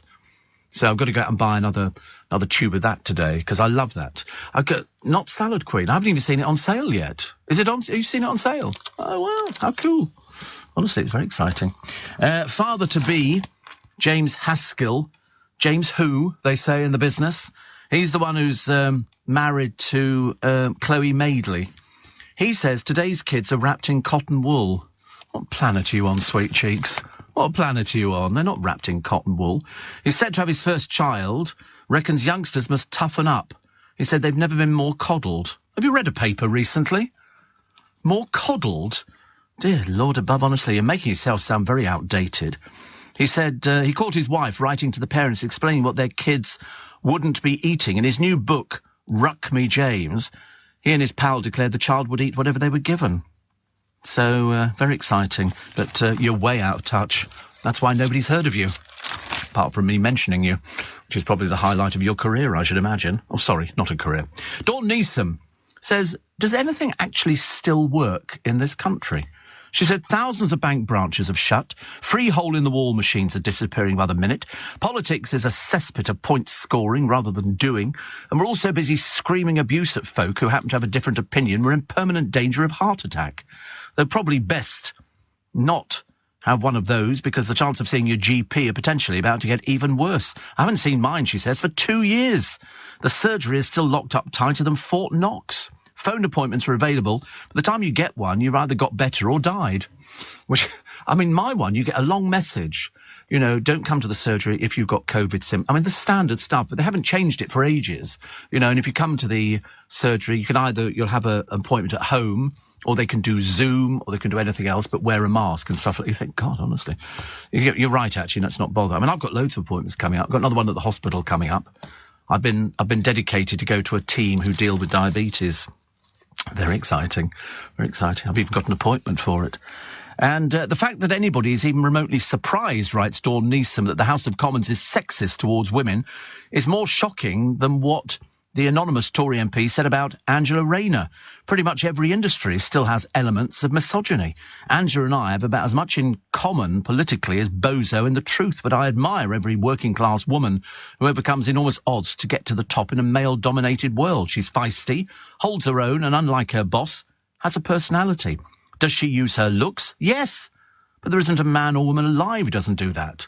Everybody uses their looks or their talent. Look at me. Ta-da! Yeah, all right. I'd make the effort, you know. I mean, I've never heard of, you know, I mean, nobody's ever said that Steve Allen uses his looks, you know, to get where he's got to at the moment. Yeah, 4. They never say that about Victoria Beckham either, so I feel as I'm in good company. It's 5:30. Let's get the latest news headlines with Thomas Watts. Are you receiving tax credits? If so, this message is for you. Tax credits are coming to an end, and most people will be asked to apply for universal credit instead. The Department for Work and Pensions is writing to tax credit claimants.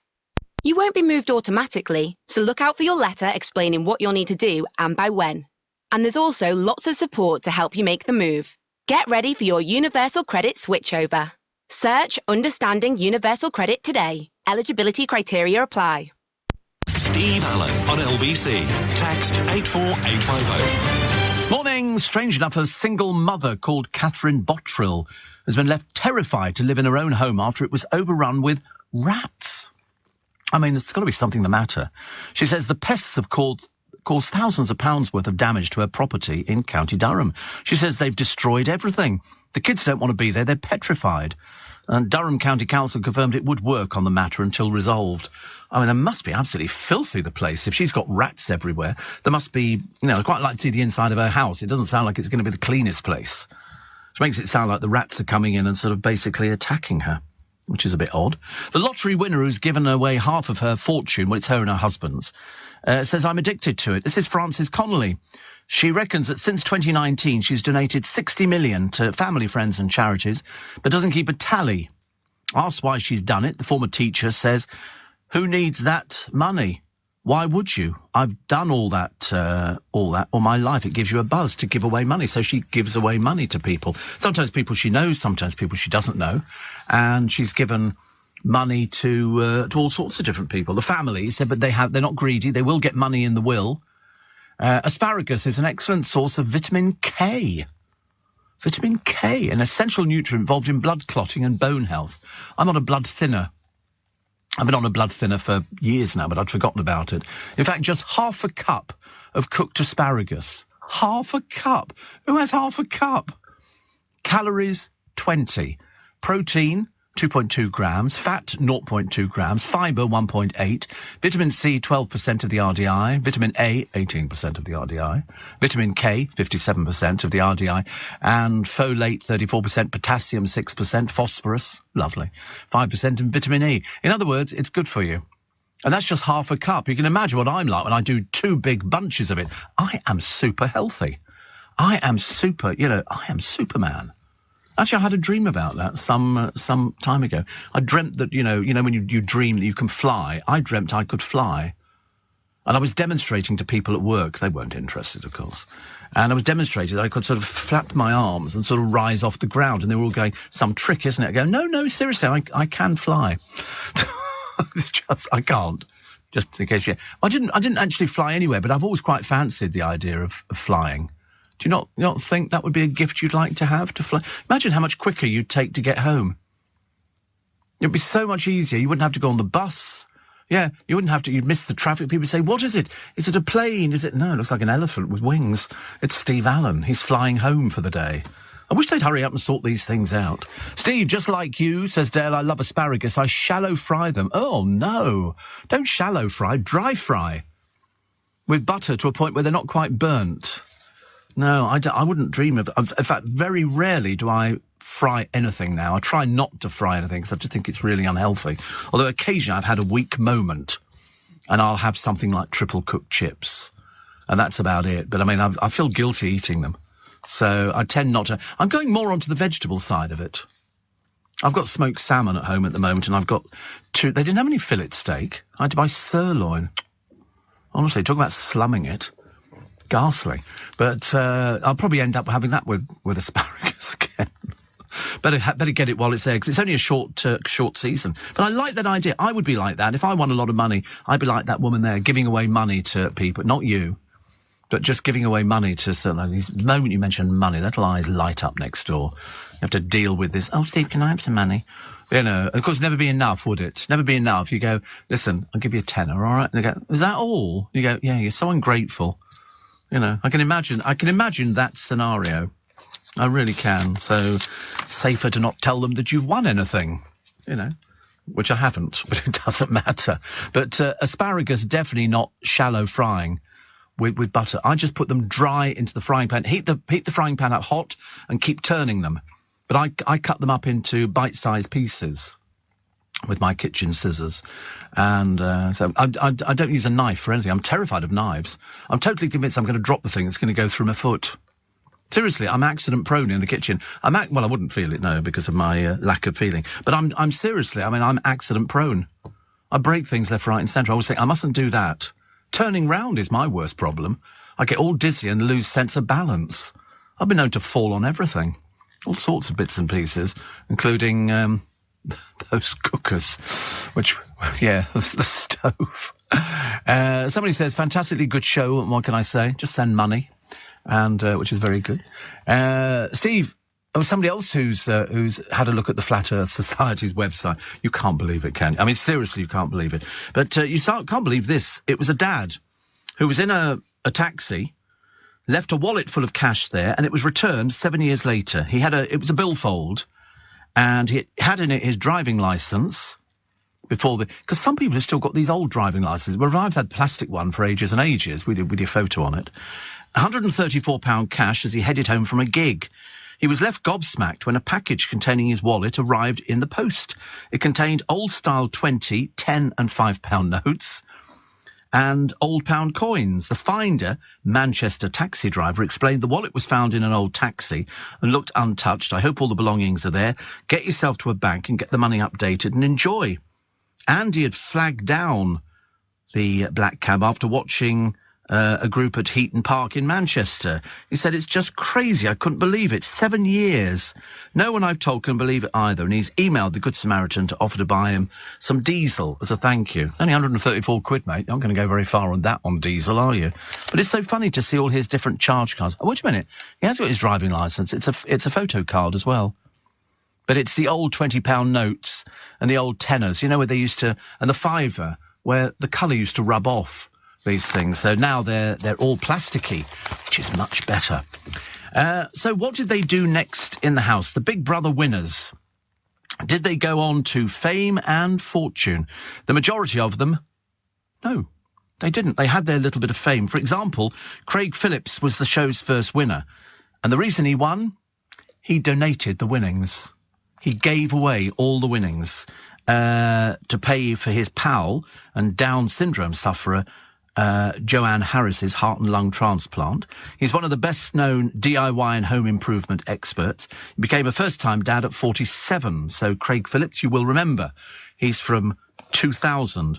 Brian Dowling went on to win Ultimate Big Brother in 2010, became a TV presenter and hosted the revived BB on Channel 5 for 2 years. Then he was replaced by Emma Willis. He feuded with the original presenter, Davina McCall, when he didn't appear on the 20th anniversary celebrations in 2020, so he's disappeared completely. Gone. Kate Lawler did Lads Mags modelling and the original Love Island, and apparently Kent-born Kate is going to wed her fiancé in June. Cameron Stout, I think, was the fish-trading Christian who presented on TV and radio in Scotland, but is now a primary school teacher in Orkney. So they've all had their little bit of fame. Nadia, the first transgender winner, she attempted to launch a musical career. Portuguese-born Nadia appeared in Ultimate Big Brother and is now a hairdresser in London. Strangely enough, I was standing, not strange at all, but I was standing outside Twickenham Station waiting, and I'm looking at this woman walking towards me, and I suddenly realised as she got closer, it was somebody who transed. And I remember thinking, that's the first time I've seen this person. I thought I knew everybody in Twickenham. I thought I knew absolutely everybody, and obviously not that one. Do you remember Anthony Hutton from Big Brother? Famous for the hot tub romp with Makosi. The Geordie dancer, 40, became a model. Today he runs a barbershop and a bar in Darlington and is married with one son. Makosi is now a life coach in Nigeria. Pete Bennett, do you remember the one with Tourette's? You must remember because he went out with Nikki as well. And then he married, 2010, his pal Gemma on the TV series 4 Weddings, but they divorced last year. He blew his £100,000 prize money on drugs and ended up homeless. I didn't know they got that much money. Brian Bellow, this was the one who famously said he'd never heard of Shakespeare, tried a musical career. In 2013, Brian Bellow, who won in 2007, sued Towie's makers after claiming he came up with the format. Eventually settled out of court. Yeah. Rachel Rice spent her winnings paying off her student debt. She became a teacher and she's now head of a performing arts college. That was 2008. Sophie Reed was from 2009, a glamour model, and she's got a son. She changed her name to Dogface by deed poll. I don't know why you changed your name to Dogface. Sounds a bit odd, doesn't it, really? Aaron Allard Morgan, a contract manager, Big Brother 12, he now runs a bar in his hometown and wrote a book about it. I've never even heard of him. Never even heard of him. How can you write a book about nothing at all? Luke Anderson. Remember Luke Anderson? I remember vaguely Luke Anderson, who revealed he was transgender and said he suffered panic attacks after trolling when he left. Now married with twins. He's a 40-year-old who runs a bakery business in North Wales. So, nobody's heard of the later winners, have they? Isn't it odd? Sam Evans. Big Brother 14, not a clue. Small wonder they decided to drop the programme and ran out of audience and contestants. He now has an online shoe sales business. Chloe Wilburn had a baby boy, and she's from Doncaster. Jason Burrell invested his winnings and became a property developer and landlord. Isabel Warburton, Big Brother 18, she's got her own beauty salon. And Cameron Cole, a vlogger from Norwich, became the show's last winner. And he's now got a podcast. That's it. Apart from that, nobody's ever heard of them. It's only the early ones that you've heard of. The Kate Lawlers, the Craig Phillips, the Brian Dowlings, Nadia, and Helen Wood, notorious for a bit of a thing with Wayne Rooney, I seem to remember, back in 2010. She's a former escort who wrote a Daily Star column after leaving Big Brother, and then she did a tell-all autobiography and now works as a cosmetic tattooist. Done really well, love. Done really well. That programme really turned your life around, didn't it? A cosmetic tattooist. 6:45. Let's get the latest LBC travel with Joanne Webb. Leading Britain's conversation. LBC with Steve Allen. Morning, nice to have your company. 12, no it's not, it's 13 minutes to 6, we have to tell people. The People's Pageant, it's looking better and better, this one, for Her Majesty the Queen. Ed Sheeran, who appears to be like Golden Boy. As far as I'm concerned, he's Golden Boy. Torval and Dean, because they were Golden Boy and Girl. Bill Bailey, because he's fabulously talented. And what the heck Basil Brush is going to do, I've got no idea. Must be doing something. The Titanic, apparently, sails to the top of the period flicks. It's people will flock from near, far, or wherever they are to watch Titanic. It's been named our favourite period movie. They actually call Titanic a period movie, which is odd. Number 10 is 1917. I've never even seen it. About the war, is it? Oh, okay. Number 9 is Ben-Hur. Apparently, the original Ben-Hur, I learnt this from the television the other day, the original one, people died when they were doing the chariot race. It was in black and white. And in the follow-up, they had a crowd, and what they did, to make it look as though the stadium was full, they all stood in the stands, they filmed them and everything else, then they all moved 10 feet to the left, and they filmed them again, and then put it all together so it looked as though the stadium was full of people. But in the original, in black and white, as the chariots went round the corner, people got thrown out of them. And that's why it was highly dangerous. Pride and Prejudice. Now, that's what I would call a period drama, Pride and Prejudice, not Titanic. I don't quite get that at all. Number 7, 12 Years a Slave. I never saw it, but apparently fantastic. 6 is Dunkirk. I've got it, but I haven't watched it. 5 is Braveheart. I can't bear. Is it Mel Gibson who was in Braveheart? Couldn't stand it. Downton Abbey, number 4. King's Speech, number 3. Gladiator. Again, didn't like Gladiator. That was with that Australian actor, wasn't it? And then they told you, Russell Crowe, it was all green screen. It was superimposed. You never fought any lions or tigers or anything. As if you could. As if you could, honestly. A starved tiger hasn't eaten for days and days, and he beats it off. No, it was all done in... mind you, they did Titanic like that as well. Green screen everywhere for it. But it was still clever. We all loved it because it was Leonardo DiCaprio and Kate Winslet. And it was, they stood at the front of the ship. Nowadays, health and safety go, oi, come back. Standing at the front of the ship. You're flying. No, you're not. You're absolutely not, unless you've had a few sherbets. But I think she was in the posh bit of the ship and he was in third class. Because that was the problem with the Titanic, wasn't it? That when it started sinking, the gates were locked to stop people coming up from the third classes and trying to mingle with the people who had proper food. Whereas down there, they were baggage. They were baggage. That's why there was the enormous thing there. So it's our favourite period drama movie. I quite like the idea that there was a story about the diamond and everything else, but it was just totally made up. Totally made up. But still an entertaining film. I haven't watched it for ages. Unlike E.T., which I can keep watching time and time again. The Titanic, you watch the once because you know what's going to happen. He's going to die. Oh, sorry, spoiler alert. I do beg your pardon. I'm sorry if you haven't seen the film. It's your own blooming business. Need to get out a bit more and start seeing these films. But we haven't had a good blockbuster for ages, have we? You know, something where people go, oh my God, you queue to get, you know, tickets for this film or that film. Bond, they run too long. They probably Batman, I would think. Spider-Man would be fairly but I've not seen Batman or Spider-Man. I might buy them on DVD and then have a private sesh at home. You know, I think it's quite nice. Sit there with a bucket of popcorn. I brought popcorn in here the other day for them, but it was toffee popcorn. And I'm going to sneeze. Thank you. Always twos. Always twos. Steve says, Christy, I've heard that cayenne pepper sprinkled around is a deterrent to rats. Yeah, right. We'll nip out and buy some cayenne pepper and start sprinkling it around. It's mice that you've got to watch, because mice, I don't know if they breed at the same rate as rats, but they can squeeze under. They can sort of compress their little bodies. They can, and they jump. We actually caught one. We caught one in a bucket in Gough Square years ago. And I remember thinking we should take it outside and let it go free again. Didn't need to. This thing jumped up the side of the bucket and disappeared down a small hole in the skirting. Unbelievable. Priti Patel attended a James Bond film premiere as a minister because she's responsible for spies. Senior Tories have suggested, seriously. The Home Secretary registered the gift as a minister, not as an MP. So she went to a film premiere. I mean, seriously, small wonder she hasn't got the faintest idea what's going on. But Liz Truss, in charge of MI6, also declared Bond film tickets as a minister. It's a film, for goodness sake.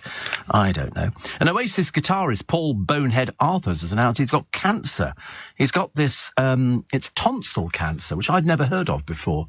But again, he's having to take time off. And he was a founding member of Oasis, but quit the band in 1999. So, but he's stopped playing for a little while. What else have we got? We got, the main risk factors are smoking and drinking alcohol.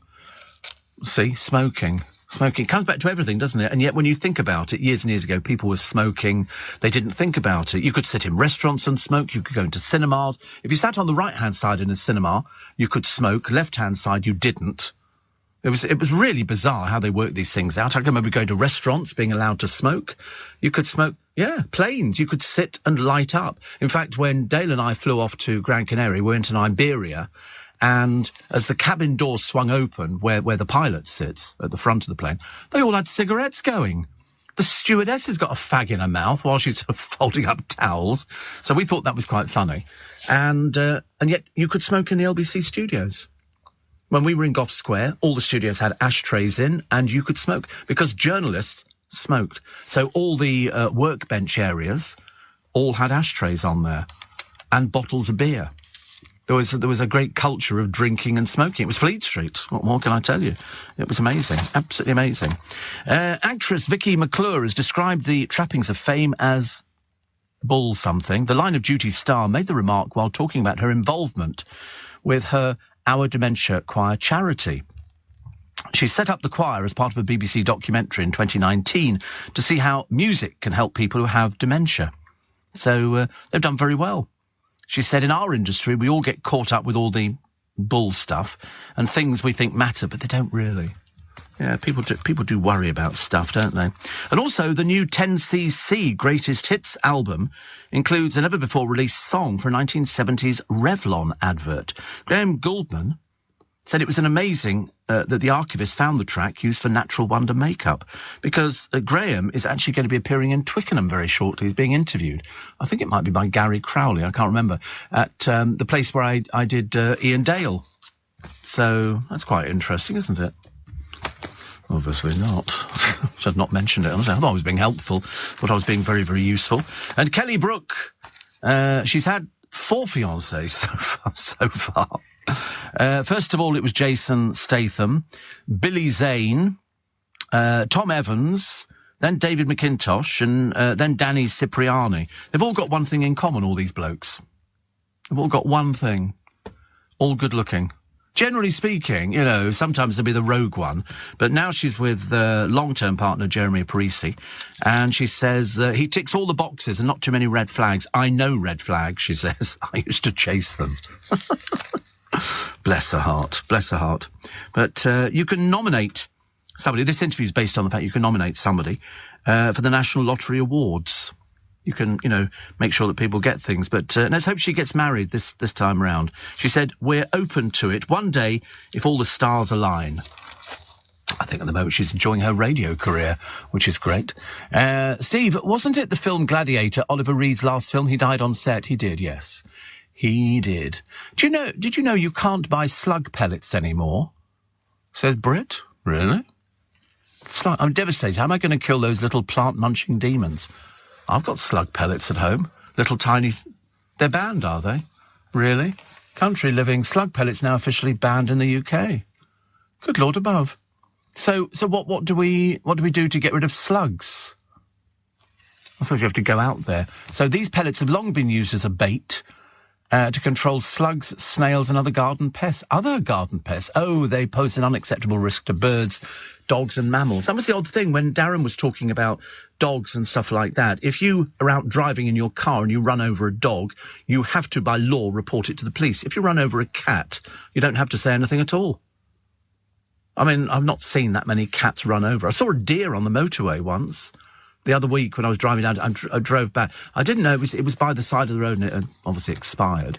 And it was one of those little munkjack deer. They're not very big, and it obviously got to the barrier in the middle of the road and it couldn't jump over, so went back, and it was on the journey back that it obviously got hit, which you get a lot of. You get a load of pheasants as well. As you're driving down the motorway, you wouldn't know this, Joe, because you don't drive. And not allowed to take your tandem on the motorway. And they've got you see pheasants by the side of the road, and I think to myself, they're worth a bit of money, pheasants now. Obviously, as they fly over, what they do is they fly low level and they hit the side of trucks, and so they lose their lives. Well, they don't know. These ones are just lying by the side of the road. Loads of them I saw one time. It depends when it's grouse season or any of the other things. What's the biggest bird that can fly in this country? Biggest bird that can fly? Come on, goodness sake, honestly. It takes an awful lot to get it up in the air. No, not a seagull, no, it's a swan. They're our biggest bird that flies, but of course when they come into land, they're blooming useless. They're backpedaling all the way. Swans are very aggressive. Well, of course they are. They could break your arm, I should imagine, with their necks. I mean, I've seen the cases that they put them in when they do them on these television programmes where they rescue a swan that swallowed a hook and wire and line and all sorts of things from unthinking and uncaring fishermen. Then they have to sort of take it in there, and they put it in a thing where basically its legs are tucked underneath it and it's just got its head sticking out. But no, they're about the biggest thing. But it's funny, I watched a YouTube film once with one coming into land on a frozen pond, and it basically hits the pond at speed and then skids across most of it. It's hilarious to watch. I love it. I love things like that. Theft by dog criminals hits a 7-year high. As you know, London is the worst place to have a dog, and you stand more of a chance here. I think 440-something dogs were stolen last year in London. Steve, stay away from robot vacuum cleaners, says Ashley. I've just spent 10 minutes playing hide and seek with mine. I would never I don't think they've got enough suction, have they? I never thought they had enough suction. Also, if you've got furniture and things, you've got to oh, God, I can't be bothered. It's only if you've just got a big sort of ballroom or something. Sneezes, says Zoe. 1's a wish, 2's a kiss, 3's a disappointment. Bless you. Thank you. Well, I always get the kisses, which is nice. Lisa Spiker from Guildford says, love the show. It's my birthday today. Going to spend it with Mr. Wonderful Husband, Martin, and my folks. What the difference a year makes. I know. It goes by so quick, doesn't it? I mean, it is absolutely frightening that, 1 minute you're sort of a certain age and then you go, where did those years go to? Not so good. Steve, I use a sharp building sand around my plants, keep slugs and snails away, says Stu in Norfolk. Oh, the best thing, eggshells. Eggshells are the best things for gardeners because they can't go over something that's got a sharp edge to it, so they avoid it. So if you've got, it depends how many eggs you eat, and you just basically crush up the eggshells, put them around the base. Very popular. Another handy hint from Steve Allen's World of Amusement. Thank you very much indeed. We shall try and bring you some more. And somebody says, I bought slug pellets. They're organic, but better than nothing. See, I don't know. I don't get that many problems with them. Sometimes they arrive in the earth that you bought. Yeah. Otherwise, where do they come from? And answer, birds pick them up in the garden as they fly over. They drop them. And you don't want them eating your plants. Not on my territory, they don't.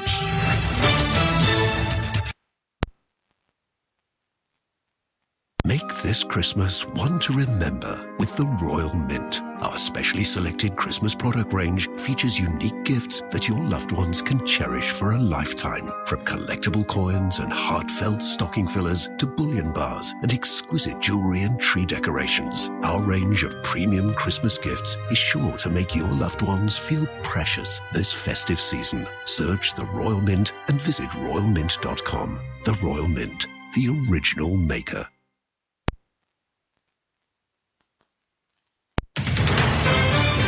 This is LBC from Global, leading Britain's conversation with Steve Allen.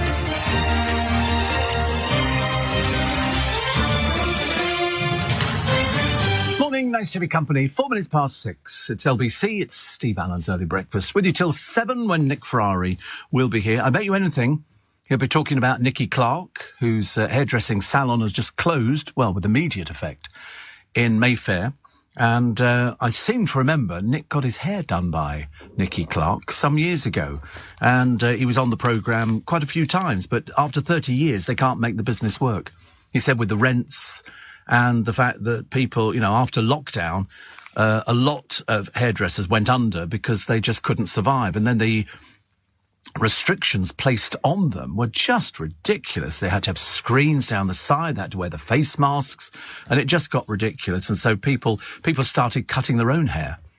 It was a lot easier to go to Amazon and buy hair clippers. I bought hair clippers and all the rest of it. And I had a producer who would cut my hair. He would cut my hair because my hair was fairly simple to cut, so he just put it onto a thing, and it was brilliant. I mean, the first time I did it, it was excellent, and then every sort of couple of weeks, I'd say, cut my hair again. I used to leave the clippers here, and he'd cut my hair with masks on, of course, and it was brilliant. It was absolutely brilliant. And unfortunately, I should imagine the rents in Mayfair would just be, extortionate. I mean, I remember hearing. I was talking to somebody a short while ago, actually, about a ticket booth, a very, very small ticket booth, and how much the rent was per year. And it's not too far from here either. $250,000 a year. That was just on selling theatre tickets. And I thought to myself, you've got to sell a lot of theatre tickets. It's like sometimes you see shops, you think, how are you making a living? How many of these things do you have to sell? Especially around here. The rents around here are astronomical, obviously, because it's sort of London, and everything's terribly, terribly expensive. Super fit running couple Eileen and John Heron have clocked up 2,000 miles a year and have no plans to slow down. Now, what's brilliant about them is they took up the sport when marathon runner Eileen started pounding the pavements in 2014 with John, who followed 2 years later. She's 79, he's 85, and they've got no plans to slow down. They usually cover about 20 miles a week. Eileen is a retired health practitioner. I mean, seriously, for 79 and him for 85, they look absolutely amazing. They won races in their age group. They're raising money in the Landmarks Half Marathon for Parkinson's. John's sister, Joan, 79, has had the condition for 20 years. But they train with people 40 years their junior at Dursley Running Club in Gloucestershire. Amazing to be that. But when you get some people, it's an addiction, isn't it? They want to go out running. And Malcolm Hillier went out with a bang, winning his final race at the age of 86. He's a stock car racer. That's where basically cars smash into each other and sort of write them off and everything else. It's quite interesting, actually. I've never been, but I quite like the idea of sort of doing it. Robbie Williams has paid $39 million for an LA mansion previously owned by funny girl actress Fanny Bryce. So I don't know why he sold all his other places. He's still got the Michael Winner house. Perhaps he's bored. Perhaps he's had enough of everything. I mean, fancy wasting £39 million on a house that you're hardly ever going to be living in. Steve, I cut my teenage son's hair during lockdown, and he will never let me touch it again. It looked like I cut it with a knife and fork, says Lucy. You see, mine was it was a 1, I think, on the thing, and I didn't try and cut it myself. I couldn't be bothered. Jake did it. Jake did it all the time for me, which was brilliant. Helen says, when I was volunteering for the local RSPCA charity shop, we often had phone calls asking, there's a run-over dead cat on the road, what should we do with it?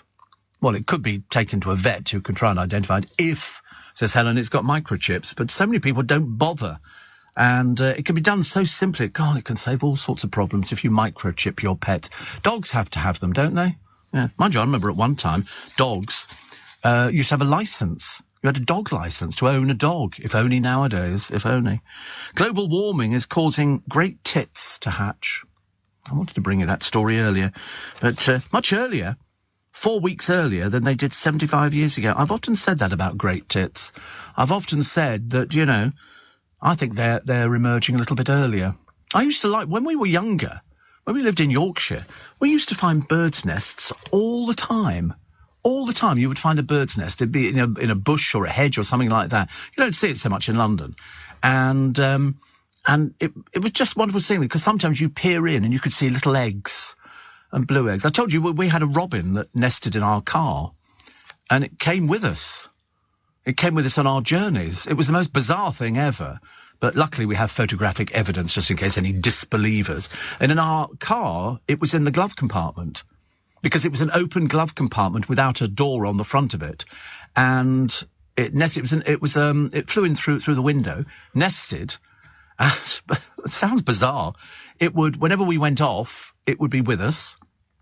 And well, she disappeared off eventually, but she had the eggs and all the rest of it. She would fly off whenever we parked up. She would go and find food for the little thing. Oh, it's unbelievable! Seriously, we had to take photographs of it because it was the talk of the neighbourhood where we were.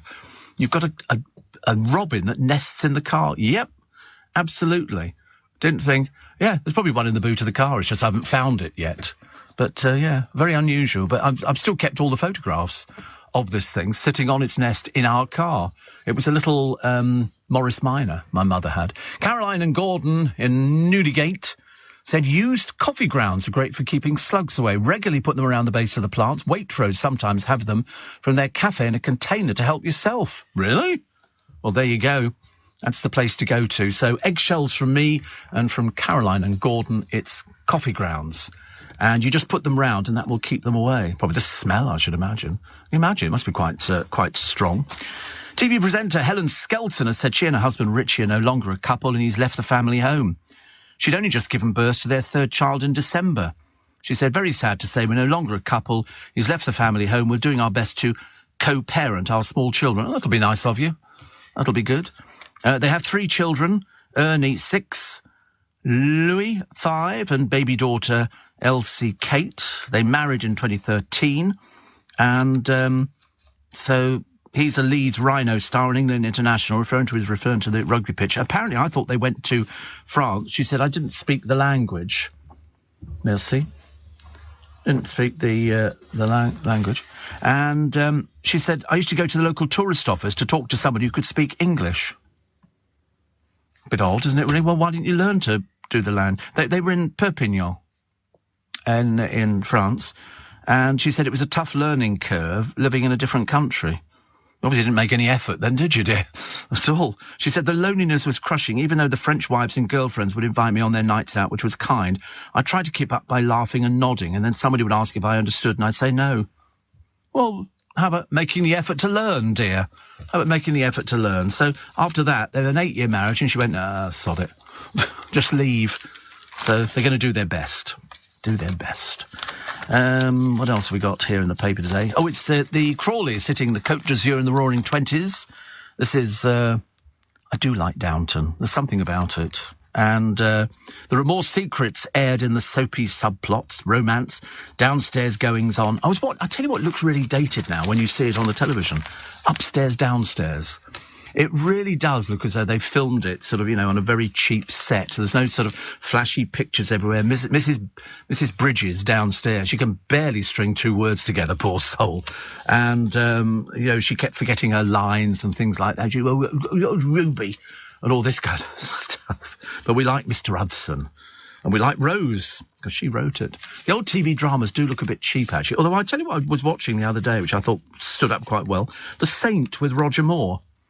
All those sort of plots and everything else, they really stand up, very nicely. I can't remember if I've got the Saint box sets. I have a sneaking feeling I probably have. It's just I haven't found them at the moment.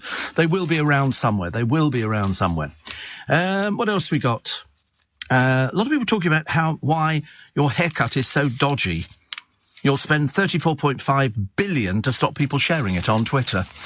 Yes, this is Mr. Musk again, talking about his hairdressing and things like that. It is an odd thing, isn't it? People talking about, censorship and can he dictate what's going to go on there? And the answer is, of course he can't. Of course he can't, but he obviously thinks it's worth spending that much money. He came up with some claptrap about, it's the way forward and it's all this kind of stuff, and I'm not too sure whether or not he's right about it, but we all use it. Everybody uses Twitter. I quite like it. I find it very useful. About the only thing I've got. I don't have anything else. Energy price rises, leaving UK pools in deep trouble. Because, not all outdoor pools are heated, are they? I'm assuming a lot of the council pools are probably not heated. But they say now, to meet the energy price increase, we need an extra £1 for every person who uses a pool. I don't think people who use pools would be particularly begrudging of £1. I think that'd be quite a nice thing to do. I haven't been in a public swimming pool No, I've not been to the Lido at Hampton. It's an open air one, isn't it? Yeah, I've never been. I pass it if I'm going to Hampton Court, which actually I don't do that often. But I've never actually been in it. But it's obviously incredibly popular. I don't even know what it looks like. I've just seen the car park. And that's it. It just looks like a pool with water in it. That's about it, as far as I could tell. There's a very good one down at Richmond. Richmond's got one down there as well. And we used to have one in Twickenham. We closed it down so we could look after pigeons, which was lovely because the council very kindly put in all these benches and the pigeons thought they would christen every single one of them.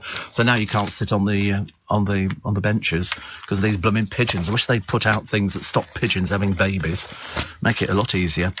So the Common Speaker summoned the Mail on Sunday's editor to appear before him over its Angela Rayner Basic Instinct report, to which, in the name of a free press, the Mail respectfully replies, no.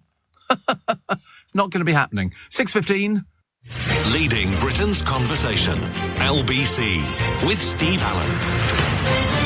Morning, 18 minutes past 6, and it's Wednesday morning in London town. It's nice to be company. We spread out over the nation, and the good news is they could be the end of the road for the annual MOT. Everybody dreads it. What they now say is vehicle checks could be every 2 years. This in an effort to ease the cost of living crisis. But say your car doesn't make it for 2 years. That's what worries me. That's why they're being done every year. But if they do them every 2 years, that one's not going to be particularly brilliant. Not particularly brilliant. I don't mind. Doesn't make any difference. You put it in and it passes. But some cars, that extra year might take it into the realms of it's a bit dangerous. But of course, your argument's always going to be, look, I've got an MOT. I've got a certificate. So there's not a lot you can do about it. Loads of people taking part in this Jubilee pageant, including a group of, I never understand this one, a group of elite BMX stunt cyclists will be jumping from a giant mobile stage onto a moving Land Rover. How riveting. I can just live without something like that. 12 chapters will tell the story of the Queen's reign. It'll begin with a showstopper moving dragon structure, bigger than a double-decker bus. There'll also be a huge moving oak tree from which ribbons will emerge and maypole dancers will dance around it. Imagine the Queen sitting there reading this morning going, can't wait for this lot. And there's also the Westminster Abbey bells peal, as they did on Coronation Day. There's going to be 1,750 individuals, 200 horses. Among those taking part, the Household Cavalry, Lifeguards, Blues and Royals, Royal Marines, pipes and drums with Commonwealth countries. Like she's never seen this before. Like she's never seen it before. This woman has probably heard more pipe majors and drums and everything else than anybody else in living memory. There's going to be a fleet of open-topped buses, 500 vintage cars. This is going to clog up London, isn't it? Just what we need. Where are they going to park? That's what I want to know. How many times do you think she's heard God Save the Queen? There's a cast of 2,500 ordinary people. Oh, dear, we don't want ordinary people. What do we want those for? Peasants. The oldest of whom is 99. They're going to take to the streets in retro clothing, celebrating the evolution of fashion and music over the 70 years of the Queen's reign. Yeah, because she's often to be found in bondage trousers, isn't she? As if she's never known anything like this. There's going to be jivers, teddy boys, mods, hippies, glam rockers, punks. God, they're going to be ancient, aren't they? New romantics, ravers and Brit poppers. No cultural stone will be left unturned. God, she's probably sitting there now going, I think I'm going to start drinking again. One of those things to get her through it. It's a mile-long extravaganza. And it features 150 national treasures who've been pivotal to British culture over the past 70 years, including Sir Cliff Richard, Dame Shirley Bassey and Kate Moss. Bit of a difference in age group there, isn't there? Members of the watching public will be invited to move down the Mall. In other words, you're just going to be shepherded down the Mall. Shepherded, just keep moving. Where are we going? Just keep moving till you get to the gates and then your little faces are pressed up. But Ed Sheeran... the crowds will sing the national anthem, joined by a gospel choir, and Charles and Camilla. To mark the Queen's Platinum Jubilee, are jetting off on a Canadian tour. Was this freebie holiday time or something? They're all going somewhere. I mean, honestly, it's ridiculous. I've never known anything like it. The couple will spend 3 days in the country next month, where the monarch is still head of state, starting in Newfoundland and Labrador, taking in Ottawa and Yellowknife. And they will cover about 2,000 miles. And they will acknowledge the appalling treatment of Indigenous people in Canada's residential schools. They're all having to do it, aren't they? Everywhere they go, there's going to have to be that as well. But there's also a special tribute paid to the Queen, which they're keeping under wraps. Can't imagine what that's going to be. I mean, what more can they possibly surprise the old woman with? You know, you've got to pay for all the clothes you've had over the years.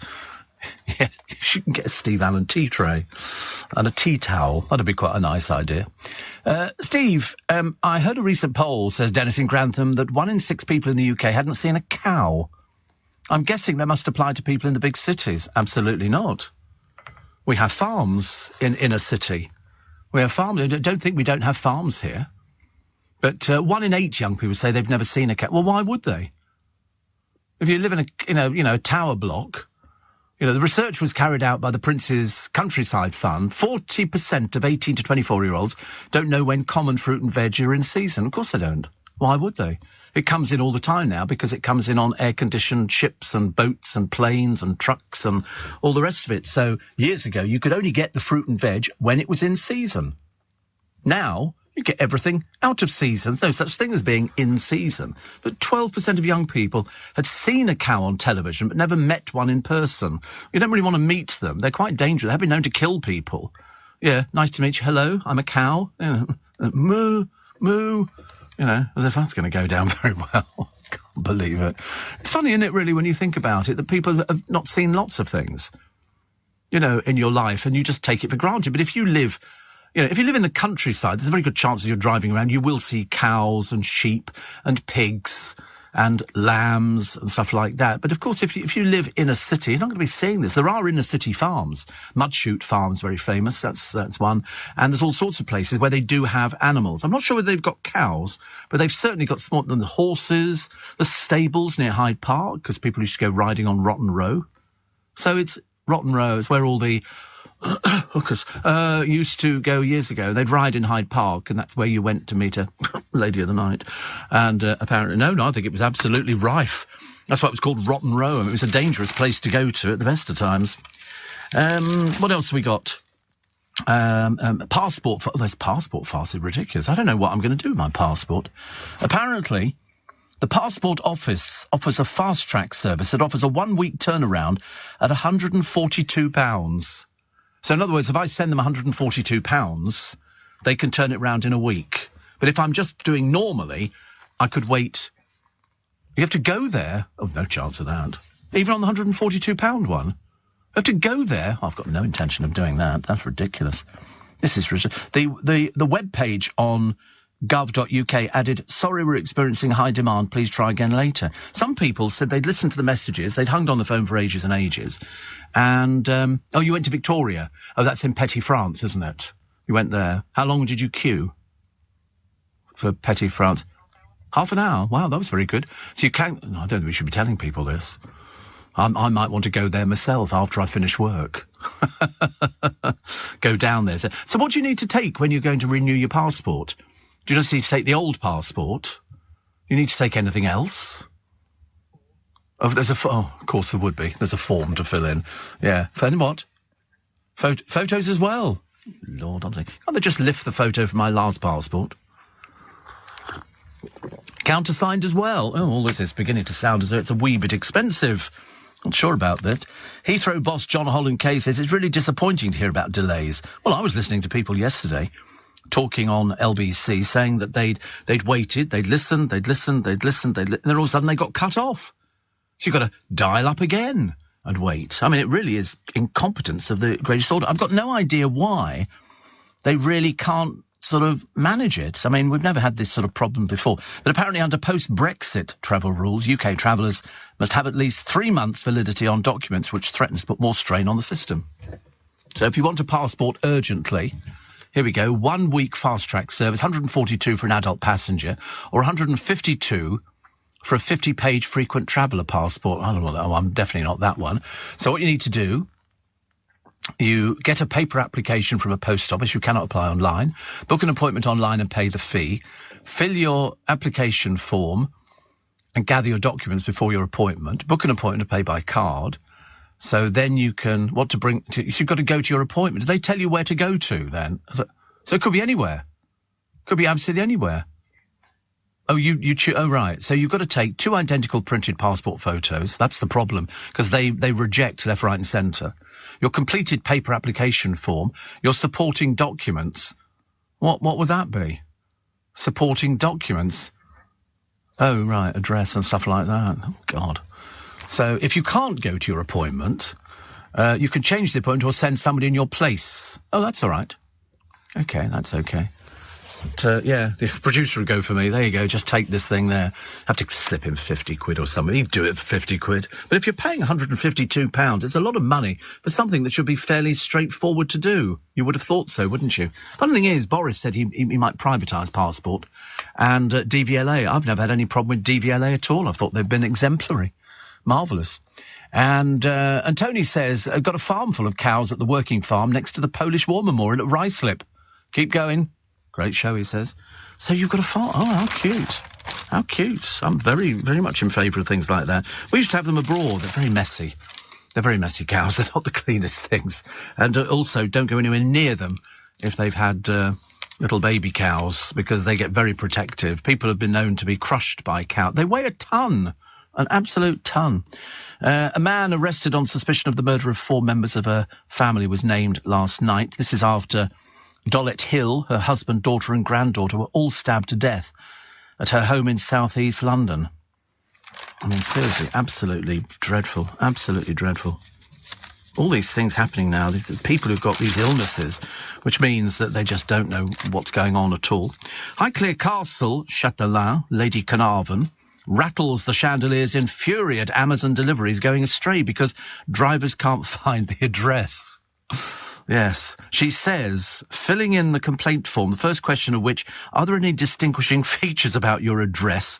We replied, large building with towers, visible from some miles, possibly the most famous home in the world, more commonly known as Downton Abbey.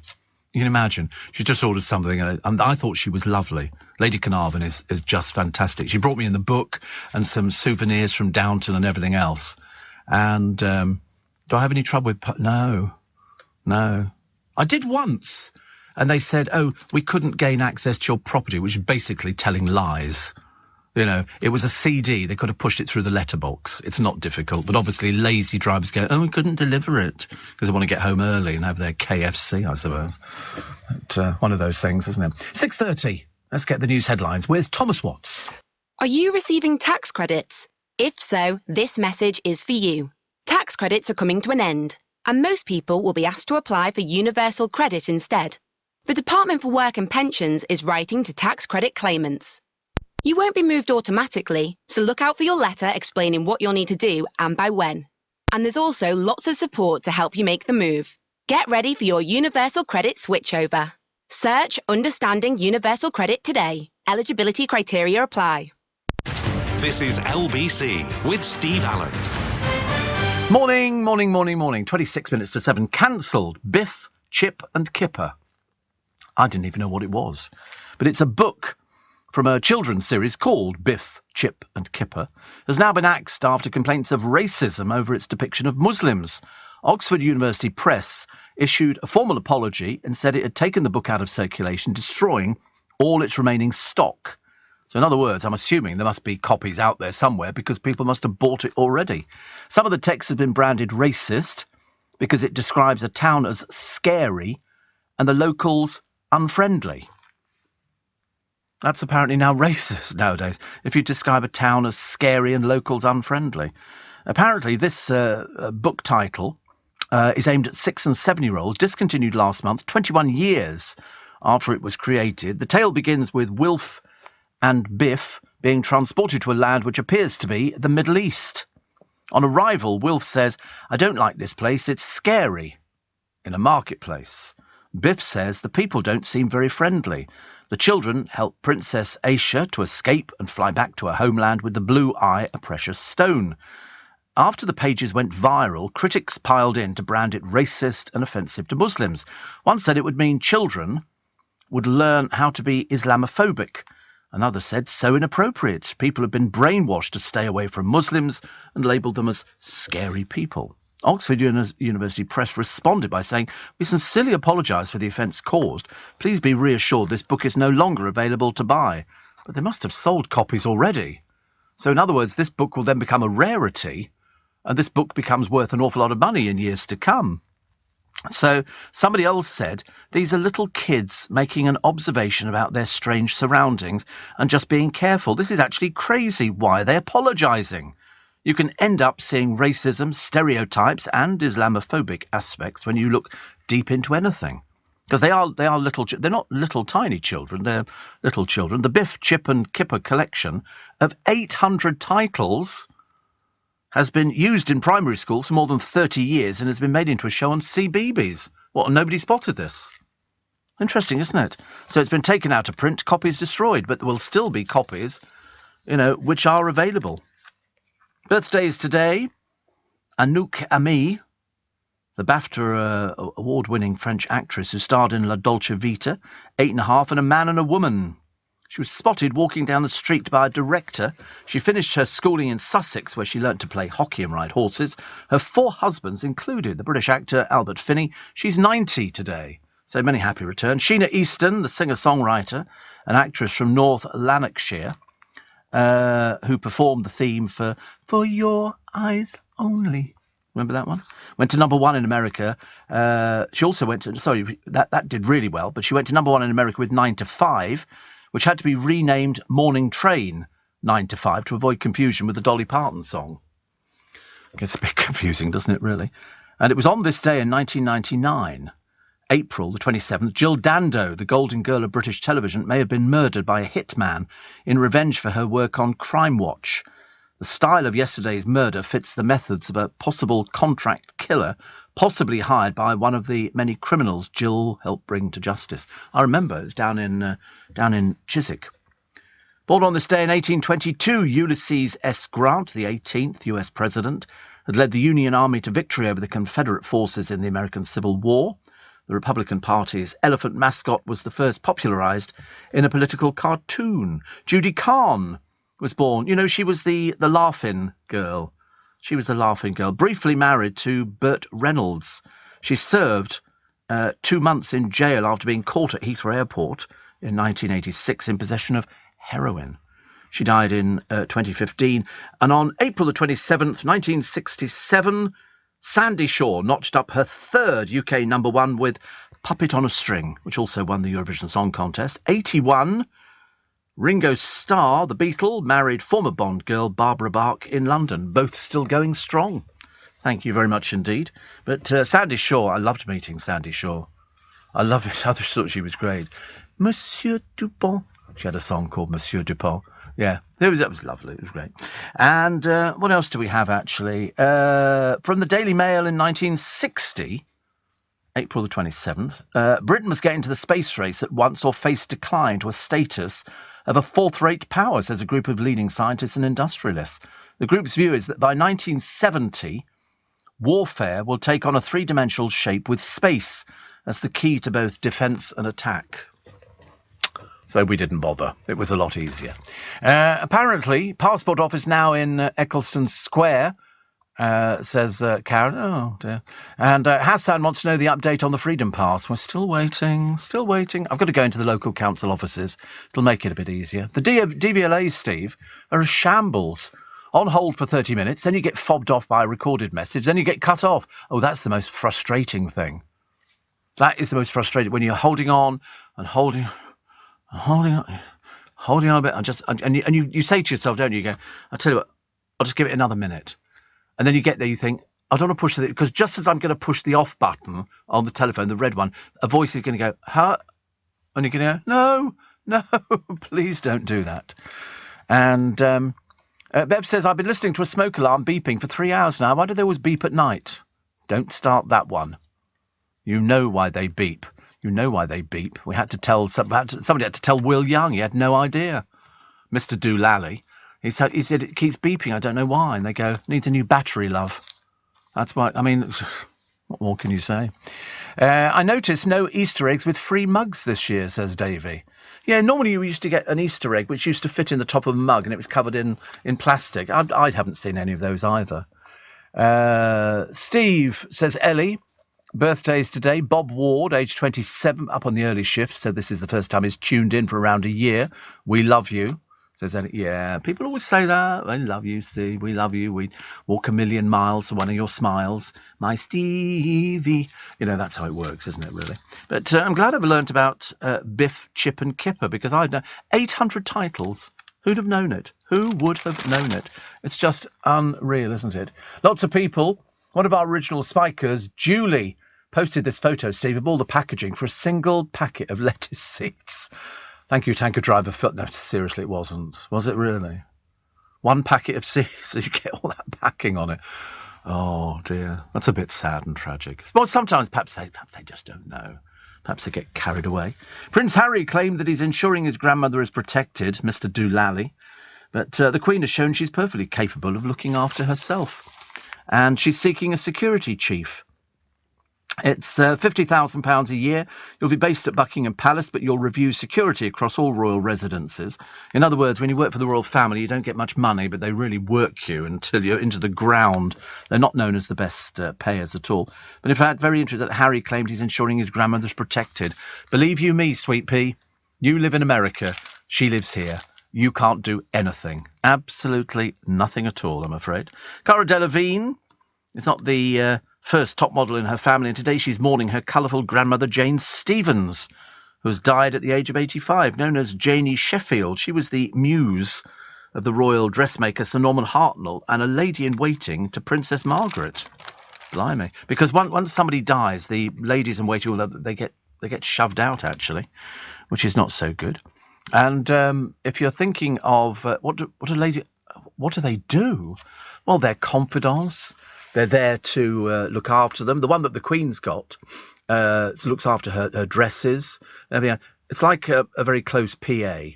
But they're generally people who've been known to the Queen or the member of the royal family for some time, you know, and it's like a round-the-clock job, you know. I mean, obviously they get time off and everything else like that, but no, it's like you will sit in the car with her when she's going to engagements, and you will fill her in on who she's going to meet. Princess Margaret used to have all her things written on little cue cards. So the first person you're meeting is this, and you know them because you met them before. They'll always put down the information. So in other words, when Margaret used to meet somebody, she'd say, "Oh, I've not seen you since, 1960, isn't it? And it's nice to see you again." And that's how it used to work. But just remember, you can't shake their hands. They have to proffer the hand to you before you can take the hand. You can't just go, "Hello, you all right? How you doing?" Definitely not, because we had that before, didn't we? When Marilyn Monroe turned up at the Palladium with showing a little bit too much bosom. And, of course, it's supposed to be sort of hidden under it, you know, as the Queen Mother proved. Steve, so many civil servants are working at home. Everything from passports to planning appeals are taking far too long, says Penny. Well, they won't be working at home for too much longer. They're determined to get them back in again. And if they don't, there's going to be repercussions. I mean, there's a limit to how long you can drag this out for, you know, and it's a case of you've had the message. Get your little bums back into work, okay? Let's start working properly, getting everything back to as much of a normality situation as we possibly can. Some advice in the paper today about a woman who engaged, unfortunately, a cowboy builder. You know, the sort of people who come in and they go, I can do that, and they show you photographs and all the rest of it. This one ended up with a £47,000 bill for her, and her dream has been shattered completely. She's ended up with nothing because basically they're cowboys, and as cowboys, they're not interested in you. What do the Royals do if you offer a hand? They move away, Charlie. That's what they do. They just sort of, thank you. Yeah, you just don't do it. It's like if ever you give a bunch of flowers to the Queen, you know, which you've nicked from somewhere, you go, oh, a bunch of flowers, and she and then she gives it to the lady in waiting. So the lady in waiting is now staggering under the weight of half an oak tree. You know, what they do is they give them to hospitals. I mean, you might as well cut out the middleman and give them straight to the hospitals yourself, because that's what the royal family do with them. 6:45. Let's get those news headlines this morning with Thomas Watts. LBC with Steve Allen. So beware, beware, beware of cowboy builders. And here is a lady called Nicola Goulden. She's been forced to work 2 jobs to pay off the loan that she took out. So she had her dream of running a hair salon from home shattered by a cowboy builder. The work has already cost more than £15,000. She now faces a £20,000 bill, which she can't afford to fix the mess. Her only recourse is to go to the courts, where she is expected to represent herself, despite paying £2,500 in fees. The builder began work on the extension in 2019, gave her a quote for £17,500, but he walked out after she challenged him over his slow progress. Never ever, you know what these people are like. If you don't get somebody who's reputable, there was one builder, he put this thing up, and then I think they asked for some more extra money. The woman said no. He came back with a bulldozer and knocked down all his work. I've never had a cowboy builder. We only go at home with people on recommendations, and people who've been used before. Wouldn't dream of it. But anyway, she's been put on medication. A surveyor warned it could collapse and children can't play in her garden. She says, I've had to take on a second job hairdressing in a care home to pay off the loan. Had to spend another £10,000 to build a cabin. I've just got to get through each day. You hear these stories all the time, you know, of cowboy builders who've come in, and they're people who basically they're out to fleece you. They have no intention of ever finishing the work. They just want to take the money, and they'll always say, oh, I need the money up front, so I've got to buy this and got to buy that. Only go on recommendations. You know, you can check out these traders, you know, on different websites and stuff like that. After Netflix have lost 200,000 subscribers, why checking your direct debits for services you never use could save you hundreds? It's a very good idea every so often to have a sweep through of exactly what outstanding direct debits you've got. I don't like direct debits. I've only got about 2 or 3, I think. And people say, oh, why don't you do a direct debit? You go, absolutely not. Because when things change, you might forget to do it, and it gets very confusing. You know, every so often, you know, go through what you've got, because you'd be surprised how much you might be paying out that doesn't need to be paid out. Old insurance policies, yeah, things you might have forgotten about, you know. I mean, you know, the moment my mortgage finished, stop it. Stop anything to do with it, any policies or anything else, just to make sure, because some people don't check it. If you're elderly, if you've got elderly parents, they might have direct debits. Somebody says, oh, take this out on here, you can put this on that, and you think to yourself, maybe not, maybe not. Do you know that the Treasury collected a record £718 billion? And we get very poor value, I think, from the Treasury. We don't really get too much for it. Boris Johnson lambasted the poorly performing state-funded agencies, threatening to privatise them. Income tax, national insurance and capital gains hit a combined record high of £395 billion. I mean, and you thought things couldn't get any worse. Seriously, it must be absolutely dreadful. What have we got here? Twice yearly. I quite like the idea of not taking daily pills for blood pressure. I take a daily pill for blood pressure. They say twice yearly jabs could do exactly the same thing. So you just, you know, you have this sort of thing here, and it means you wouldn't have to have the daily pills. Scientists are trailing this particular drug that prevents production of a protein that constricts blood vessels. Because there's probably loads of us who take these tablets. I've lost track of how many tablets I take. It's about 90 a week. It's just quite a lot. And the building blocks for life on Earth may have arrived in a meteorite landing billions of years ago, a study suggests. Analysis of 3 meteorites has spotted evidence that make up DNA, potentially proving the long-held scientific theory that the key components for life were transported to Earth from space via a meteorite 3.5 billion years ago. Lovely. Well, that's thrown the cat among the pigeons, hasn't it? I mean, goodness only knows where we go from here. The picture on the front of The Guardian, can't tell you about. And front page of the Mirror is just a nice picture of Kelly Brook. No more bad boys. She's found Mr. Right. Oh, I do hope Jeremy Parisi is the one. But I do like this this granny who has given away 11 million to charity this year alone, because she won 114 million, and she, like other people, have said, as people have said, you know, how much money do you need to live? As long as they've got enough for their own, you know, needs, you don't need it. So she gives away lots and lots of money. Sometimes she just gives it away to people she doesn't even know. Other times it's with, you know, people she does know, and she helps them out. I'd be like that. And she said she gets great pleasure out of it. I would be like that. I would get great pleasure. Steve Allen, philanthropist. I can see it now. There'd be a statue, definitely. Suitcases filled with cash from taxpayer-backed COVID loans were seized at the border. Apparently, loads of people caught at the airport because they have dogs. Dogs go, and they can sniff out money. It's unbelievable. The amount of crooks, you know, people using it to fund gambling sprees, home improvements, cars, watches. £47 billion paid out in loans as part of the scheme. It's been estimated as much as 17 billion might never be paid back because they're crooks. They basically, amazing how many. There's a gambler who had a £50,000 bounce back loan, and how much did he have in his account? £2.72. Why didn't they check? And they gave him £50,000 after claiming that his company turned over £200,000. But they didn't check it, because they're stupid. One businessman breached rules by securing more than 10 loans for companies in the same corporate group. They didn't check.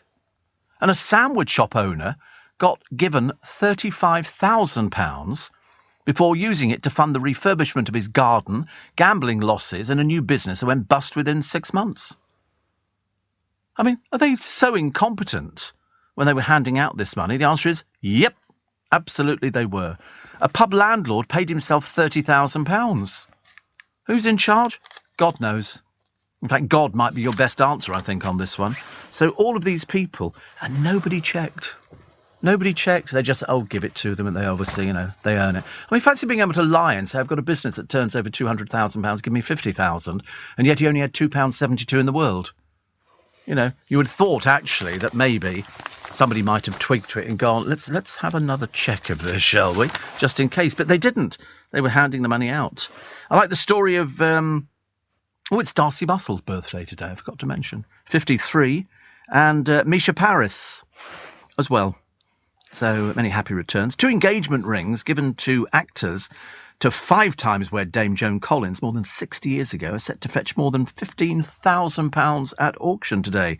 One was from Warren Beatty, and the other from Anthony Newley. I loved Anthony Newley. He was great. He's a big listener to LBC, Anthony. He's not with us anymore, but he was a big star. But Joan is now 88, turned down Beatty in 1961 after an 18-month romance, but married Newley before divorcing 8 years later. The rings go under the hammer at Bonhams. It's amazing how much stuff comes up for auction, isn't it, nowadays? There's a letter from Albert Einstein to a lad who'd written into him, and they reckon that could be fetching probably about £20,000. Serious amount of money. Amber Heard has told Johnny Depp he would die a fat, lonely old man during a screaming row. She's not coming out of this very well, actually. It's not looking at all promising. But there is £58 million at stake. And when there's £58 million at stake, people come up with all sorts of things. Anti-vaxxer Novak Djokovic will defend his Wimbledon title this year after Chiefs confirmed yesterday that unjabbed players can compete. So what was all the fuss about then? Why did we make all this, all this here? And this new book about the royals, I mean, whether you believe it or you think it's a load of old hokum is entirely up to you. I suppose you read it. It's called The Palace Papers Inside the House of Windsor. Like they know. They all claim to have insiders and everything else. All we know is that Harry's dragged around by Meghan. She's forging her own career here. And eventually, I think everybody's predicting it's going to end in tears. And the world's oldest person, 119-year-old Kane Tanaka from Japan, has died. When asked in 2019 what was the moment she was happiest in her life, She said, now, a lesson for us all, perhaps, to live and enjoy each moment that we're around. So says Jane Moore. And I think we might as well endorse it. Morning, everybody. Nice to have your company. Welcome to Thursday. Welcome to April the 28th. Is it possible that we're just about going to hit May bank holiday? And apparently the weather's going to turn again. But I mean, I'm fed up with telling you the weather every day, because every day it seems to be wrong. We've been saying, oh, it's going to be a cold snap. And it's actually not too bad at the moment. It's actually okay. But they've said the Siberian winds will come in, bringing icy weather and conditions. Arctic blast, they've called it. Yeah, believe it when I don't know why we pay all this money to the weather forecasters. Much of the time they're wrong. You know, if you want to know what the weather is, look outside your window. That's what it is. Don't need to sit there watching it. I missed it one year. I missed it on the programme. I decided not to read the weather anymore. Somebody wrote in and complained to the management. Steve Allen didn't read the weather this morning. I think the management basically said, look out the window. That'll tell you what the weather is. Why does he have to tell you all the time? The Tory MP caught watching porn on his phone in the House of Commons. I can't believe it. I seriously can't believe it. I mean, we're going to find out who it is, aren't we? Aren't we? I think we will. I think we're going to have to find this out, because it'll be caught on camera. Somebody will say, I was sitting next to this person. Quite a few people must know who it is. I mean, what sort of pervert sits in the House of Commons? In the House of Commons, not in their own offices or in their own chambers, but sitting in the House of Commons with their phone showing pornographic images. A pervert who should be kicked out immediately. Is it a Tory? We think it's a Tory. It's on that side. So there must be quite a few people. People sitting behind them must have gone, what are you looking at? What are you? I mean, is it one of the sleazy old ones, or is it somebody we haven't encountered before? We'll find out. And so now they've ordered an investigation. Why do you need to order an investigation? Look on your CCTV cameras and say, look at who's looking at. And then you go, it's him or her. I mean, no, assuming it could be a man. It could be a woman, couldn't it, I suppose? York, City of, have stripped Prince Andrew of the honour they gave him. Thank God for that. Get rid of him. Get rid of him. So he's had everything else taken away from him. And now what's he stuck with? Nothing. Nothing at all. Somebody was telling me a story that they showed a documentary on television some years ago where he walked into a room full of, I think it was other people who were in the Navy or something like that, and they didn't all stand up for him. And he said, apparently he's alleged to have said, I think we'll try that again, shall we? And you think, you stuck-up little nobody. Look at you. Ugh, I do that as well. You know, if I walk into the room and they're just at the carry, excuse me, hello, I'm another human being in the world. You stand up, definitely. Sunak threatens the energy giants with the windfall tax. Grant Shapps vows to drive down the licence delays at DVLA, what with them in the passport office. And half of households are not saving enough for retirement. You know, people tend to forget. It creeps up on you really fast. And people go, so if you're retiring tomorrow, do you have the money for retirement? And they go, oh, I'll get the pension. And I'm sort of thinking, you can't live on that. Unless you've paid your mortgage off and you've got no bills and you've managed to keep things down to the bare minimum, then you can probably do it. But if you were sort of living normally up to your usual standards, not much chance. So that's why people work longer now, which is good. The market town with a serious drink problem. The Victoria Cross, this one's sold for a fair whack, just under £700,000, just under. Also, the best ideas and the brightest people are often found north of Watford. Yeah, whatever. How they work that one out, I've got no idea. BA are scrapping summer flights. They might as well just close it down, really. It's hardly worth it. They've cancelled flights all over the place. Now it's upsetting people. So what people are doing are discovering there are other airlines out there who are not cancelling flights because maybe they're not as big an operation. They just don't have the staff. Mainly because they got rid of loads, didn't they, before, during the pandemic. Now they want them back. Private e-scooters could be legal by next month. So they think just going back to British Airways, the boss says the schedule will be trimmed down until June as they struggle with staff shortages. I mean, couldn't we all have a go at doing it? It can't be that difficult to push a trolley up and down. Wayne, is it that difficult? Push it. Peanuts, drink, tea, coffee, orange juice. Can I have a vodka? Yes. One or two. Ice, thank you. I'd be the one doing the ice at the back. I can't walk backwards, so I definitely wouldn't be the one walking backwards. No, I'm not very good. I'm not very good at walking forwards, let alone walking backwards. No chance. The Queen goes back to Windsor, and a violin used in the film The Wizard of Oz. 300 years old, this violin. So you know which make it is, don't you? It's a Stradivarius. And it's tipped to sell for £14 million. If ever you get offered a Stradivarius, just say yes. Doesn't matter what condition it's in, it'll be worth a lot of money, I promise you. The second-hand clothes website, Vinted, named best for hand-me-downs. I can't wear hand-me-downs. I don't fancy wearing somebody else's clothes. Not sure about that. John Virgo says the BBC should bring back Big Break. Big Break is the snooker player with that really funny comedian called Jim. Anyway, whatever. And so they should bring it back. Everybody else is going, I don't think so. I don't think so. We've had enough of it, thank you. Yeah, what was the theme tune? Snooker Loopy. Oh, that wasn't. It's only a game, so I don't remember it now. Wait a minute. Going to be snookering you tonight. Oh, right, very funny, very witty, very of the moment, I think. Sharon's talk show has the exit factor. That's what the papers are saying. Overnight audience figures, 20,000. Pitifully awful. Pitifully awful. Even I can do better than Piers Morgan. 3 times his audience I can do. And I'm just on the radio at 4 a.m. Piers Morgan's audience, what was he getting? 290,000 or something like that. Pfft, peanuts. We all over you, mate. We really do. Kylie's looking fab at 53. Well, I mean, of course she does. She doesn't have any stressful work to do. She has to come on stage and go, I should be so lucky, lucky, lucky. And that's it. Then she goes off stage and everybody claps her. I mean, she's only about as big as a thimble. Bless her. The people who've been fiddling the COVID loans. We've got names for you this morning. My God, there's a right load of old people out there. Mad Vlad's propaganda puppet warns of a new nuke.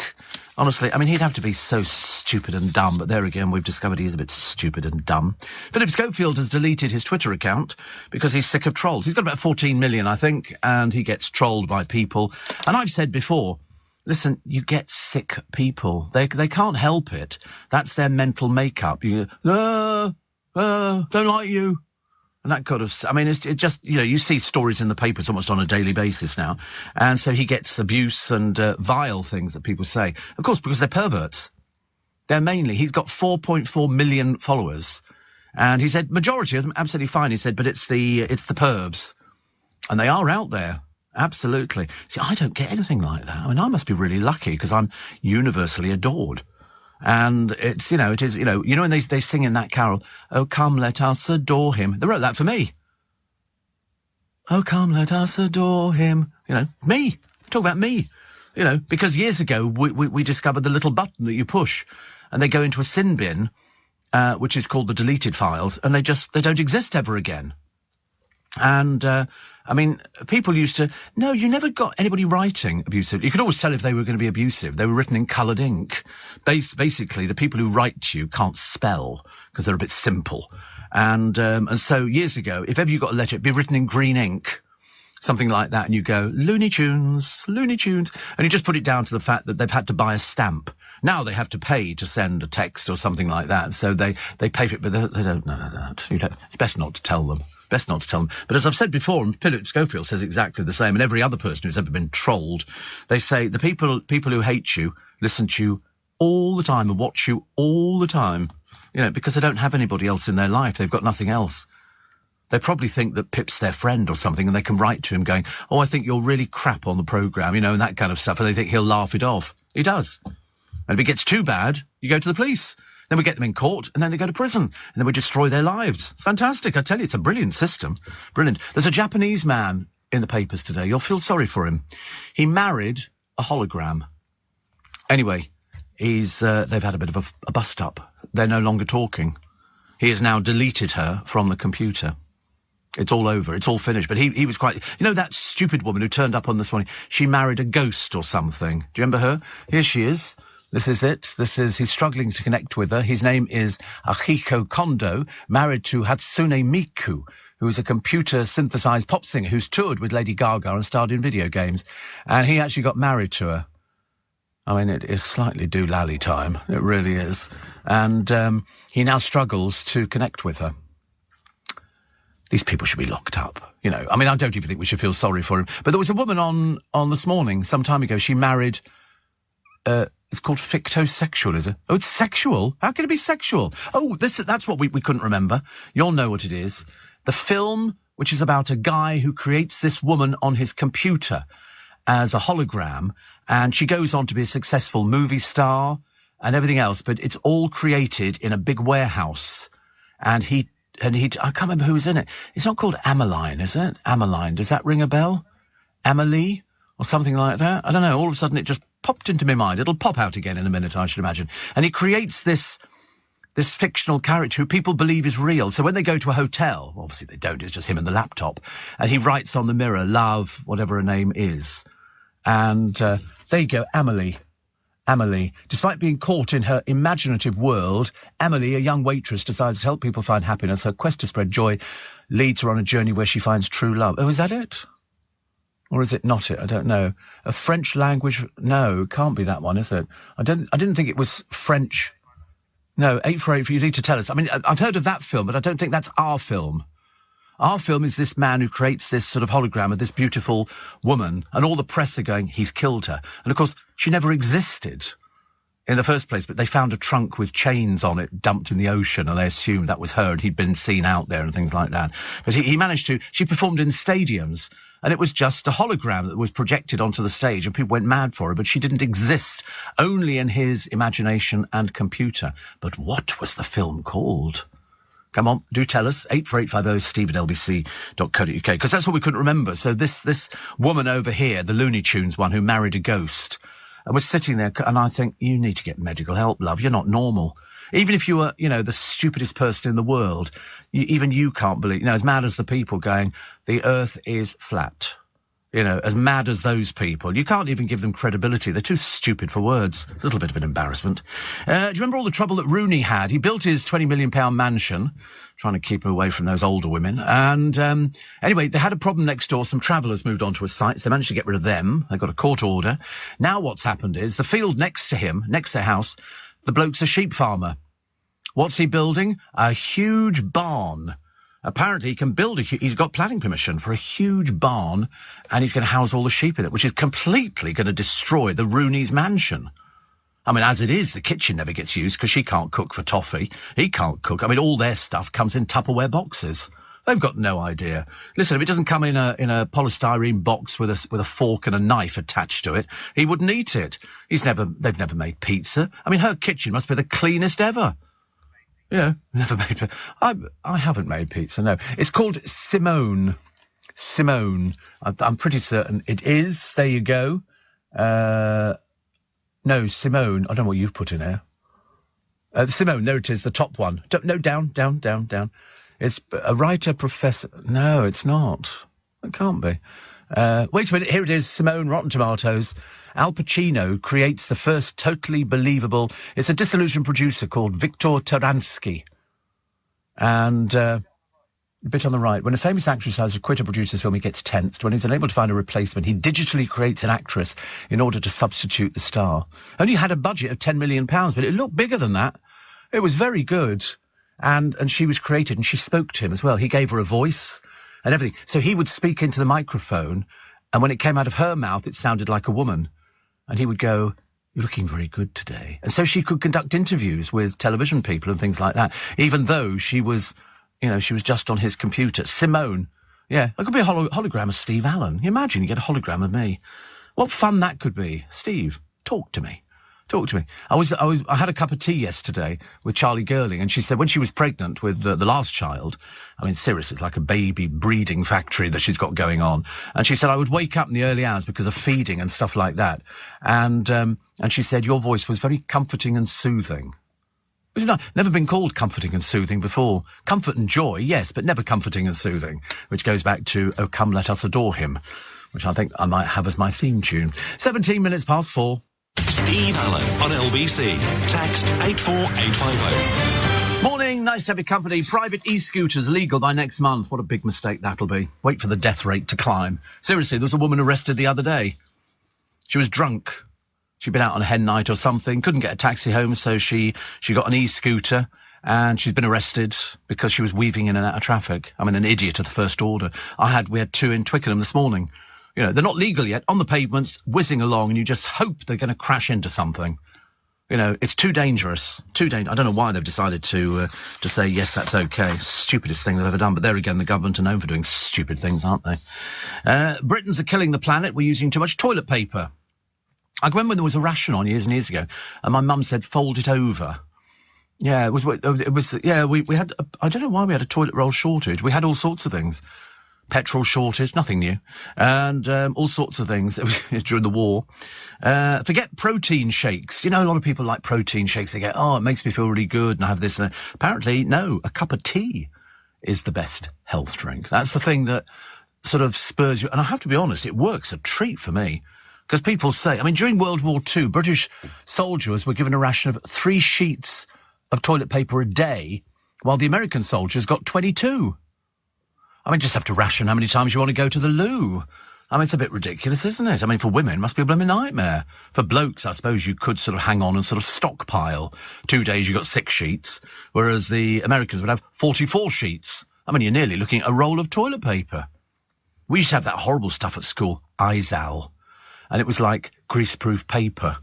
And on each one it was printed, now please wash your hands. It came in a little box, Izal. You can probably still get it, actually. I mean, it wasn't as good as this super soft stuff that you get nowadays, which is much better. There's Izal. It came in either a roll or in a square box.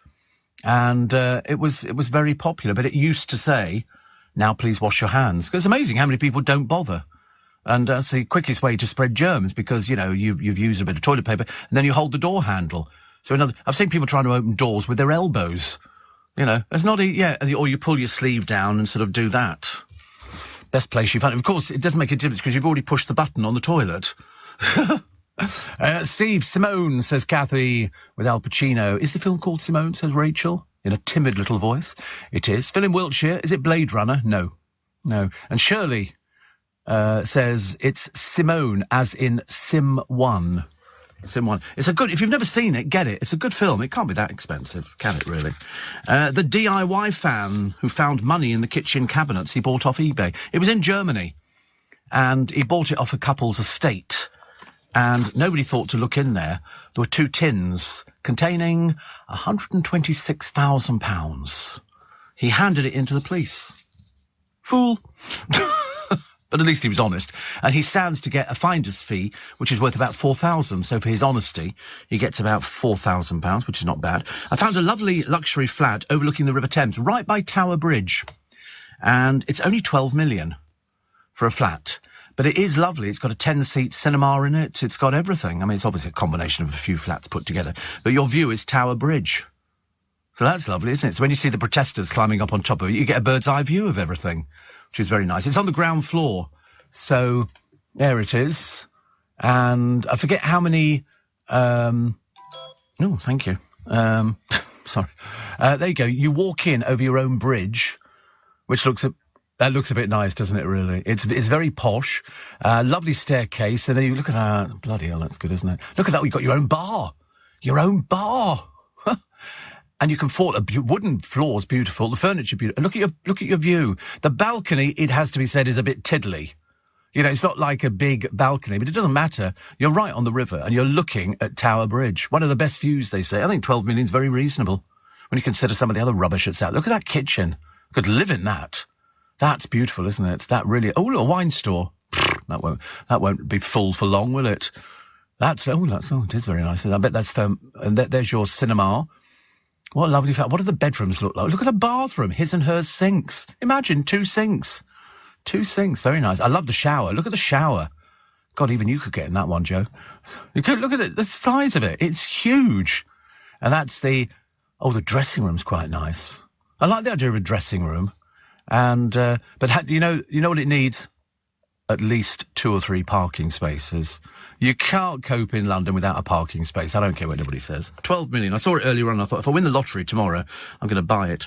My friend Ian says, I remember the school toilet paper that was like baking paper. It only occurred to me the other day that my primary school had outdoor toilets. When I mentioned this to somebody in Dallas, they assumed I was very old. We used to have outdoor toilets. We had outdoor toilets. They were quite normal in our school. Yes, it was actually outdoor. For the boys, you went in, there was a urinal and then a couple of cubicles, but it was open to the elements.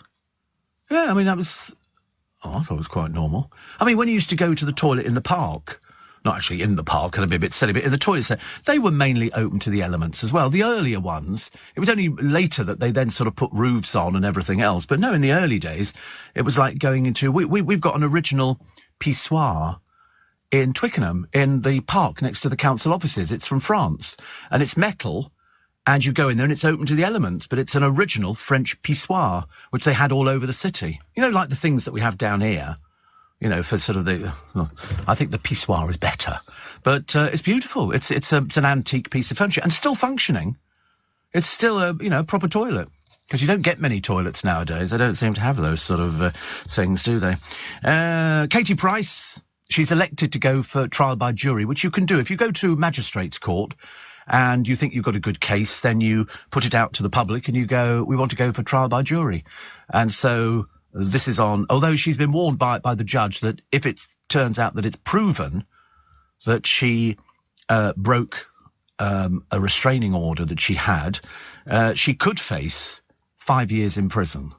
Well, we'll have to wait and see, but it comes up in, I think, in about a month's time, which will give their barristers on her side. I mean, to be honest with you, she's broke, she's bankrupt, and yet she's obviously employing a barrister who must be costing, I mean, at the minimum, $500 a day. At the minimum. Where does that money come from?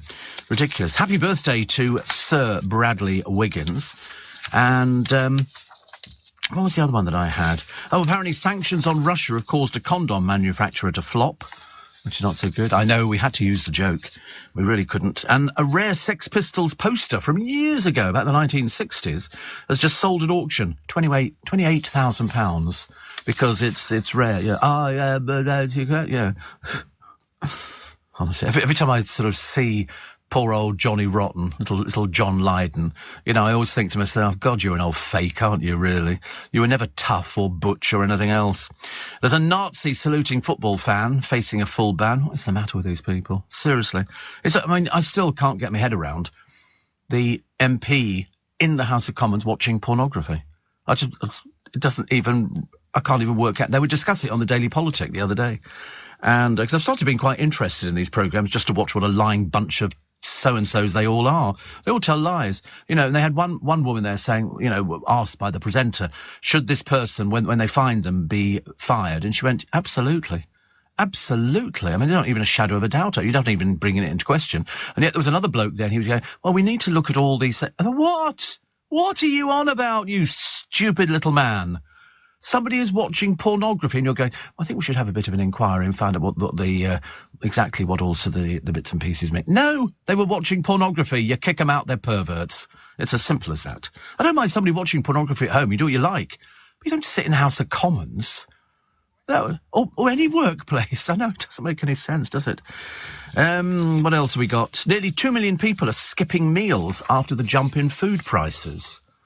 Of course they're not. Don't be so ridiculous. They're just eating different food. I know that the prices have gone up. We all know that. So it means that... What did I have yesterday? I can't think what I had yesterday. I'm not even sure I had anything yesterday.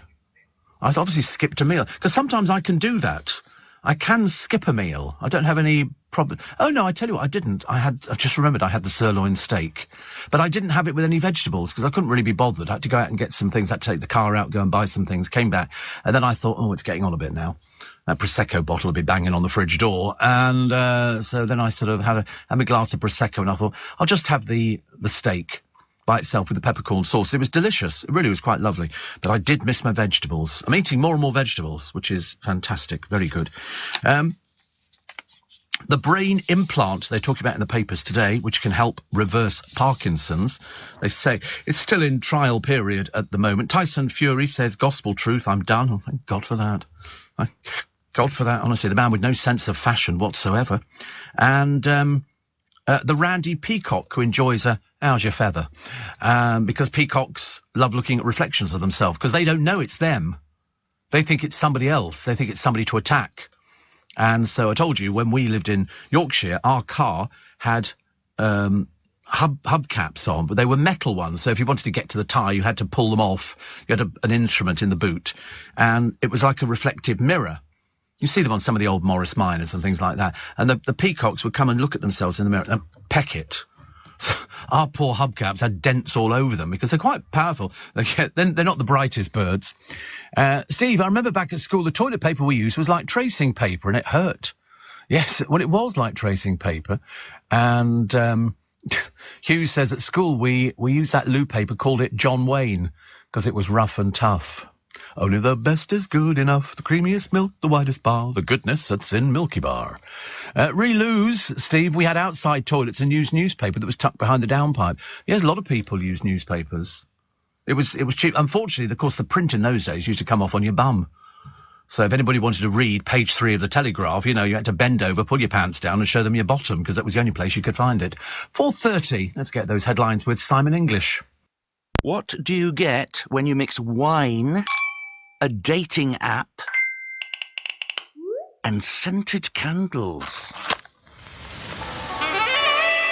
No. Wait, come on, it's Workspace. Workspace, thank you. With 4,000 of London's most original businesses already calling Workspace home, whatever it is you do, there's a space for you here. It all happens at Workspace. Search workspace.co.uk. Steve Allen on LBC.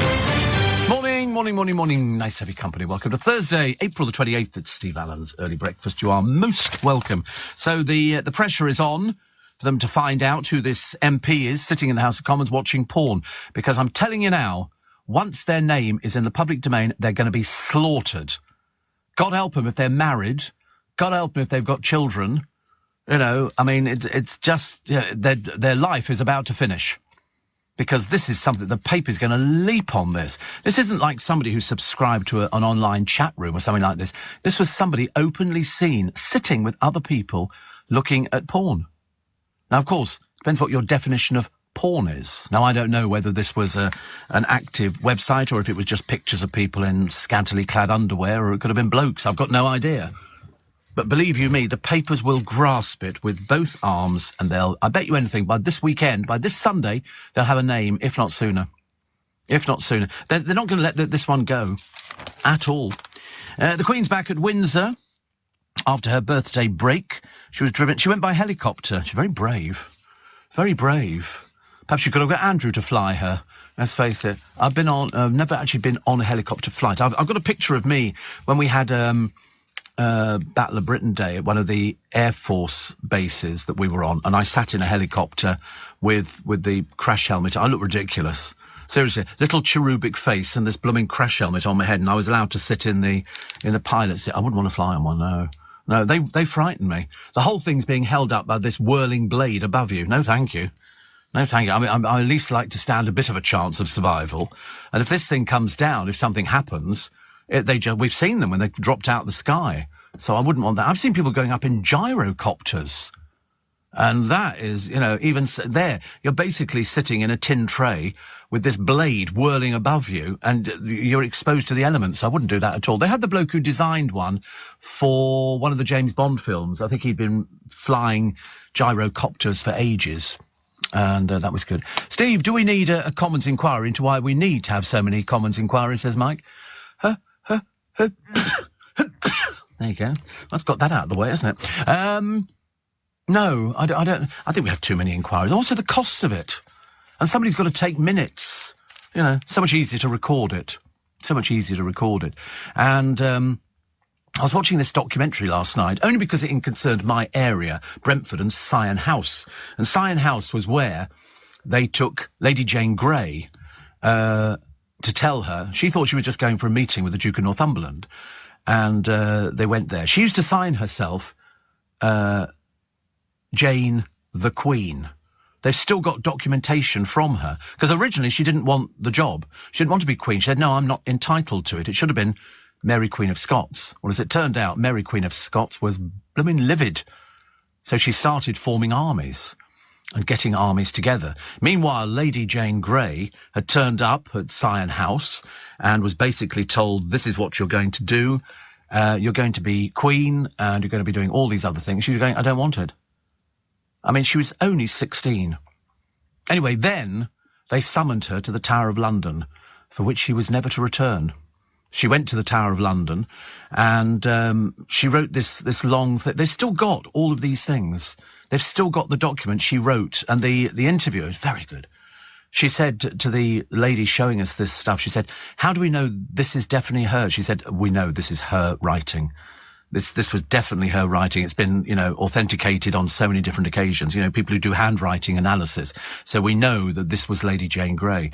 But she ended up, I think she was executed at 16, wasn't she? She was accused of treason at that age. You can imagine, this isn't like nowadays they'd have gone into a legal process over something, but what they wanted was her out, and they wanted her out fast. And so they trumped up stories, because after Edward's death, Jane was then proclaimed Queen, this is 1553, and went to the Tower of London to await the coronation. Support for Mary grew very quickly, and most of Jane's supporters buggered off.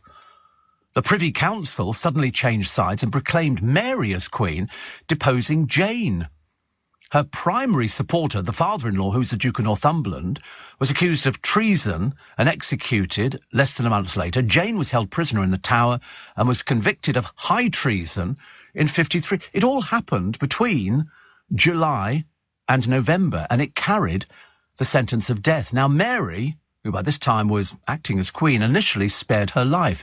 However, Jane soon became viewed, as you can imagine, as a threat to the crown when her father, who was Henry Grey, 1st Duke of Suffolk, became involved with Wyatt's rebellion against Queen Mary's intention to marry Philip II of Spain. Jane and her husband were executed in 1554. It was a very short reign and a very short execution, so she would have been, I think, about 16, 17 at the time of her execution. They came up with all sorts of trumped-up charges, and in those days, I mean, people went to their executions. There was no give you a drug to calm you down or anything like that.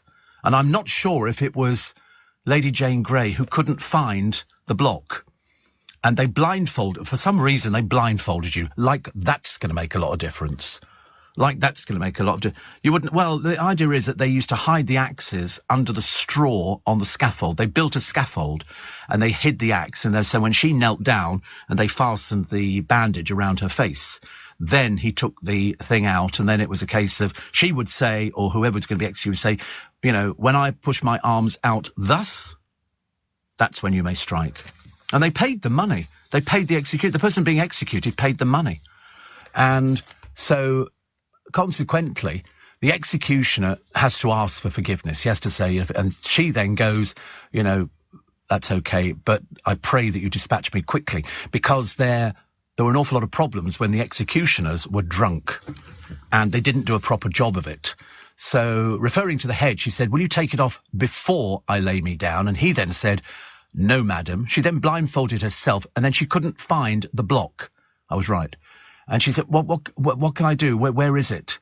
And we think probably Sir Thomas Bridges, Deputy Lieutenant of the Tower, helped her find her way.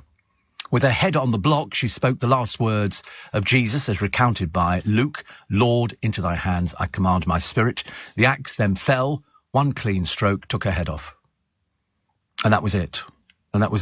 But, because she was so upset about not being able to find the block, she didn't want to have her head taken off before she'd settled herself down. I mean, she was 17 years old. I mean, incredibly brave, but the corruption around at that time was almost legendary. And there's a very famous picture of her. Unfortunately, it didn't look like this, and the block was so low down, it must have been very uncomfortable to kneel in front of it. The block that I've seen at the Tower of London was a bit bigger, and it was chained down to stop anything happening, because after they took the head off, they then reattach it for some reason. Don't ask me why, but that's what they did.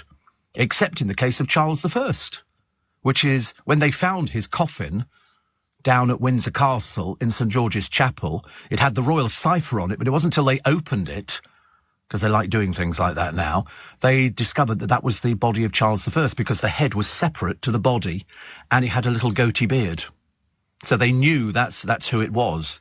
And so they kept it all this time. That's where Duke of Edinburgh is. He's down in the crypt in St George's Chapel, and when the Queen dies, she can probably join him there, or they'll go to Frogmore. But in the early days, they would execute somebody at 16. In fact, people were hanged for all sorts of things. 15-year-old children were hanged. They didn't have any, there was no laws protecting them. If you broke the law or somebody fabricated something against you, there was a very good chance you were going to lose your life. That's why Tyburn was such a popular place in London. Up by Marble Arch, the Tyburn Tree, you know, people would be having drinks in Oxford Street, way, as they'd be taken from the prison. And so by the time they got there, most of them were but 3 sheets to the wind. They'd be on a truck, they'd stand up, the executioner would put the noose around their neck, and the truck would move away, and they'd be left dangling. And it could take half an hour before they actually died. You know, they were struggling. And they could do, I think, about 4 people at a time. It was quite a number that you could do up there. I mean, London was a very, very brutal place. In many ways, I don't think it's changed. Now we've got e-scooters whizzing about all over the blooming place. I mean, that's not quite as lethal, but they certainly could be. Certainly could be. Steve, why are the travel agents and airlines accepting customers' bookings and money, knowing that a lot of the flights are going to be cancelled, says Bob? Well, the problem is they don't know which flights are going to be cancelled.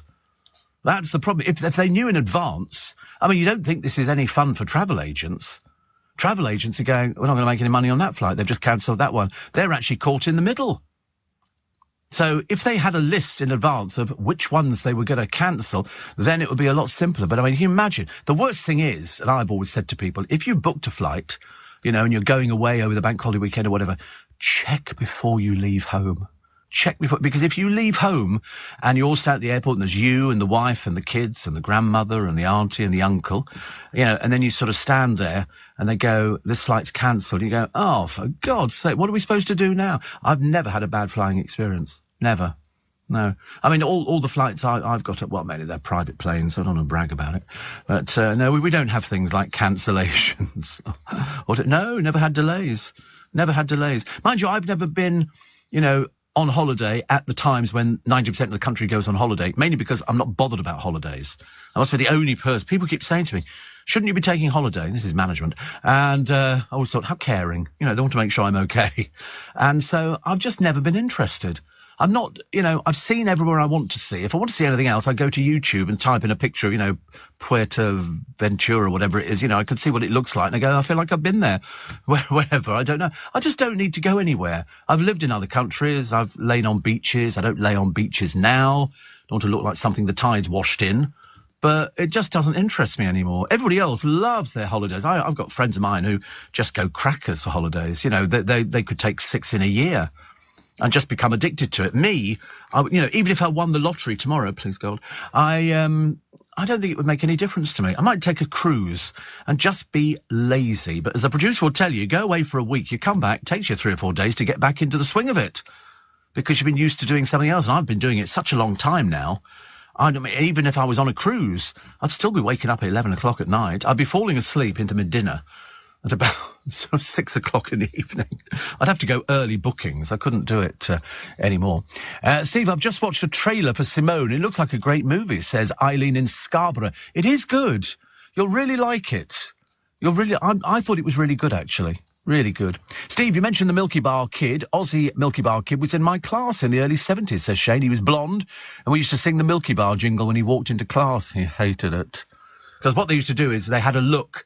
They had to wear the glasses. Milky Bar Kid is strong and tough, and only the best is good enough. Creamiest milk, the whitest bar, the goodness that's in Milky Bar. And then he'd go, the Milky Bars are on me. We'd all go, pretentious little so-and-so. Yes, it was that. I don't think they mimed it. It was just that they all had to learn how to do it. And he had to dress up like a cowboy. Because in those days, kids, I mean, sometimes you see kids now, it looks adorable when you see them dressed up as sort of princesses or Batman or something like that, walking down the high street with their parents. We all think they look a bit stupid, but, you know, they do really look adorable. But in the case of, you know, the Milky Bar Kid, you were it for about a year until you grew up, and then, of course, they couldn't use you. It had to be a certain age. It's 14 minutes to 5. Leading Britain's conversation, LBC, with Steve Allen. Morning, nice to be company. It's Steve Allen's Early Breakfast on LBC. Apparently the gyrocopter you mentioned in the James Bond film was called Little Nelly. And the inventor Says Dale, was Ken Wallace. He was a regular at UK air shows in the gyrocopter stand. He'd always give you the time to chat. Oh, I can picture him now. He just looked, he was really good, actually. Stephen Surrey says, leave the Milky Bar kid alone. He was strong and tough, mate. He'd have sorted you out straight away. You'd have gone down like a little sack of potatoes, wouldn't you? But, so they sort of superimposed Bond flying Little Nelly in You Only Live Twice. But I wouldn't have got in that thing if you'd paid me. I seriously would. I mean, it was bad enough being in an aircraft. I've been in light aircrafts, you know, little planes, and by God, that's even a bit scary. But he was amazing in this thing, and I think it was Ken Wallace who was flying it, and they obviously superimposed the other blokes that made it look as though Bond was actually. And they couldn't have got the insurance for him for a start. But this was, I think, in You Only Live Twice. Wasn't this the volcano that opened up? It was only a bit of water. It was very good, actually. I liked it. See, these were in the days when you could watch a film like that. Nowadays, they're too blooming long. I lose interest. I mean, 2 hours is my maximum. So the Tory MP, they've all said exactly the same, especially the female MPs have said they've not been elected to watch porn. It's totally shocking. They should go. Well, I don't think there is any shadow of a doubt in my mind that they will not name these people. This person will be named. They'll be plastered over on the front of the paper. They'll be labelled, and they must. Well, of course, they know who they are. They must be going, oh God, what do I do? Do I come clean and go to the paper, say, listen, it was me? Because believe you me, this is going to get really bad. Really bad. Because they're not just going to concentrate on, you know, one MP looking at, you know, somebody stripping or doing whatever it is on the on your telephone. They're going to be delving so far into his life, he's going to wish he's never been born. It's as simple as that. They're going to come up with absolutely everything. They're going to find out, is he married? Is he not married? You know, how long has he been an MP or she? I mean, we're assuming it's going to be a man, isn't it? Because most of the people on the front benches appear to be men. I would think if you're sitting next to the lone woman and she's watching, I mean, I just, for some reason, I don't know why, perhaps I'm very naive, but all the women have said exactly the same. He will go. He'll be forced out immediately. The newspaper, he'll probably have to go into hiding, I should imagine. Can't see any other way round it. Wayne Rooney's farmer neighbours can build a huge sheep shed next to his mansion. It may mean yet more sleepless nights for the Derby County manager. And, of course, Colleen is still in this legal fight with good old Becky Vardy. I mean, two of the most boring people in the entire universe, and you think to yourself, oh, for goodness sake, bad enough. Lottie Moss, the model, claims she was plied with drink and drugs by an agency boss. And it's an interview. She's the half-sister of Kate Moss, signed to a top UK modelling agency before she was dropped last month. She says, I thought it was just normal, the drug industry. Well, I can tell you for a fact, I know people who've been through the fashion industry and go to the agencies and they go and they look at them and they go, you're too big. You need to lose a lot of weight. And so in an effort to get some of these young models to lose weight, they get them drugs. And it's a filthy, disgusting business. But it's a case of everything hinges on what you look like. And you've got to be stick thin. They're not interested in people who are sort of waving a flag for sort of slightly overweight people. They're looking at thin people because the manufacturers want their clothes to look the best. And if you're going out there on the catwalk and the clothes make you look like a sack of potatoes, that is not going to work. So, you know, this is, I mean, you know, she says it was like you have to be downstairs for an hour, and she was given drugs. And, yeah, I mean, it's quite normal. She said, I was going to these events and parties and I was exhausted. A lot of the times I didn't want to do it. And they would say, we'll get you some drugs. You can have a drink, then you'll be fine. And that's what it was. It was the instant. I mean, let's face it, let's not be naive about it. London in the 60s, they say, if you can remember it, you weren't really there. Because the whole idea was you took enough. Luckily, I do remember the 60s. Because, I mean, drugs never affected my life. In the slightest. I mean, I knew people who smoked. I couldn't bear the smell of marijuana and anything else. Why would, I mean, you know, if I couldn't get back, I wasn't even drinking, actually. So, I mean, I didn't come to drink till later. Caught up a bit, you know, which is quite nice. But, you know, when you look at these girls, the pressure is on them. Now you've got talent scouts. They'll go out, they'll see somebody walking down the street and they go, you're the look. Because sometimes you look at them and you go, actually, you're not that pretty, are you?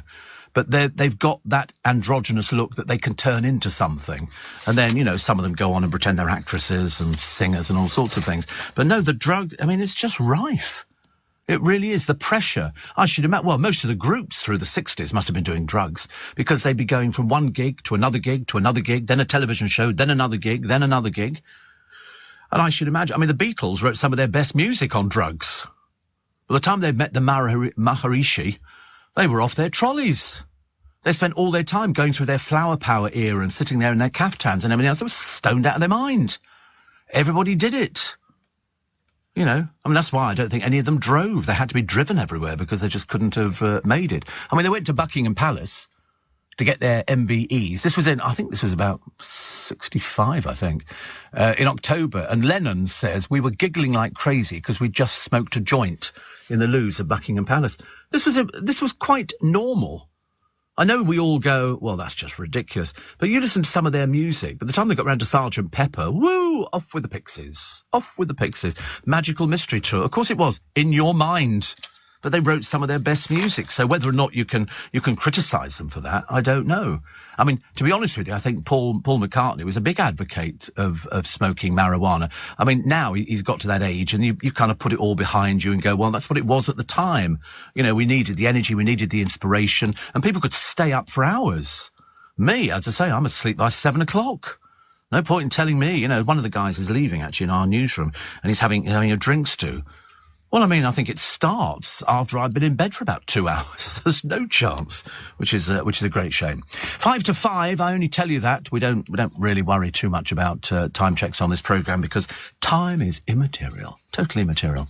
What else do we have? The Harry Potter film studio bosses have run over fierce opposition over plans to expand their site. Yes, they've got 2,500 more parking spaces. That's quite a lot, isn't it? 2,500 more. Those living near the 200-acre site said the works would obliterate greenbelt land in Hertfordshire. One resident said the whole area has just become industrial. That's the problem. That is the problem with all these things. I mean, gradually we all look at it, we just see it being eaten up and eaten up and eaten up. And they want to put up flats, they'll ride roughshod. They couldn't give it. They go to the council. They go, listen, we need to build some houses. And the council go, well, you know, what are you bringing to the area? And they go, well, we bring employment. And it'll be great. And they go, okay, you can build them. And the local people go, well, we don't want more houses here, thank you very much. We quite like having a bit of grass. And they go, well, you're not having it anymore, are you? Stop being so greedy and selfish. A monster dinosaur that dominated the seas 205 million years ago, we know this because they've got it on film, has been discovered at the top of a mountain. It's an ichthyosaur. It's 70 foot long.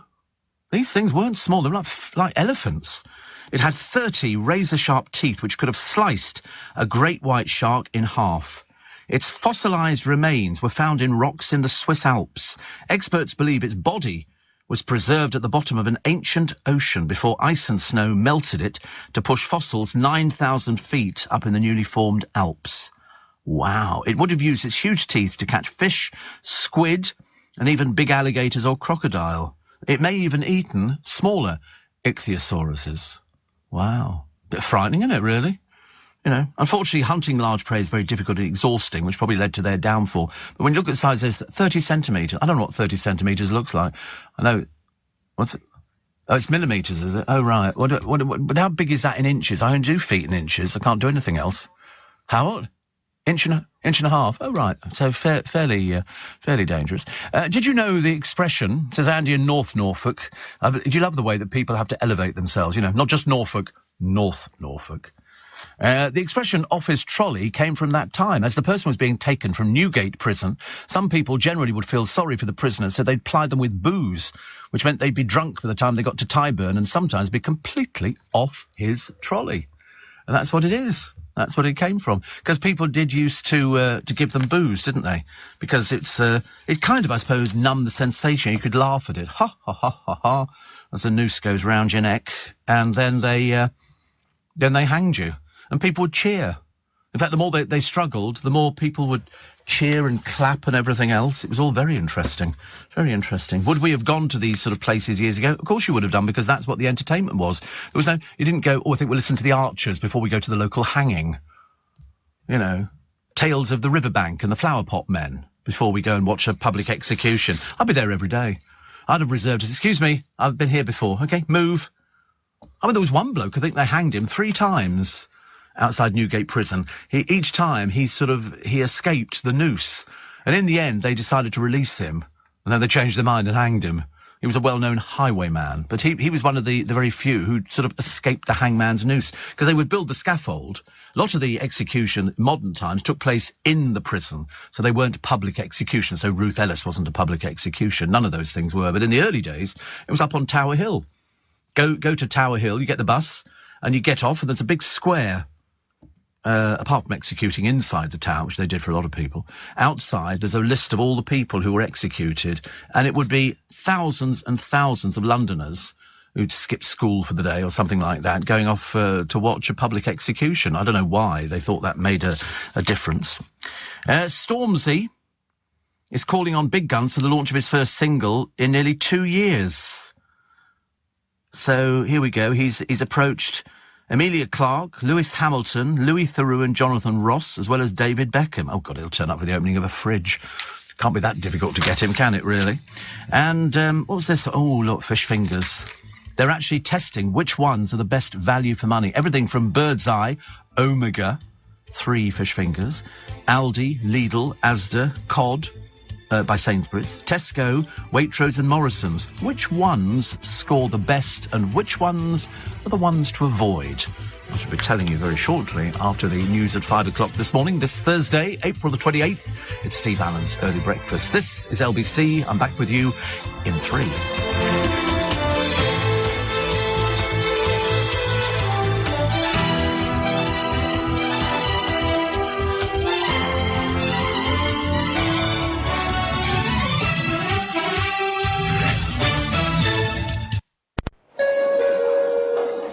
May I have your attention, please? You can now book your train tickets on Uber and get 10% back in credits to spend on your next Uber ride, so you don't have to walk home in the rain again. Trains, now on Uber. T's and C's apply. Check the Uber app. This is LBC from Global, leading Britain's conversation with Steve Allen.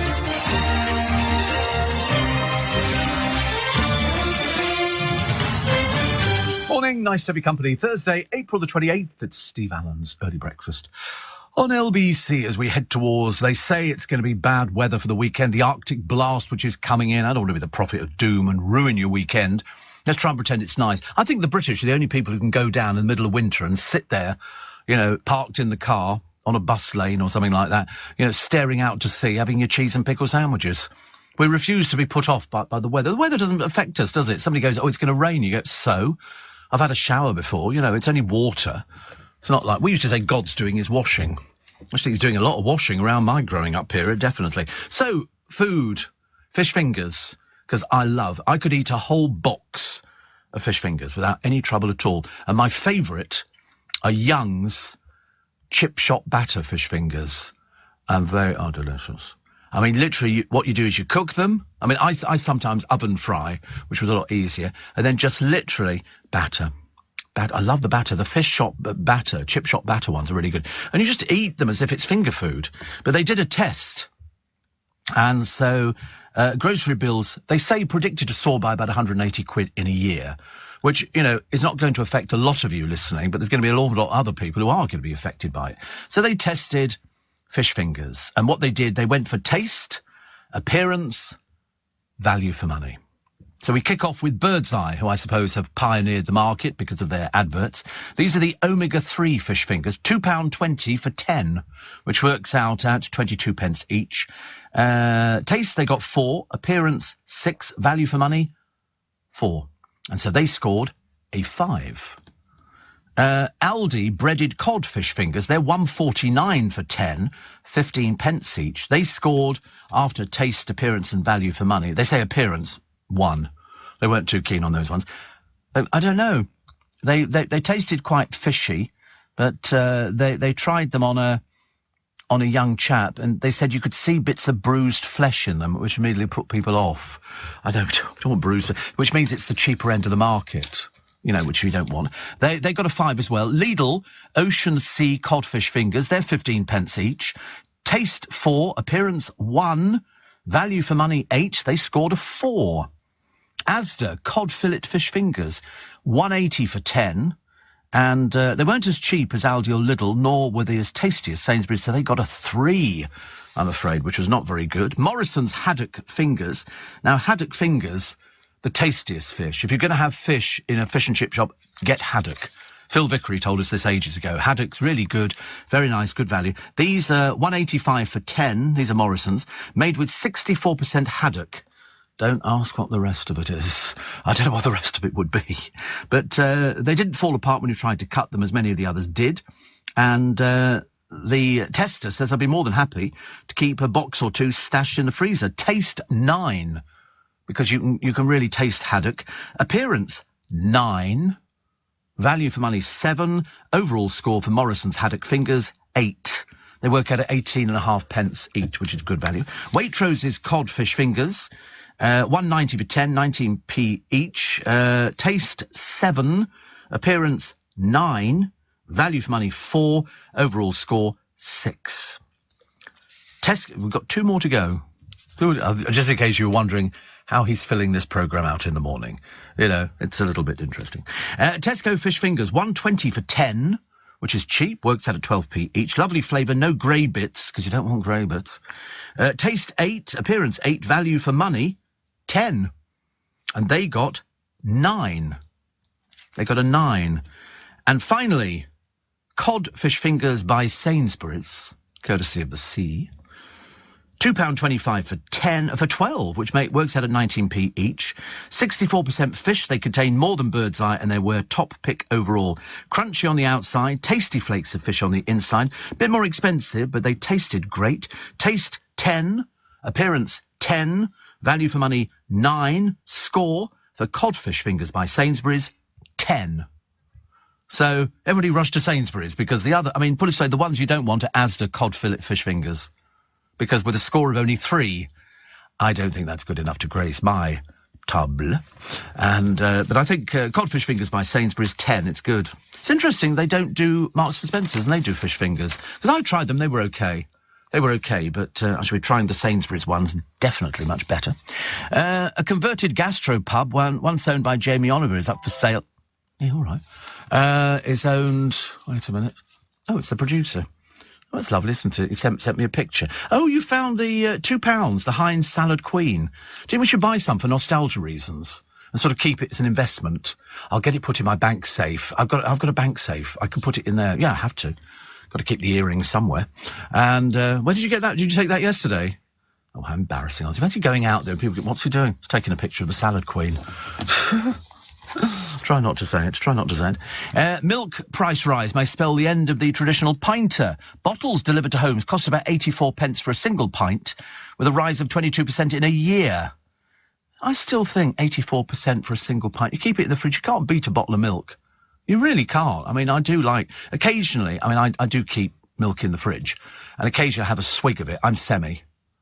Definitely. People have said that about me. They've gone, Steve, you're semi, aren't you? And I've gone, you can tell, can't you? Just look at somebody, you just know.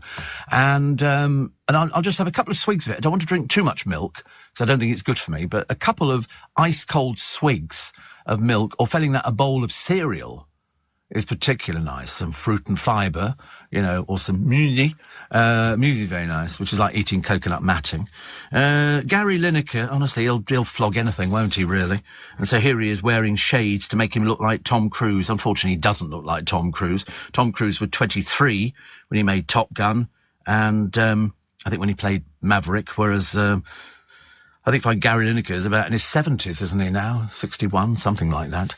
What else do we have? A railway communications boss has apologised after saying train workers complaining about pay should probably have worked harder at school. Oh dear. Anyway, Nicky Hughes made the comment on an internal online platform to explain Network Rail had to pay well to get managers. Union bosses said it showed the company was out of touch with the staff who are due to vote on strike action because about 2,500 jobs face the axe. Network Rail claimed Miss Hughes' comment was misconstrued. She apologised for having caused offence, saying, I was absolutely referring to myself. Yeah, of course you were, love. Of course you were. Jackanory. There's a missing Moggy. Moggies go missing for ages, don't they? And this is a cat who disappeared, was found 300 miles away. A Siamese cat called Ashley. Oh, lovely. 300 miles away. Oh, what did it do? Did it have a rail card or something? I mean, how did it get 300 miles? It can't have walked 300 miles, can it? It must have climbed into, somebody's bus or something like that, or a lorry, and then sort of got to where it was going, and then sort of got out and went, where the hell are we now? Because they don't know these things, cats. All they'll see is get in a lorry, the vibration of the lorry and the heat coming from the heater must be absolutely. I could fall asleep now just thinking about it. Seriously, I've only ever been in a lorry once. I found it a very interesting experience. Just up so high. No, I didn't drive it. I was just a passenger, and you're up quite high. Sorry, hitching. Nobody hitches anymore. Good Lord above. No, who had a lorry? I don't know. I was in a lorry. I've got no idea. Somebody said, "Do you want to get in my lorry?" I woke up and I was in a lorry. I don't know. What are you asking me silly questions like that for? Listen, I can't remember last Thursday. There's no point in asking me something that occurred when I was about 15 years old. I just happened to climb up into a lorry, sat there, and we went to Reading. I don't know. It's the difference. People always pick on me in the morning. Have you noticed that? Just because I'm diabetic. Small wonder I'm stressed. Small wonder I haven't done my blood pressure for 2 days. That'll upset everybody. Stephen Merchant is 6'7". And I'm not going to do the joke, thank you very much indeed. But he's 6'7", and he says it has its perks. He told the Conan O'Brien podcast it was coming up to midnight, and 2 women came over and said, "You're going to be here for a while." And I said, yes. I thought, here we go, they've spotted Steve. They went, great. My friends and I have arranged to meet back at you. because he was so tall. There's a woman who used to get off the train at Waterloo. I used to see her most mornings, and she must have been a good 6'8" tall. She towered over everybody, and I remember thinking, if she wears high heels, I mean, she'd have her head in the clouds. And she was absolutely enormous. And I remember thinking, we all go, isn't that great? But I should imagine the problems of being so tall: A, finding a bed; B, finding shoes, because some of these people have got size 14 feet. And things like that. You've got to find. There used to be a shop called High and Mighty, which catered for people who were sort of slightly on the larger side, taller and wider and things like that. And because you have to get shoes made, it's not easy to find these sort of things. Steve says, Trucker Chris, I've been listening to some of Dale's old Pick of the Pop shows online. Did he enjoy doing it? Of course he did. It paid money, paid a huge amount of money. Oh no, he loved it. Music was his passion. Robert Wadlow was the tallest man ever. Wadlow. I think he was about 8 foot something. 8 feet 11. Yeah, I was thinking it was just under 9 feet tall. Because there's a picture of him, he died in 1940, and then the smallest person in the world, who looks like somebody you could pop in your pocket. He used to have a hat and glasses and a cane, because people who were that tall had all sorts of medical problems. And, but there was this famous picture of him with this little man who came from, I can't remember where, but yeah, look, that's with his family. Look at this. I mean, why is it that some people just grow and grow? Imagine trying to go through doors. He'd have to bend down. Thus, it gave him problems with his spine, with the curvature, and they were full of all sorts of respiratory problems. But people like that joined circuses. And they were exhibited. Barnum and Bailey used to have a freak show, and it would be, the tallest. He was only 22 when he died. Yeah, because of the internal problems medically. And that's what I think the problems stem. It's like sort of all sorts of other people who end up with it. Look at the Elephant Man, for example. Merrick. He was exhibited as a circus freak. They used to put them on. People would pay, to see them. There were also 2 boys who'd been rescued from the jungle. Their bodies were covered in hair. Absolutely covered in hair, and I think they'd come from Borneo or something like that, and they were exhibited in Barnum and Bailey. Pretty certain, anyway. But there are photographs of them, because they were the sort of things that people wanted to see in a circus. You went there, you watched the show, and then you went outside afterwards, saw the animals, and then you would see these 2 boys who were covered in hair from top to toe. They're all over their faces and everything. I work with people like that. It's great, really. It really is. It's like sort of shrouding somebody in a sort of, an acrylic rug. Let's take a short break, shall we? It's 5:15. Let's get the latest LBC travel with Joanne Webb. Steve Allen on LBC. Text 84850. Nice to have your company. 17 minutes past 5. It's Steve Allen's Early Breakfast. Welcome to Thursday. Welcome to wooey. It's nearly the weekend. Welcome to wooey. It's going to be freezing cold on Bank Holiday Monday. But it doesn't matter, does it? Get yourself a mivvy. Sit outside in the garden, put your bikini on, This is for the fellas. Ladies, you can wear what you want. Yeah, been warned about that before. But, yeah, no, it's going to be good. I don't know what we do on a bank holiday.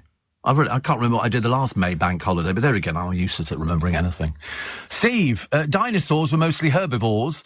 They had little teeth and big fangs, but for nibbling low-level grass, says Tina. Or for pulling tough roots out of the ground. They had very little hands for delicately selecting leaves. Oh no, there was a lot of carnivorous dinosaurs out there. They were eating... Have you seen Jurassic Park? I mean, they've got actual footage of real dinosaurs eating and attacking other animals and everything. Oh, God, yes. Yeah, it's a documentary on it. You must have seen the video footage, taken in prehistoric times, and you see the dinosaurs running along the ground. And in fact, at one point, 2 of the kids are hiding in the kitchen, and there's some seriously mad dinosaurs in there looking to kill them. And then the other dinosaur comes back to life. Well, so seriously. They weren't all herbivores. It'd be lovely to think that they were. They were just eating grass. No, they were wiped out because of their size. And you don't get to be that big eating grass, do you? Let's face it, otherwise cows would be the size of elephants. You know, which would be ridiculous. See, back in the day, the toilet paper in government departments was the old rough sort. One side was like sandpaper and the shiny side was marked government property. Oh, right. I didn't know that. I just remember the one that was... it said, now please wash your hands. It was to encourage people to basically not pass on diseases and illnesses and things like that. Andy in North Norfolk, he said, it's an area I didn't elevate myself. Sir Norman Lamb was our MP. What do you want, a bar of chocolate or something? What are you telling me that for? I live in London. Hello, goodness sake, we are the capital. Don't have to reinforce things on you. Did you know there's a hangman's walk in the belly of the Old Bailey? Well, there have to be. How do you think they get there? A train? No, there was a hangman's walk. And in fact, it's where they were led to the gallows. And in fact, sometimes they were walking over the bodies of other people who've been hanged, and they were buried underneath it. Crowds would gather, you know, because you could pelt the condemned with rotten foods and rocks. And it's still there. Of course it is. Why would they fill it in? And it's just called Dead Man's Walk because you only went the one way. You only went the one way, and you would walk, and there was a grating above it, so you could basically, if you peered in, you could see them going to their execution. The only thing you couldn't see was the execution. But, Roger, I know it very well. Very well indeed. And there you go, the condemned cell. In fact, you find all these pictures online, and some of them now used for storage, but that's what the condemned cell was. I think the last woman to be hung outside the Old Bailey was Catherine Wilson, I think, whose sentence prompted a crowd of about 20,000 people. And when you look at the actual condemned cell, very cramped, and they just waited their execution.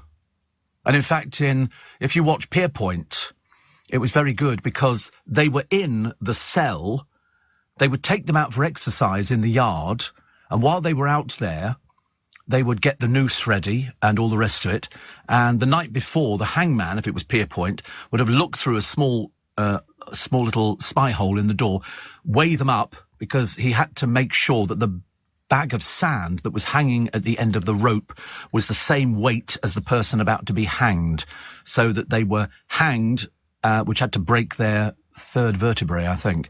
And so they didn't, because if you did it the wrong way round, their head could come off, because you're dropping like 20 feet. And so they had to make sure, and then they would sort of do it. But they literally... the wall of your cell opened up, and so you didn't have to walk very far to the execution chamber because it was the next cell. So they would slide the wall apart. The executioner would come in, give you a tot of whiskey, bind your arms behind your back, lead you up onto the scaffold. I think Pierpoint could get them down in 8 seconds. And that was tying a strap around your feet, putting the hood on, and then the noose to the right-hand side, and then pulling the lever. You had to make sure you got off the trap, otherwise you went down with them. And they could do it very quickly, very quickly. That's why Pierpoint stopped. He stopped, actually, because they didn't have anybody to prepare him a hot meal when he turned up the night before. And he vowed never to do it ever again. They offered him a salad, and he went, I've not travelled all this way for a salad. You know, which you can imagine. Is it Kingston-on-Thames or Kingston-upon-Thames? I think you'll find it's Kingston-upon-Thames. You know, I know this because it's in my manor, which is very nice. Steve, I'm off to America tomorrow. Is the LBC app available there? Yes, of course. Of course. It's what's called Global Player. The clue is in the word player. It's, it's global. So if you download it, it didn't cost you anything to download it. You can, wherever you go in America, you're going to be stuck with me. Yeah, you can listen live, and you can do everything that you would do as if you were back home in good old Blighty. You know, I mean, this is in New York a late show, a very late show. Oh, we're checking the podcasting, aren't we? We're checking. Yeah, I knew there was something you'd forgotten. Just thought we'd check. And I know the programme's entertaining and funny, but, you know, there is a limit. Steve, the Swan pub in Lancaster Gate was used for the convicted prisoners to have their last drink before being hanged at Tyburn. You weren't hung, you were hanged. You hanged somebody, you weren't hung. Well hung is something completely different. That's different people. It said the jailer would go into the pub and say to the barman, give him one for the road, hence the saying. Then the customers in the pub would say, he's on the wagon, as the jailer's wagon pulled away, meaning he will never drink again. Well, I don't know, it depends whether you believe the heaven story. I reckon there's a blooming crowded bar up in heaven. You can imagine, can't you? Kublai Khan is up there. I mean, everyone, Jack the Ripper, they'll all be standing at the bar. Yeah, get your drink, pal. Yeah, why not? Imagine that, if they were all in heaven. Very interesting. Steve. And Tara says, I was practically shouting at the radio last night when Nick Abbott was urging you to get on an e-scooter. Why does he mention you so much? He's in love. That's what it comes down to. It's hero worship. I can't help it. That's just the way he is, you know. And it's what? He's obsessed. Yeah, total obsession. I mean, I find it difficult to believe that people who sort of know me, and I don't profess to knowing Nick Abbott at all. I got an email from him at one time, but as I say, once I reported that to the police, that was okay. That stopped. And, no, it's a total obsession. It's a total obsession. He cannot get enough of my programme. You know, had he not been doing a podcast with Carol McGiffin, he'd have done it with me, but I turned him down. I've turned him down. I said, listen, I've got 21.5 million downloads. What do I need your 3? You know, it's as simple as that. I don't even know how many podcasts he got. So he got 2 podcasts. He must 3 podcasts. You see, I don't need to do that. I don't need to sort of compete with anybody. The Nick Abbott habit. What's your problem with Nick and Carol? And then the whole show. Well, I think it's ridiculous, honestly. Fancy having 3. Mind you, Ian Dale's got 6. 6 podcasts. I just don't know when he finds the time for doing these sort of things. I really don't. It's all I can do to do 2. But anyway, Sharon's talk show has the Exit Factor. She was on with Jeremy Kyle. Although basically I thought it was the Jeremy Kyle show with Sharon Osbourne. Which was slightly... But on the launch night on Monday, 44,000 people tuned in. By the following night, down to 20. That, to me, smacks of, we've wasted money.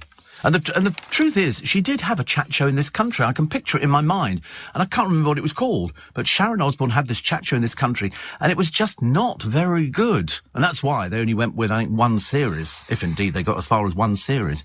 You know, because it's not easy holding a show together, you know, and especially where you're filming something at the same time, so they've got to be aware of how they look, they've got to be aware of, you know, all of the sort of things. It was called The Sharon Osbourne Show. It's remarkable, isn't it? I mean, how they came up with that name, I bet that cost a small fortune.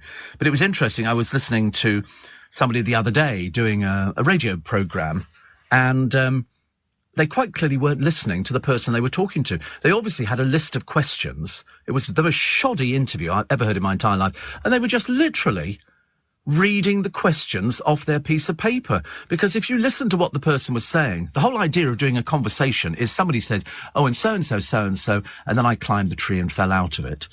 And if your next question is, so, when did you first play Blackpool? That doesn't follow on at all, whereas you wanted to say, well, why were you climbing the tree in the first? You follow on. This particular presenter, claiming to be a professional, if you please, you know, the conversation did not flow at all. And she's been like, oh, sorry, I need to go over the word. She's been like it for ages. Very shoddy. But to read the questions and blindly go on without listening to what the person... That's the art of it. The art of it is to make the person you're talking to believe it's a conversation. It's a chat. You don't have people round for dinner and write down a list of questions, do you? Well, I know you do, Elliot, but I mean, that's only because you've got nothing to talk about anyway. So, you know, and how did you make this apple pie? I bought it. You know, and that's about as far as it goes. So what are we having for main course? Leaves. Just having leaves. Yeah, saw the recipe once on the television. It said leaves. They had a couple on the television the other day, and he did some really loved it. I can't remember if it was jerk chicken he did or something. Whatever it was, it looked brilliant. Looked a bit like Levi Roots on this programme, and everybody loved his food. They absolutely adored his food. And, yeah, is jerk chicken good? I've never had it. I've never had it at all. I don't think I like curried goat. I mean, you'd have to get a huge pan, wouldn't you? I mean, how would you get a whole goat in a normal little frying pan? That's Jamaican jerk chicken. Oh, it looks quite nice, doesn't it? Extra virgin olive oil, very difficult to get. Very difficult to get.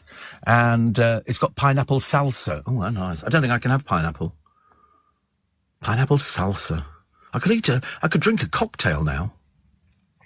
Not a pina colada, but something with sort of mashed up pineapple in it and sort of some sort of creamy thing. As long as it's ice. I had a grasshopper once. Those legs. Terrible. But, no, I like cocktails. It's just it's terribly expensive. Something else I'll have to cut out. There you go, grasshopper. A sweet, mint-flavoured after-dinner drink. Because it's got creme de menthe in it. They think it was invented in 1918. So it's got creme de menthe, creme de cacao, and some fresh cream. I mean, that sounds like a killer, doesn't it? Doesn't it sound like a killer? But it was very nice. And as long as it's ice cold, got to have ice cold. The bar we used to go to in London was Christopher's in Covent Garden, just opposite the Lion King, or very near, within spitting distance of the Lion King. And all their glasses for all their cocktails are all chilled. They've obviously got a machine that chills glasses. And I don't think I've ever had a woo-woo. We called it something different when I was little, but that's a woo-woo, an alcoholic beverage made of vodka, peach, schnapps and cranberry juice, typically served as a cocktail or in a highball glass, or served as a shot. Sounds lovely. Oh, it looks quite nice, doesn't it? Not sure about putting it in a jam jar. Seems a bit odd. And that's a woo-woo, is it? There's a woo-woo cocktail, which has got 3 different things in it. 3 different colours. I quite like that. That's what you can do in a pub. In a cocktail bar, drink the flags. So somebody will go Russia, or maybe not Russia, and then you have to find 3 spirits that match the colour of the flag. I promise you, by the time you get to the 3rd flag, you couldn't really care less. Makes not a scrap of difference whether you're drinking or not. Biggest ever crowd recorded in Hyde Park was for a hanging. They only stopped hanging there because pickpocketing and crime got out of hand. Oh, absolutely. They were literally... that's wherever there were crowds, that's where you get pickpockets. If ever you've seen pickpockets operating in London, they'll target the tube and buses. And it's amazing how many people I walk behind who've got their phones in their back pockets. And I'm thinking, somebody bangs into you, they can pick your pocket, easy peasy. Beware of anybody with a coat over their arm. Producer got his nicked by a guy on a bike. Yeah, if you're standing by the side of the road holding it, they'll just grab it as they go past. But you have to be very careful. So anybody who gets on a bus with a coat over their arm, pickpockets. Okay, scream at the top of your voice, pickpockets! Just tell them. Dreadful people. Nobody in their right mind walks around with a coat over their arm unless they're pickpocketing. It's so that the other hand can go in, and when they turn around, no, nothing to do with me. Yeah, watch them. I think we should issue everybody with whistles. Be like the Blitz. 5:30. Let's get the latest news headlines this morning with Thomas Watts.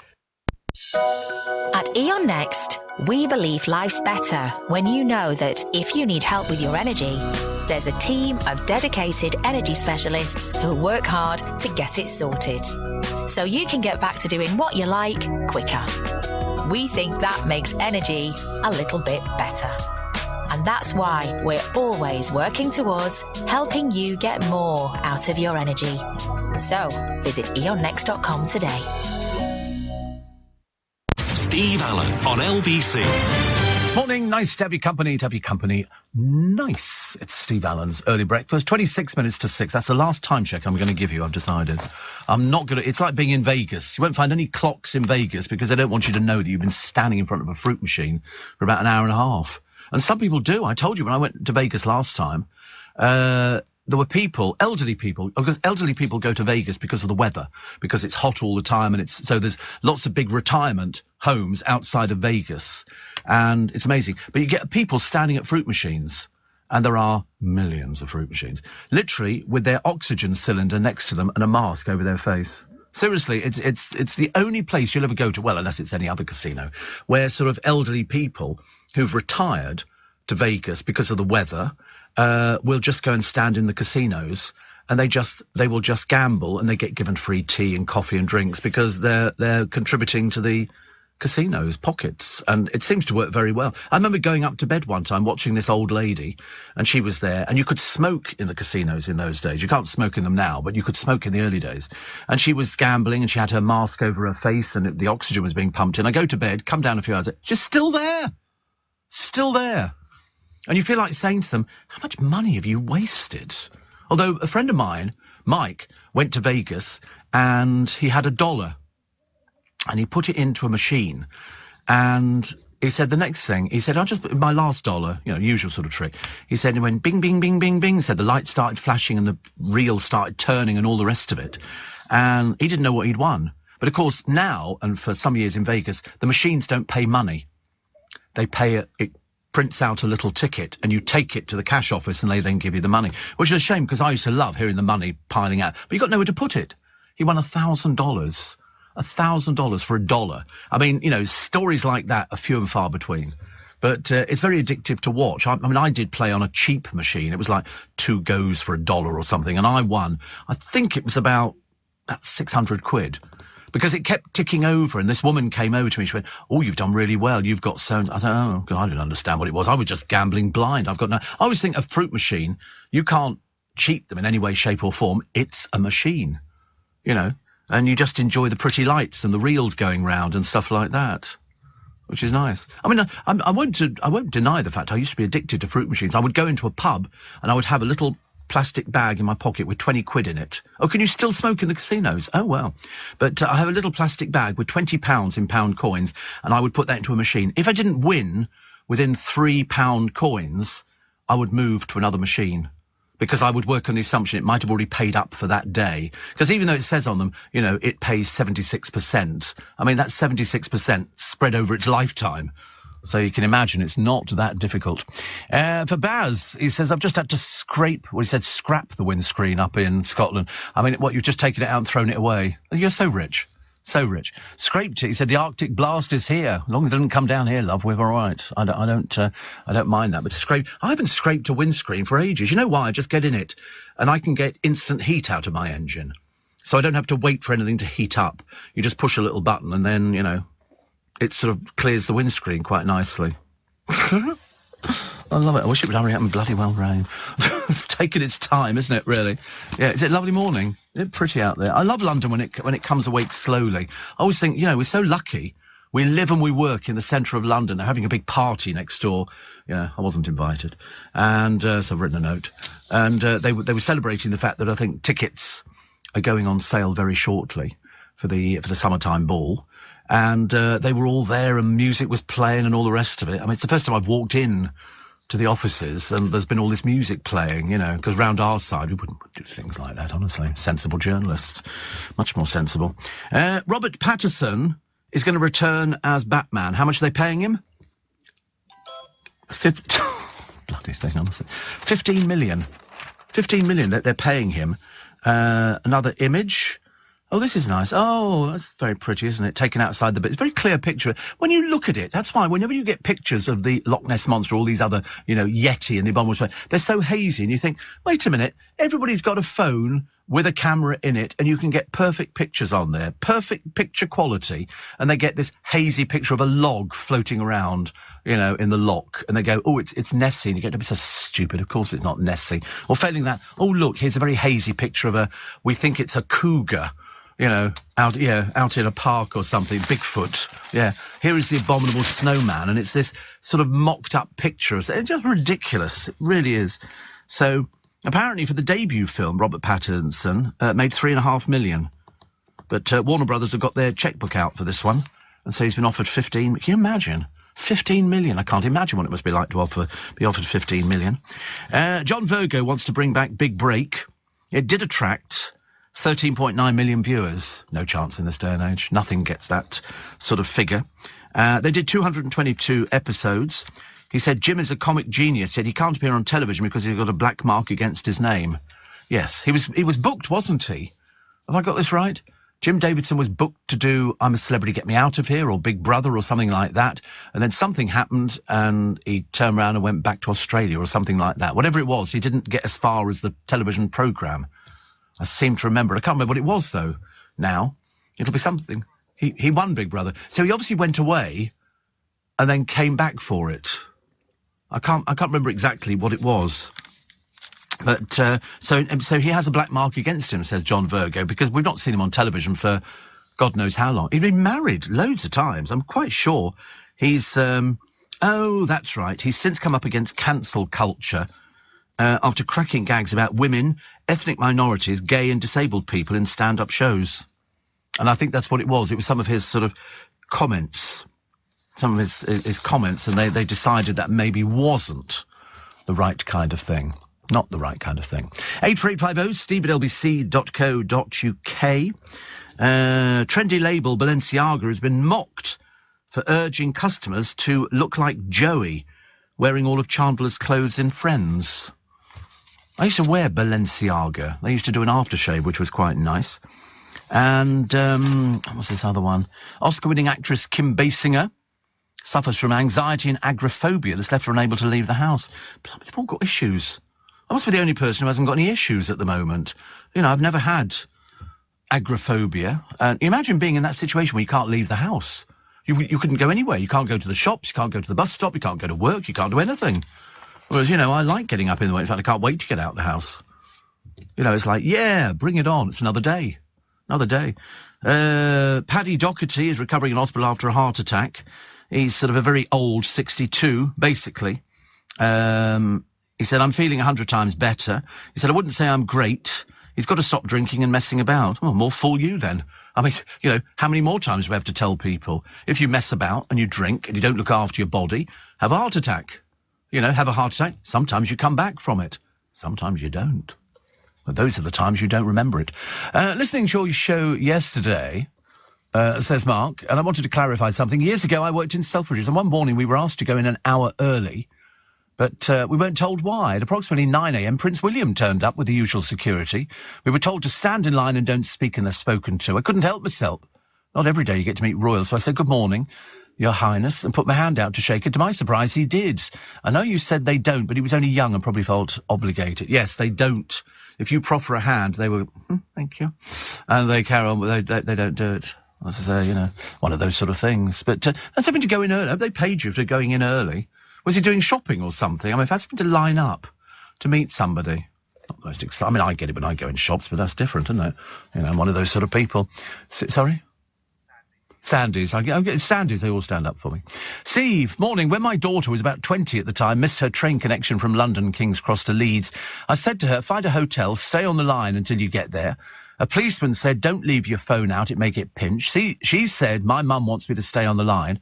I thought, why don't you walk this very young girl to a hotel? Fortunately, she got there and the lady receptionist saw her and immediately walked her up to her room and looked after her, says Anne. Amazing. Absolutely amazing. Mind you, I mean, Terry Wogan's car broke down on the motorway once. He was coming in from where he lived, and the local police gave him a lift into the studio. I wanted to try that around my neck of the woods. Phone up the police and go, hi, it's Steve Allen. My car's not turned up. Can you run me into work? You can imagine the comment, can't you? Mike says, I love curried goat, Steve. My old Reuters workmate, Sally, the mobile party, is over from France and coming for dinner on the boat tonight, have made a beef rendang, hot and sweet pork curry, Indonesian chicken cut. How many of you are eating this stuff? Are you having a party or something? A couple of drinks and lots of laughter and a vegetable curry. I think I'd be frightened to laugh after all of that food, to be honest with you. I'll need cheering up. Moorfields at 10 as I have heightened macular degeneration. Not helped by the food you're eating. Not helped by the food. So that's curried goat. Yeah, I do like a curry, actually, but I can't have them. And sauces. I can have dry curry, but, I mean, who wants a dry curry? How boring is that? I do like rice, but really I'm only supposed to have basmati rice. I tell you, it's so boring being a diabetic. You sometimes think I could cast caution to the wind and go, do you know, I'm going to eat a whole box of donuts today or something like that.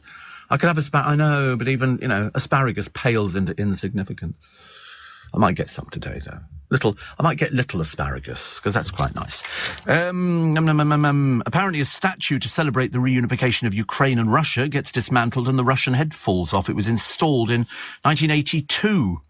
But there's no, I'm going to sneeze again. I can't believe it. Twice in a programme. What's going on? What is going on? I bumped into one of our management team the other day, and her eyes were streaming, and I said, are you all right? Oh, so you've sneezed as well, coming out in sympathy. And I said, are you all right? She went, hay fever. And I thought, oh, couldn't bear to have it. Can you imagine? I wouldn't be able to read any of the newspapers. You know, my eyes would be streaming. Yeah, through the tears. Very embarrassing. Apparently, you know what all the papers are full of adverts for today from the supermarkets? What are they full of adverts for? Guess what? No, Christmas soon. That'll be next week. Barbecue. They think that because the weather's going to be lovely over the bank holiday, but wrong, that we're all going to be going outside barbecuing. So they've got Korean barbecue-style beef koftas, gluten-free chorizo whirl, chili halloumi skewers, Cajun chicken breast. You get any 3 for 10 quid. Sounds quite nice, doesn't it? But I mean, who the God's name want to eat outside?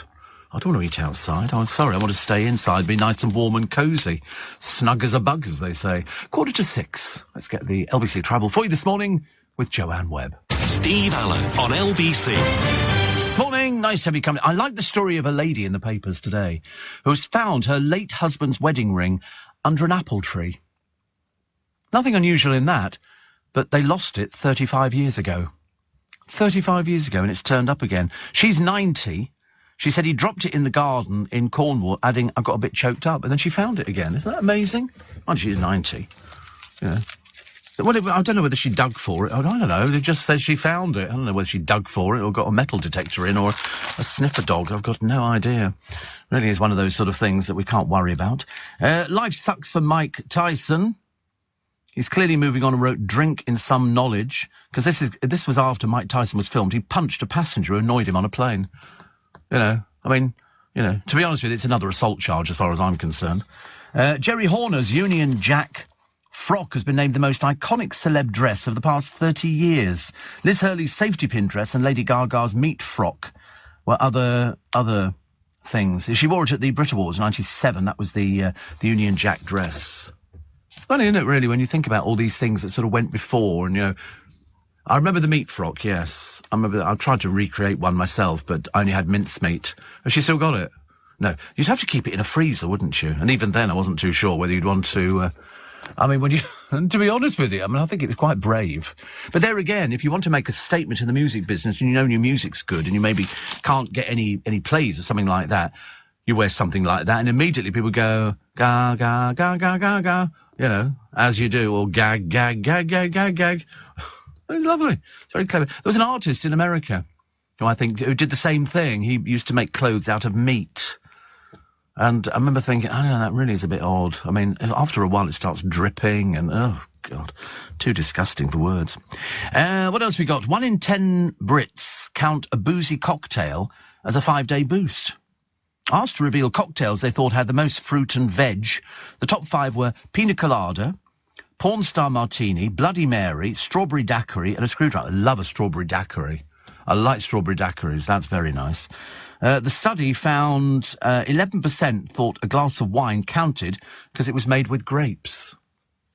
People are so bright, aren't they, nowadays? I mean, sometimes you worry, don't let them vote. Well, they've only got to put a cross. Yeah, you're right, let them vote then. They won't know. Rachel Bromsgrove said, I always used to think vodka and orange was a sensible choice. I might as well have drink straight vodka. Oh, I used to love a vodka and orange. In the early days, if you wanted a vodka and orange, it would be orange squash that they would put in it. That's a screwdriver, isn't it? Yeah. It would be orange squash. Then it turned into the orange juice, which you got in little Britvic bottles. So you'd have to shake it because they got sediment in there and things like that. Yeah, bits, as I call it. Although I did actually prefer bits in my juices as opposed to no bits in my juices. No, I do like bits. I've just remembered, actually, because I used to drink Tropicana. And that chilled in the fridge. I didn't realise I was diabetic. And so I was happily drinking this stuff thinking, it's not cooling me down, this is not working at all, which is a shame. Steve, I've just stopped en route to London at Garland's Bakers in Ickenham. I have a large 4-rasher fresh bacon roll with real butter, says Ian. Yeah, all right. Don't be clever. It's only Ickenham. Making a big deal about it. Do you have a toilet off the studio or do you have to run down the corridor? Says Joe. I don't run anywhere. I make them bring the toilet to me. It's as simple as that. That's the power that I have. I have a little commode, which is a lot easier. And Jennifer says, I'm not normally tuned in at this time, and it's the first time I've heard you. You're really making me laugh. I think I'm going to get up early every day now. Well, you'll just be adding to the huge figures. I mean, seriously, it just gets better and better. You mentioned, Randy says, fish fingers earlier. What do you have with them? Mayo, sweet chili sauce, ketchup? Please tell us. Well, sometimes nothing. If I'm going to have anything, it would be ketchup. Ketchup would be the thing I would have. That would be my sort of thing of choice. And it's got to be Heinz ketchup. I don't want anybody else's. I just want Heinz. And I don't have a lot of it. I dip. I dip fish fingers in it. Yeah, and sometimes you can scoop up a little bit. It's quite nice. Yeah, but it's definitely got to be the Young's chip shop batter fish fingers. I promise you, they're sensational. They really are. They're so cheap. I don't understand all this omega-3 stuff. Didn't do the fish any good, did it? And Katie Price warned she's in grave danger of going to prison. And as I said, I love the way, milks all the publicity and then, of course, gets told off by a judge in court saying, oh, look at that, omega-3 in our crisp, bubbly batter. See, I don't know what omega-3 is. Sounds like they've grated a paracetamol over it. But per 4 fish fingers, 232 calories. It's not bad. I do like them. They are very nice. And you can either do them in the oven or you could probably shallow fry. But they're an energy source and help keep your heart, lungs, blood vessels and immune system working the way they should. Well, there you go. Sold it to me. Yeah, I get roughly the same when you Google Prosecco bottle of. You get, it looks after your heart, your lungs, but in all the wrong ways. I can't turn that. I'm far too rude. Can't do rude stories on the show. I've decided, actually. The Arctic blast set to arrive in over the bank holiday weekend. The thermometer is due to sink to close to or below freezing as gales sweep it over the North Sea. Oh, God, honestly. Can you imagine? It's the last thing we need. Down to -4 it could be. Oh, I don't like that. What else we got? We've got an amateur rap duo who've gone viral. The People's Choice to represent the UK at Eurovision. Little is known about them, but one Twitter user wrote, there's our next Eurovision entry right there. We've already got the Eurovision entry. It's decided because they've got to be members of the Songwriters Guild. It's that bloke who looks like Grizzly Adams. I thought it was about beautiful people. Beautiful is not one word that would describe him. I've never heard the song. I've got no idea what it's like. Sam Ryder. Have you seen a picture of him? Yeah, you have a look at a picture. It'll shock you a little bit. They've got put it this way, I thought Lordi were back again with another version of Hard Rock Hallelujah. And there he is. Look at that. I mean, he looks like he could have been a busker somewhere. But you've got to be a member of the Songwriters Guild. And so he'll be going to Turin. And then after that, he'll be playing Jesus of Nazareth, I should imagine. Because that's what he looks like. He's going to sing Spaceman. It's a spaceman. It's a spaceman. I don't know the song. I don't, yeah, well, Spaceman. I don't know. There have been lots of songs called Spaceman. And so good luck to him. But he does look like Jesus, doesn't he? I mean, he could be one of those people to go into Jesus Christ Superstar after he fails at Eurovision. Because they just don't like us at Eurovision. I wish they did. And but it's sort of lost its sort of hard-hitting impetus which they had. I mean, I've liked, so many of the winners. I haven't sort of not liked them. It's just that, when did we last win? Oh, God, ages ago. Would it be Katrina and the Waves? Yeah. Love, shine a light in every... That was fab. That's when we last won. And what year was that? 97. 25 years ago. We need to buck our ideas up, don't we? I mean, why don't we get somebody interesting to write a song? Matt Goss is free, isn't he? He could write us something interesting. Yeah, nil pois straight away. No chance. He's going to be recording with Boy George, he thinks. Can't wait to see that collaboration. Matt Goss with his funny hat on and Boy George. Doesn't quite work for me at all. Wannabe airport staff can begin training before passing security checks to ease passenger wait times.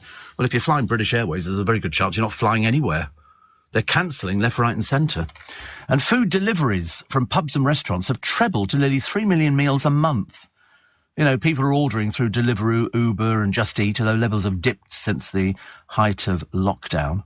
Amazing, isn't it, really, that people now go, just pick up the telephone, order a takeaway. We did it at my godchildren a little while ago, and we had pizzas delivered and garlic bread and everything else. It was quite... But it's never as hot as if you've just sort of first cooked it, because in the time it takes to get to you, it goes off a little bit. And Steve, on the way to London City Airport for a weekend to Marbs to celebrate my friend's 50th. 12 of us going. How lovely. How nice. And Steve, says Graham, I'm taking the boss to Woburn Golf Club this morning. Best bacon rolls ever. Think I'll have a sausage in it. Yes, I'm sure you will, Graham. Sound like that sort of person. I fancy going to a golf club to actually eat a bacon roll. It doesn't kind of make sense, does it, really? I thought you'd be having something far more interesting. The latest Abbey movie opens. There are spooks galore behind the scenes. I must get... It's at the cinemas, isn't it? I believe. How much did Brits spend on takeaway? Oh, millions. Millions, not millions. More than millions. Oh, what, as in billions? Oh, right. 11 billion on takeaways? Well, I'd stop using that Chinese takeaway straight away. How much money are they charging? 11 billion pounds on takeaways.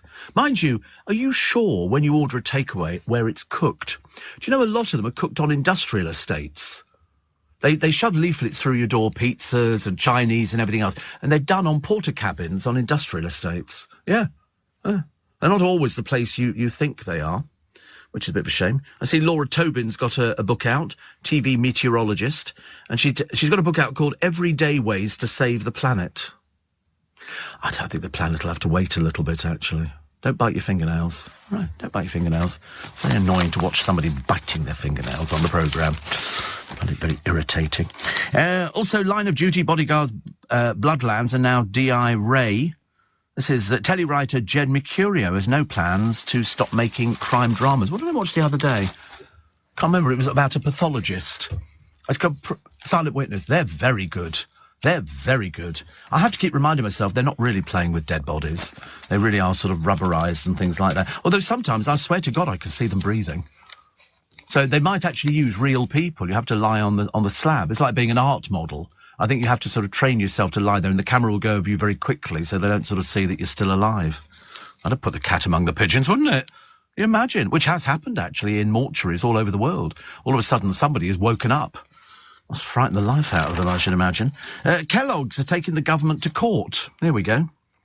In an effort to overturn new rules restricting the promotion of foods high in fat, salt and sugar. Products covered will not be allowed to feature in the key locations because obviously it's the best place that you can get, your products there. Chris Silcock, managing director of Kellogg's, says, unless you take account of the nutritional elements added when the cereal is eaten with milk, the full nutritional value of the meal is not measured. Listen, if it's got sugar in it, we avoid it. It's as simple as that. I thought we'd learned that over the years. You have to learn these kind of things. So BA scrapping summer flights. And Nadine Dorries signals a BBC shake-up. It's going to happen, I think, next week. We don't know what it is yet, but she's going to ensure the broadcaster is held to account by the media watchdog. Uh-oh. Mad Nadine's on the warpath. God knows what she's going to come up with. You'll hear it first on LBC. Here in the UK, we sell amazing products and services the whole world wants. At the Black Farmer in Devon, our produce is enjoyed on both sides of the Atlantic. We're McKinnon and Saunders from Manchester, and our puppets are watched on 6 continents. So whether you're new to exporting or experienced, explore global growth for your business with free support from the UK government. Access information, training, events and expert advice to help you find new customers overseas. Visit great.gov.uk to get started. This is LBC from Global, leading Britain's conversation with Steve Allen.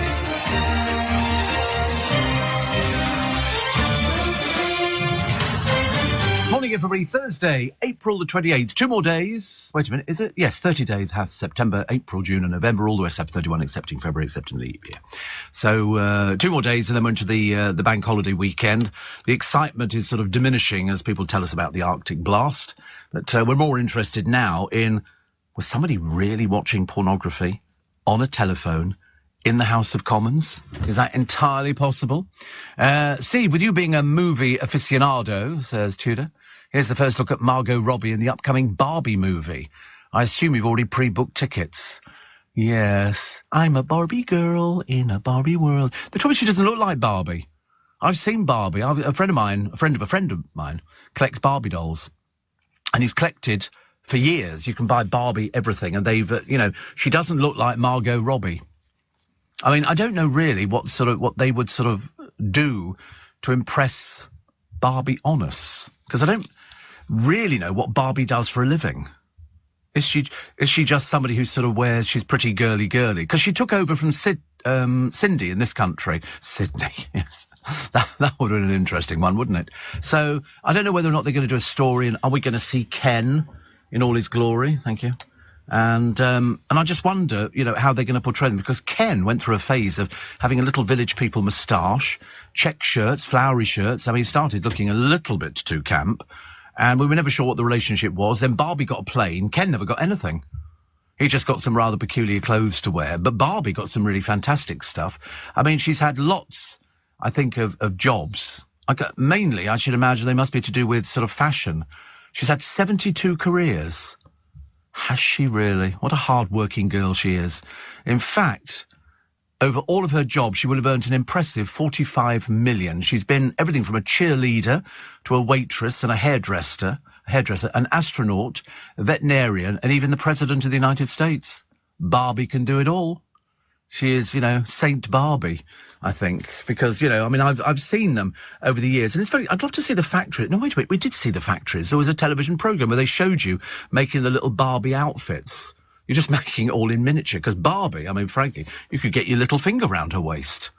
She was skinny girl, but she had some nice swim costumes and stuff like that. But we were never sure the relationship with her and Ken. I thought she was maybe a beard for him, that kind of thing. It just didn't kind of ring true. You looked at him and you looked at her and you thought, they're not together. Absolutely not. Very casual. But I don't know what Ken does for a living. Did Ken have this is the factory video, where they've got all these plastic boxes filled with bits of plastic Barbie, and they literally push them together. They sort of slot in so she can move her legs, her hair, and then there's people. I mean, it's seriously, if you look at the conditions they're made, it's really primitive. It really is primitive. I mean, they've been making them for years in this particular factory, and then they put the eyes in, and they have to keep them warm because they've then got to paint in all. I mean, it's just phenomenal. Phenomenal. And then they stitch the hair on, and then sort of Barbie gets great hair. But imagine doing that every day. It would drive you mad. I make Barbie's hair, and then two girls sit in what can only be described as a shed making Barbie. I mean, so fast they work, don't they? I mean, you watch them and you think that is, and then they trim it, and she turns out another lovely little outfit, and then she comes with sort of little tiny shoes and little tiny bits and pieces, and little girls and boys as well all over the world collect them, and they bring out sometimes limited edition Barbies, and I just think it's so amazing. But it's the conditions that they're made in. They're made in these sheds somewhere where they're turning these things out all the time.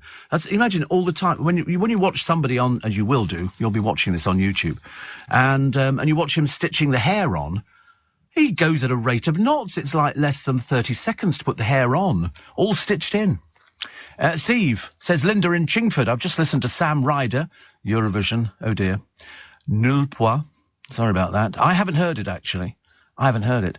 Ian says, you're 100% correct. Lots of big-name places use dark kitchens on industrial estates. Many in London use railway arches converted to 20 or 30 small kitchens. Yes. Yes.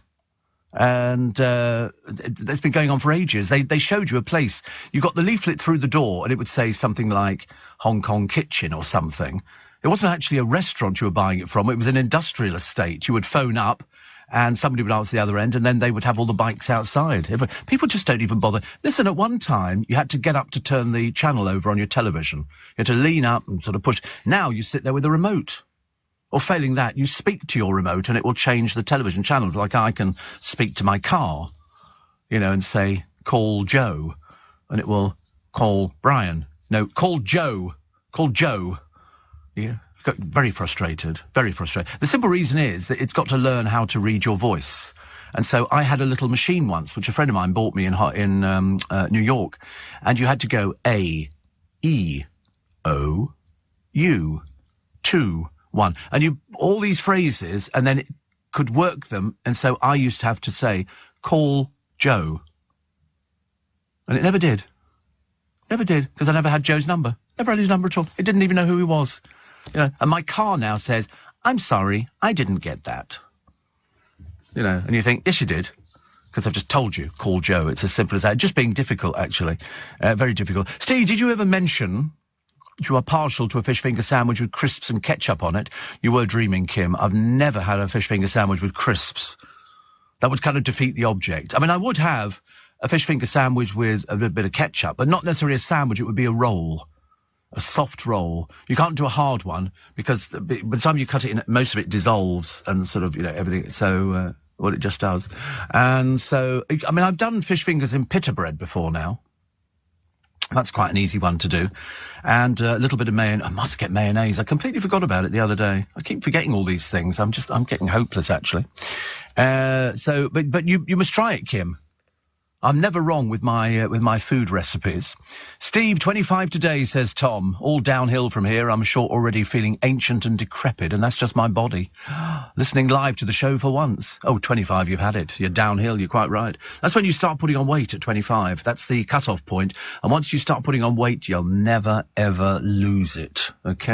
Just telling you that now. Might as well get used to it.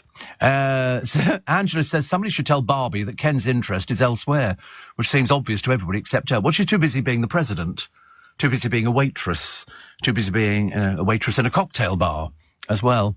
An astronaut. She's been an astronaut. I mean, you imagine. She's been an astronaut. Oh, yes, somebody was asking earlier on about the LBC app, the Global Player app. So you download it for free, take it around the world. Shane in Sydney has been listening on the LBC app for years. So you must do it. Do it today, please. Julie in Sidcup says, I've taken you everywhere in the world, but today I've taken you to the Cotswolds for a 3-day cycle. I've never been to the Cotswolds. I'm looking forward to it. No, I've never been. No, I'm looking forward to going. I've been to all sorts of places. I'd quite like to go to Russia as well, not at this precise moment, as you can understand. Yeah, I got a trip there some years ago. I was offered a trip. The Cotswold is beautiful, isn't it? I mean, I love these villages. I think my car would fit in quite nicely around some of these places, wouldn't it? But the trouble is the roads are so narrow, they've all got to be one way. You can't get two ways. And they've got hanging baskets up. They're beautiful, aren't they?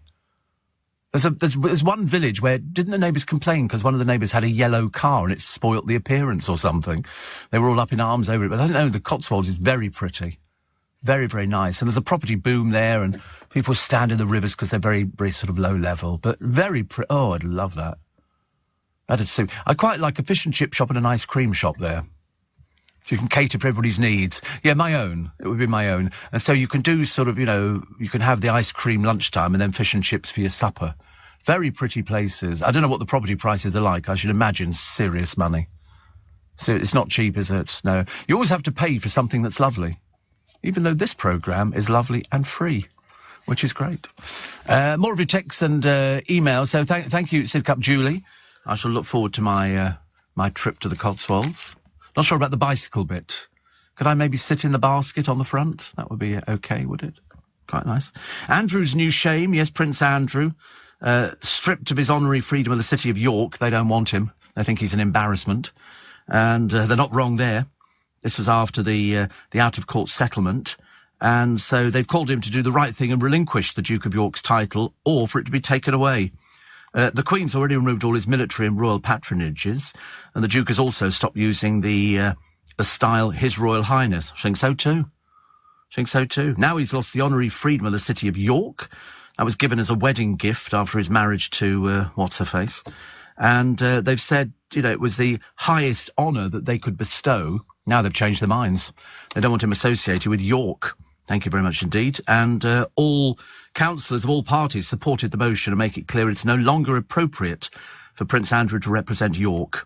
I mean, he is the embarrassment that is Andrew, isn't he? Prince, he certainly isn't. And he's got nothing left now. Although, Princess Eugenie's podcast about modern slavery, announced in 2019 but quietly shelved amid controversy over her father, Prince Andrew, is finally going ahead. And it's interesting. It's a symbolic act, but it sends a strong signal from this city. It was taking you long enough. He paid the 12 million over, ages ago to somebody he's never even heard of or met or ever seen. I have to point that out to you, just so you know. How WFH killed the 144 service that's run since 1914. And this is for more than a century. A bus has rattled along the A38, or as it's known locally, the Salt Road, connecting Worcester to Birmingham. But they've now decided it's going to go. It's going to go. All these people who live out in the countryside, lovely to go and live there. No transport. Can't get anywhere. Have a car and they go, well, sorry, the last garage closed down weeks ago. What are you going to do? What are you going to do? The answer is you're going to look out your window and you're going to see 5 sheep on the roof of a house. They leapt over a wall and managed to get onto a roof. They're really up very high, and it's 25-foot drop. They could get on the back of the thing, but you know what sheep are like? They're a bit stupid. So they've had to call in the local fire brigade to basically get them down. But they're fully grown sheep. Have you seen sheep? They weigh a ton. They weigh a ton. The idea was trying to entice them. I mean, the bloke who owns the house, I've never had sheep on the roof before. Well, he wouldn't. Not an everyday occurrence, said. 6:15, the latest LBC News headlines with Thomas Watts. Leading Britain's conversation. LBC with Steve Allen. Morning. So apparently now you can't call prisoners residents. I've never heard them called resident. I always thought they'd be called prisoners. And apparently do not refer to cells as rooms. Oh, what do you call? You just call them a cell then, can't you? I mean, I don't quite understand. So and they're inmates, basically crims, and they're in prison in cells. I don't know why people start worrying about everything. It's become a little bit woke, isn't it? So privately owned electric scooters set to become legal on the roads as early as next month. Grant Shapps said trials involving the vehicles were a success. You having a laugh or something? Have you seen how dangerous these things are, riding on the pavements, cutting people up at traffic lights? Actually, I was just I got the bus yesterday, I was a bit excited because 2 police officers pulled over a cyclist who jumped lights. And I was enjoying the spectacle of it. And unfortunately, then the bus passed him. I was a bit of a shame, really. Sarah says, happy Thursday, Steve. Broadway in the Cotswolds, you must go. Broadway in the Cotswolds, sounds lovely.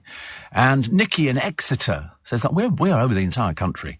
Last night we went to the Torquay Princess Theatre and watched Johannes... for goodness sake, what is the matter with this telephone?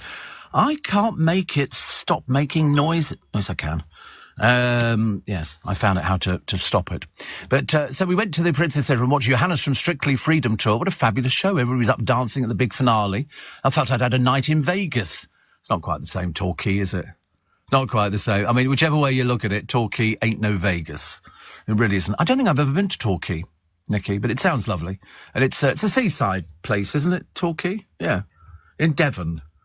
Devon knows how they make it so tasty. It's very pretty, isn't it? Oh, look, they've got a big wheel as well. Everybody's got these... Have you noticed these big wheels? What? These big wheels are everywhere now, and you can go around... I've been on the London Eye quite a few times. And, yeah, it's good. You could see a lot of London. It makes you appreciate, when you go on it, how big London is. I mean, my favourite thing was flying in to London's Heathrow Airport, you know, on a zip wire. And coming, if you come in when it's been snowing over sort of Christmas time and winter, London looks gorgeous. And the plane comes in and then it banks round and you go, whoa, that is so cool. But these big wheels are everywhere. And here we go, 9 things to do in Torquay. Pack your bags and get out as quick as possible. And, no, people like it. It looks lovely, doesn't it? They always take pictures when there's nobody around. Have you noticed? I mean, I don't know what time of the day they do this or keep people away. But that's where Fawlty Towers was, of course. And, in fact, it did actually exist.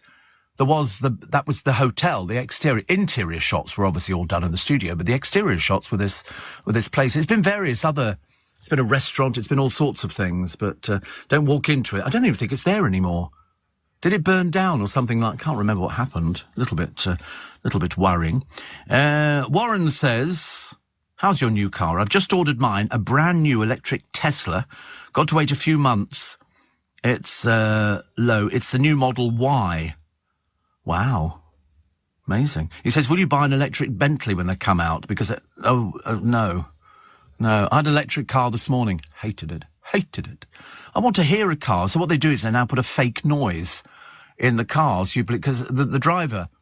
was sort of saying, he said, I said, I don't like these cars. Apart from that, you've got to wear a seatbelt in the back. But you know, that's the law in every car now. It's been in for some time. So if you're sitting in the back of my car, which of course you won't be, Elliot, because I'd have to put plastic on the seats, and you'd have to put the seatbelt on. You have to put it is legal for every single person sitting in the back of cars now to wear a seatbelt. If you don't wear a seatbelt, you can get prosecuted. Simple as that. But I changed in 89. I know, but I mean... I've had people in the back of the car, they haven't put a seatbelt on. And I've never been stopped for it either, but I didn't... Yeah, you can report me if you like. Telltale tit. I don't care. Charlie Girling says, we're so happy to see you yesterday. What a treat. Because I've not seen Charlie for about 2 years. She's upstairs. She's heading up the entertainment section and stuff like that. And it was lovely to see her. She said that when she was pregnant with child number 2, she used to wake up in the early hours to do feeds and listen to this programme. I had a very cool, calming effect on people. Babies love me. Babies absolutely love me. I get on really well with babies. They go to sleep instantly. 2 minutes of the Steve Allen show, they're out for the count, I promise you. But no, it was lovely to see Charlie. I was going to send her a text, but she's beaten me to it this morning. Beaten me to it. So I'm still not a fan of these privately owned electric scooters. I think they're dangerous. They also burst into flames. You know, I don't know what they're going to be able to do. I mean, the MP for East Devon, Simon Jupp, branded them mechanical menaces. So far, 900 collisions and 11 deaths. And Grant Shapps goes, they've been passed, they're okay. Lovely. Can't wait. I mean, you know, it's ridiculous. Incidents have shot up 540% over 2 years. The London Fire Brigade says they've attended 98 fires caused by e-scooters. They just burst into flames. They're made in cheap factories. And it's, you know, they say they will make it illegal to sell e-scooters which don't meet regulatory standards.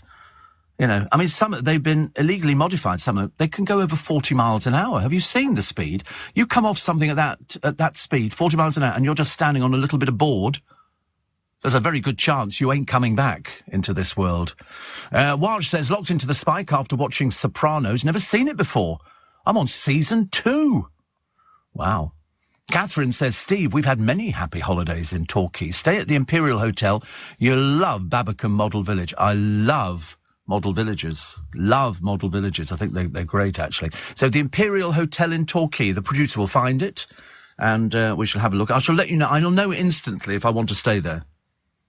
I only have to look at the outside of a hotel to know whether it's my standards. Excuse me, just a minute. I shall know if it's up to my standard. Where we go. Imperial Hotel. Oh, well, it's big, isn't it? Oh, it's got a pool. It's got a pool, which is quite nice. And it's obviously an old hotel, isn't it? It's obviously an old hotel. It looks like it was probably built 40s. It looks like that sort of style. And it's got a spa. The bedrooms look quite big, and they've all got sea views. So that's nice. I'm strangely drawn to water, being Piscean. I'm strangely drawn to water. I quite like the idea of being drawn to water. I don't know what it is about it. And they've got what looks like sort of an old-fashioned ballroom, and they've got tablecloths. You don't find tablecloths now, do you? Most places don't have tablecloths. But that looks quite nice. I could turn that into a really nice house, I think. I like flags outside and chandeliers. I bet there's people who've been going there for ages and ages. They've got pictures of it going back to 1866. 1866, but it's got a spa, and that's where people's holidays take off, really, isn't it? Somebody says, I'm going away for a spa holiday, and you go, oh, right, so you have treatments? Yeah, they'll do you an all-in price for, you can use the spa, and then you get so many treatments, which are free. Very interesting, very interesting. I wonder why we've got a film about Barbie. I can't think. But anyway, apparently Ryan Gosling's playing Ken. It's going to be released next year. And there's a pink... The trouble is, it just doesn't look like Barbie. Because we imagine... I'll tell you who I thought always could play Barbie. Paris Hilton, because she's a bit dipsy. And I always thought Barbie was a bit dipsy. You know, ooh. I mean, Paris Hilton was mad as a fruit bat. Seriously. You know, still believing that she was, heir to the Hilton fortune, which of course she wasn't. They did a programme about it, never mentioned her. Never mentioned her at all. Very funny that, isn't it, really? What have we got? A Scotland Yard counter-terrorism officer. We get these on a regular basis. It's quite depressing. Was jailed for arranging to meet a 13-year-old girl whilst on duty and working from home. I mean, you begin to wonder whether or not these people have actually got a brain cell and if it's in operation. You know, here you are, a counter-terrorism officer, jailed. He's been jailed for 5.5 years. At least we're getting some decent sentencing.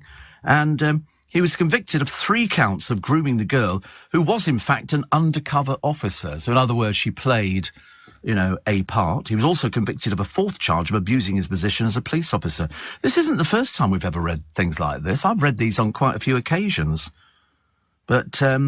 he was arrested at a McDonald's restaurant as he was about to buy a McFlurry ice cream to take to his meeting with Caitlin, not her name, of course. Officers found all sorts of things in his bag. He pleaded guilty to an offence of improperly exercising his police power. What is the matter with these people? So, in other words, completely destroyed his career, destroyed everything. He'll be kicked out of the force. And he was having he had 2 weeks of explicit conversations. with this girl, who of course was actually a police officer playing the part of a girl, so nobody was harmed or anything like that. What they were doing was luring him in, and it worked. They do it in America, but they make a TV programme out of it, where the officers have recorded conversations, then they turn up at somebody's house with their hidden cameras and under the guise of doing something else, and then they go, by the way, you've been talking to this girl, haven't you? And these people then go, no. And it's unbelievable how ignorant they are of what they've been doing. Absolutely amazing. It really is. Birthday, Sir Bradley Wiggins, 42 today. We went out there to watch him when he was cycling, and they went through Richmond Park and they went through Bushy Park, and we were one of thousands. Me and Lynn walked up there. How my feet coped, I'll never know. But we were standing there and they came through, and it was fantastic. I promise you, you do something in your life. You go and watch somebody cycling, which is terribly fit and looks fantastic. And the effect on us, we went back and had a double drink. No stopping us, I tell you. I was exhausted. We walked back. There were thousands of people lining the route, and everybody was cheering and clapping. It was just wonderful. It really was. So he's the Belgian-born cyclist, winner of 8 Olympic medals. So happy birthday to him at the age of 42. Morning. Nice to have your company. Welcome to 26 minutes to 7. It is a bit nippy this morning, actually. Perhaps it's just in here. I mean, it looks quite nice outside. When I left the studio yesterday, it was lovely. We have this sort of culture in Leicester Square in London. People want to sit outside places and eat. I can't imagine why, sharing it with the pigeons. And they've had to put heaters out there because the places down Leicester Square are very tiny. They must be cooking literally in the kitchen on two rings or something like that. Very small. But so all their outside space is where people sit and eat. I don't know why, because most of them are encased in plastic. And they're all over the place. And the most popular places down here, Italian. In fact, I think they're all Italian. All Italian. No, white, cheap and cheerful. So, Catherine, we've had a look at the Imperial Hotel. We think it's very nice, thank you. And Graham in Essendon says the electric Bentley Flying Spur due out 2025. I don't want an electric car. I'm quite happy. I might change my mind by that time, but I think it's highly unlikely. Steve, e-scooters should have insurance and pay road tax if they go through red lights and ride on the pavement, says Richard. Well, I absolutely agree with you. But listen, the police can't even control people driving without insurance at the moment in cars. What hope of a scooter? It's a difficult situation, but I think they should have insurance and they should pay a road fund licence. If they're on the roads with everybody else, they should pay a road fund licence. You jump red lights, you're nicked. It's as simple as that. Let's not have, any mamby-pamby going on. But Grant has promised to crack down on illegal scooter sales. Well, they're sold and seen in towns and cities. They're currently only legal on private land unless you rent them, and they're doing away with that bit, apparently. It seems one of the most stupid things, They're supposed to have a speed limit of 15.5 miles per hour and lighting.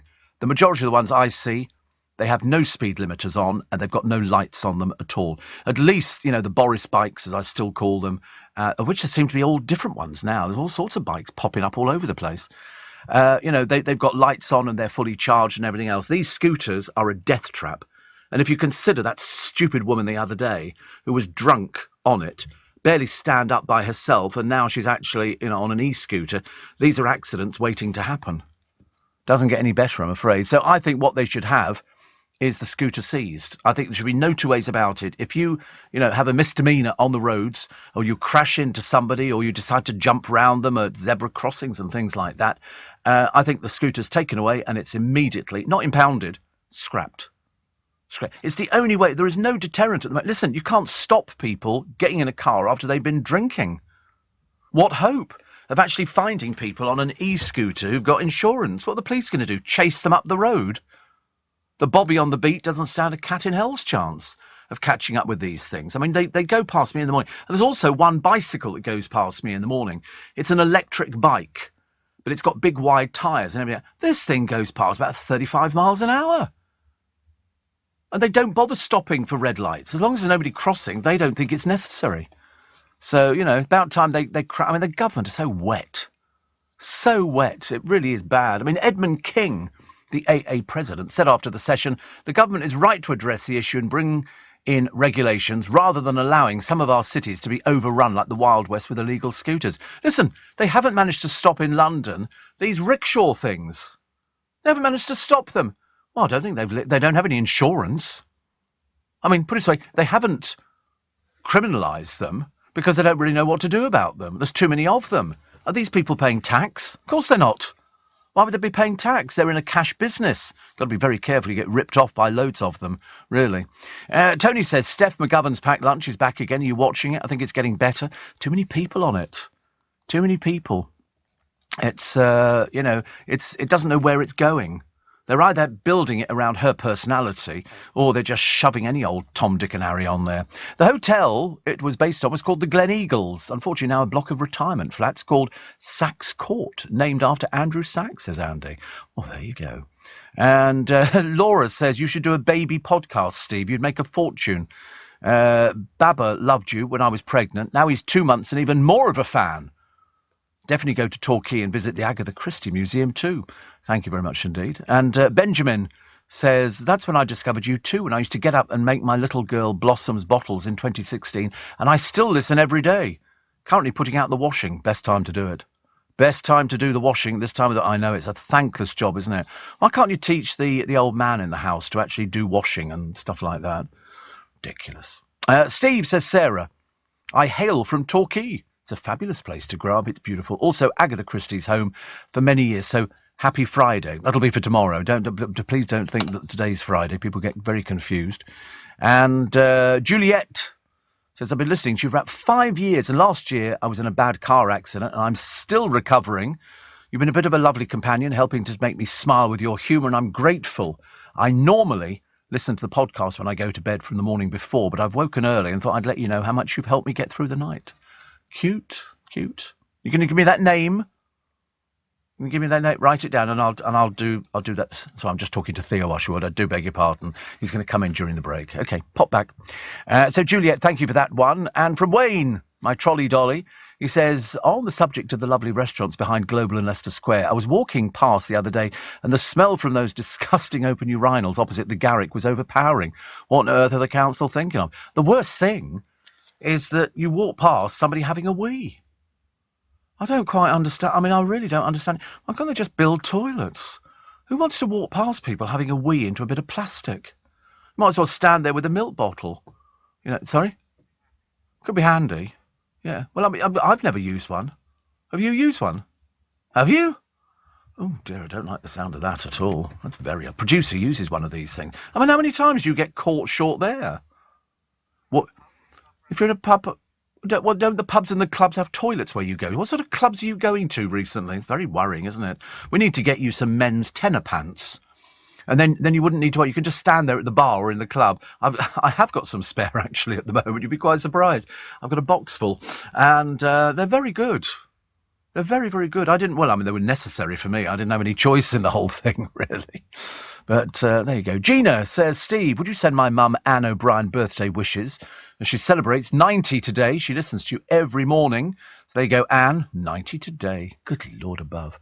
And Camille says, steer clear of all major hotels in Torquay. All dreadful. My husband's family come from the area, and I've tried most places. Go round the corner and round the coast to Meadfoot Bay. Stay in one of the 2 suites. Huge, beautiful. Food in the restaurant, amazing.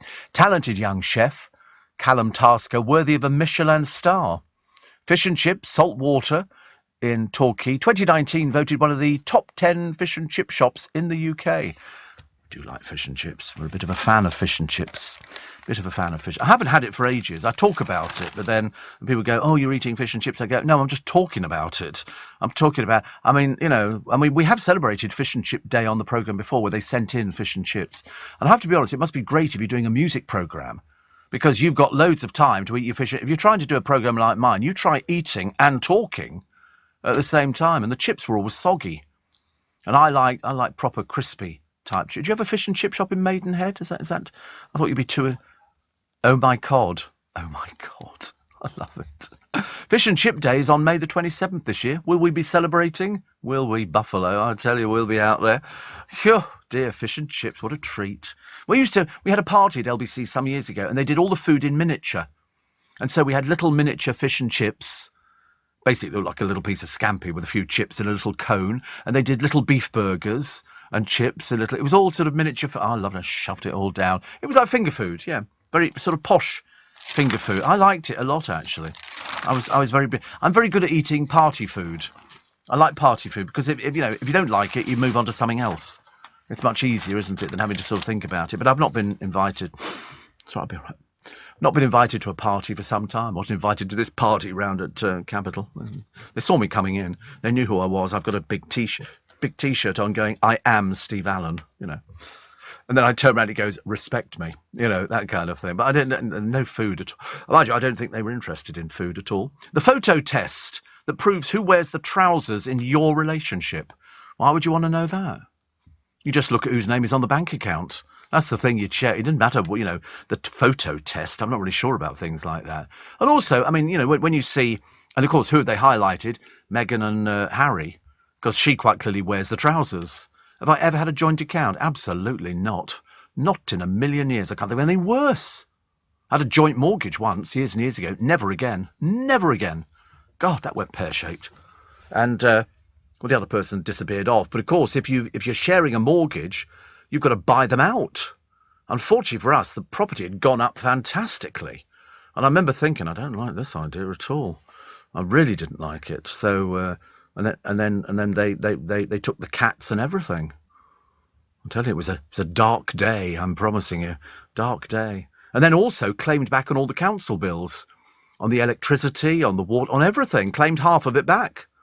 I've moved, friend, believe it or not. Always draw up a legal document, otherwise it gets very complicated. But no, joint mortgage, joint bank account, no thank you very much indeed. Absolutely not. I earn my money, I keep my money. It's as simple as that. I mean, I don't think I'll ever change. It's different if you're married to somebody, but I think there's not much chance of that happening anytime soon. There's still time, for a couple of years of pleasure. Thank you very much indeed. Quick time check. It's 7:15. I've got the latest LBC News headlines brought to you by Thomas Watts. Leading Britain's conversation. LBC with Steve Allen. Morning. Nice to have your company. It's Steve Allen's early breakfast. So York stripping Prince Andrew his freedom of the city. Like that's going to make any difference to his life. And what was the other one we had? Paul says, me and the other go to the Haddon-Hall Hotel in Torquay. The view is spectacular and the fish and chips are lovely down by the harbour. That sounds quite nice. It's interesting, isn't it, when you actually sort of get people who go to a seaside resort in this country and they've been going there for donkey's years. Steve, have you tried M&S Pink Up Your Drink to put in your Prosecco? Good Lord, I've never even heard of it.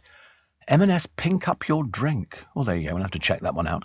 Can you mention my friend... here it is. It's a raspberry and rosé colour change garnish. It's so pretty. Pink Up Your Drink. Oh, you buy... Oh, I see. It's something that you drop into the... Oh, peculiar, isn't it? Why would you want to drop all those bits and pieces in there? Not sure about that. Can you mention my friend Stacey? And she listens to other inferior radio stations. Well, don't be silly, actually. There aren't any radio stations. Other radio stations? Who would they be? What, in this world?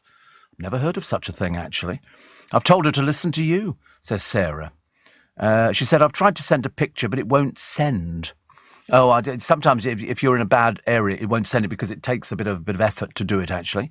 Oh My Cod is the second best chippy in Maidenhead. It's all about Ross Road Chip Shop. Oh My God. So you've heard of it? Amazing. Everybody's heard about it, haven't they?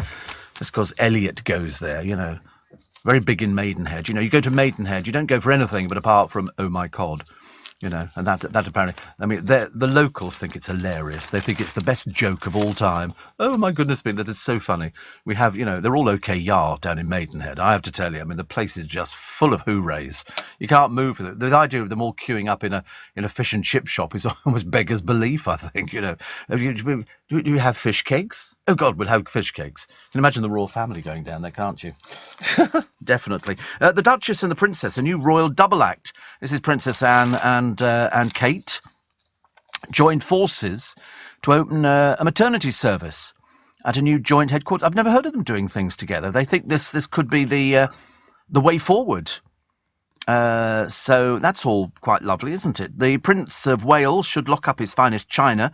Camilla has a taste for destroying plates. She smashed 2 prop plates at London's National Theatre, declaring it very therapeutic. Go to a Greek restaurant, dear, on a Friday and Saturday night. You can break as many plates as you want. Although we went to one, and I can't remember what it was called, but I thought they would give us plates and we just throw them to the floor in an act of defiance. But they don't. They stand there and drop the plates on the floor. It was really the most boring thing I'd ever seen. Well, they just sort of picked up a pile of plates and went smash on the floor, and people clapped. And I remember thinking, this is just an act of vandalism.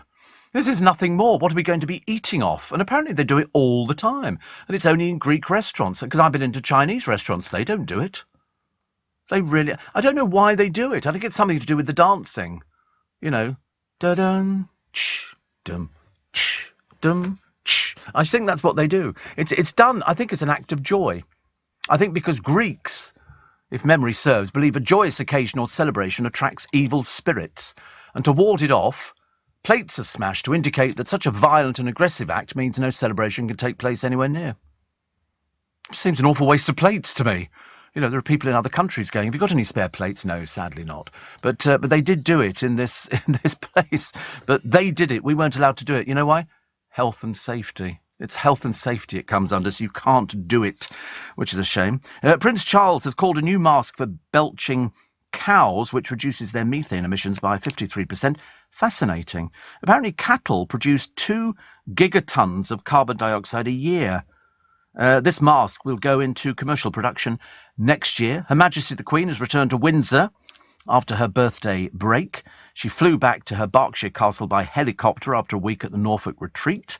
She's thought to have stayed at the late Duke of Edinburgh's Wood Farm, which is a cottage on the country's estate. A spokesman said the Queen is hoping to attend the state opening of Parliament, but confirmation will come nearer the time. I mean, that would be really lovely. Really lovely.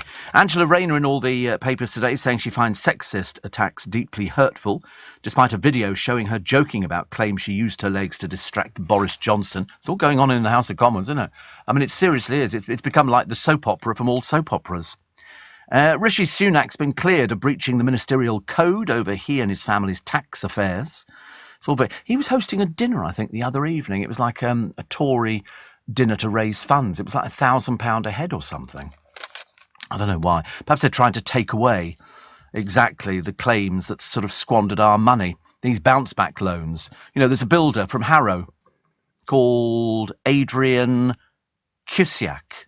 He got £50,000 from Barclays after he claimed a company turned over a minimum of £200,000. However, his director disqualification statement read, prior to receipt of the loan, the account balance stood at £2.72, which we told you about yesterday. Stephen Davison was handed 35 grand for Broadway Sandwich Bar, even though he frittered it away on gambling, renovating his garden and launching another doomed business. The pub landlord, Kieran Toomey, collected 50,000 quid despite his pub company no longer functioning. He transferred 29,000 to himself as consultancy fees, revealed when the firm went into liquidation. Inderjit Singh Dalial, who owned Wolverhampton-based soft drinks firm Cali Juices, was banned from operating and after he exaggerated the turnover for an HSBC loan. He said it was 250,000 when it was really £2,350. And HSBC said it abided by the rules of the loan scheme. There's apparently millions. They reckon that 25.1 billion will be paid back, 17 billion won't be paid back, and worse, 4.9 billion lost to fraud. Nobody was checking. Nobody was checking it. What a bunch of bozos. I mean, really, have you heard of such a thing? Easy to get money out of the country. It really is very easy. Although the police have taken on 13,500 new people. It's the UK's biggest... Oh, wait a minute. They haven't actually taken them on. Do beg your pardon. It's another Priti Patel story. It doesn't mean anything. Forget it. They're all refugees coming in and they're going to give them police uniforms. OK, that's the way it's going to go. And then we're going to ship them off to Rwanda and everybody will rejoice. She reckons that 20,000 more police will be on the streets by next year. They've not been on the streets for donkey's years, love. Come around London. Show me police officers on the streets. And we're literally within 10 minutes of one of the biggest police stations in this area. God in heaven. More than 13,500 have already been taken on. Home Secretary Ms Patel said yesterday it showed the government was on the way to meeting the Tories' pledge to recruit. Yeah, but how long are they going to last, dear? You know, I think they might go out for a walk and go, I think we're better off in a car. Oh, and also, by the way, will anybody be filming us? I've seen the programme Interceptors. Any chance we could all have a go on that one? That's what they do now. You get police officers who appear on television. In fact, there is a police officer who's been on Interceptors who, believe it or not, is doing an audience with in a theatre. A serving police officer. I mean, just you look at it and you think, I didn't even know who he was. I mean, I've seen a few of them, but and they've said he's going to be doing this one-man show, and you think, what, telling us what it's like being a policeman in a theatre? You book a ticket to go and see one of the Interceptors. I don't know. What can I tell you? There's apparently in Hornchurch an Oh My Cod as well. I should imagine it's probably much used around the country. It's the way it goes, actually. Steve, Andy Peters goes to Kew Gardens Fish and Chip Bar. Everything's cooked totally fresh. 100%, says Brian. They even wrap the fish up separately from the chips. I've never heard of that before. Normally they have a box and they put the fish in. That's where Andy Peters goes, is it? It's disgrace. Can't see Andy Peters eating chips. Can you? Steve, you must try tequila rosé. It's much like drinking a strawberry milkshake, says Tony in Felixstowe. I had some at my daughter's wedding recently, and you can still remember it. Can't be that good. Have you had it? No, we don't. Courtney and I, we don't do stuff like that at all. Definitely not for us. Half of the households, I must tell you this very briefly actually, are not saving up for retirement because of the cost of living. 54% of workers are not saving enough for retirement, MPs were warned yesterday. Experts giving evidence to the Cross-Party Work and Pensions Committee said more than half of households are not putting enough away to cope with the rising cost of living. That's a depressing thought, isn't it, honestly? Never mind. Listen, thank you for your company today. I shall do it again tomorrow as we enter the bank holiday weekend. How many of you get the bank holiday weekend off? I don't know. You know, I think you'll probably go to work then and you get Saturday, Sunday and the Monday as well. Not in Scotland. No.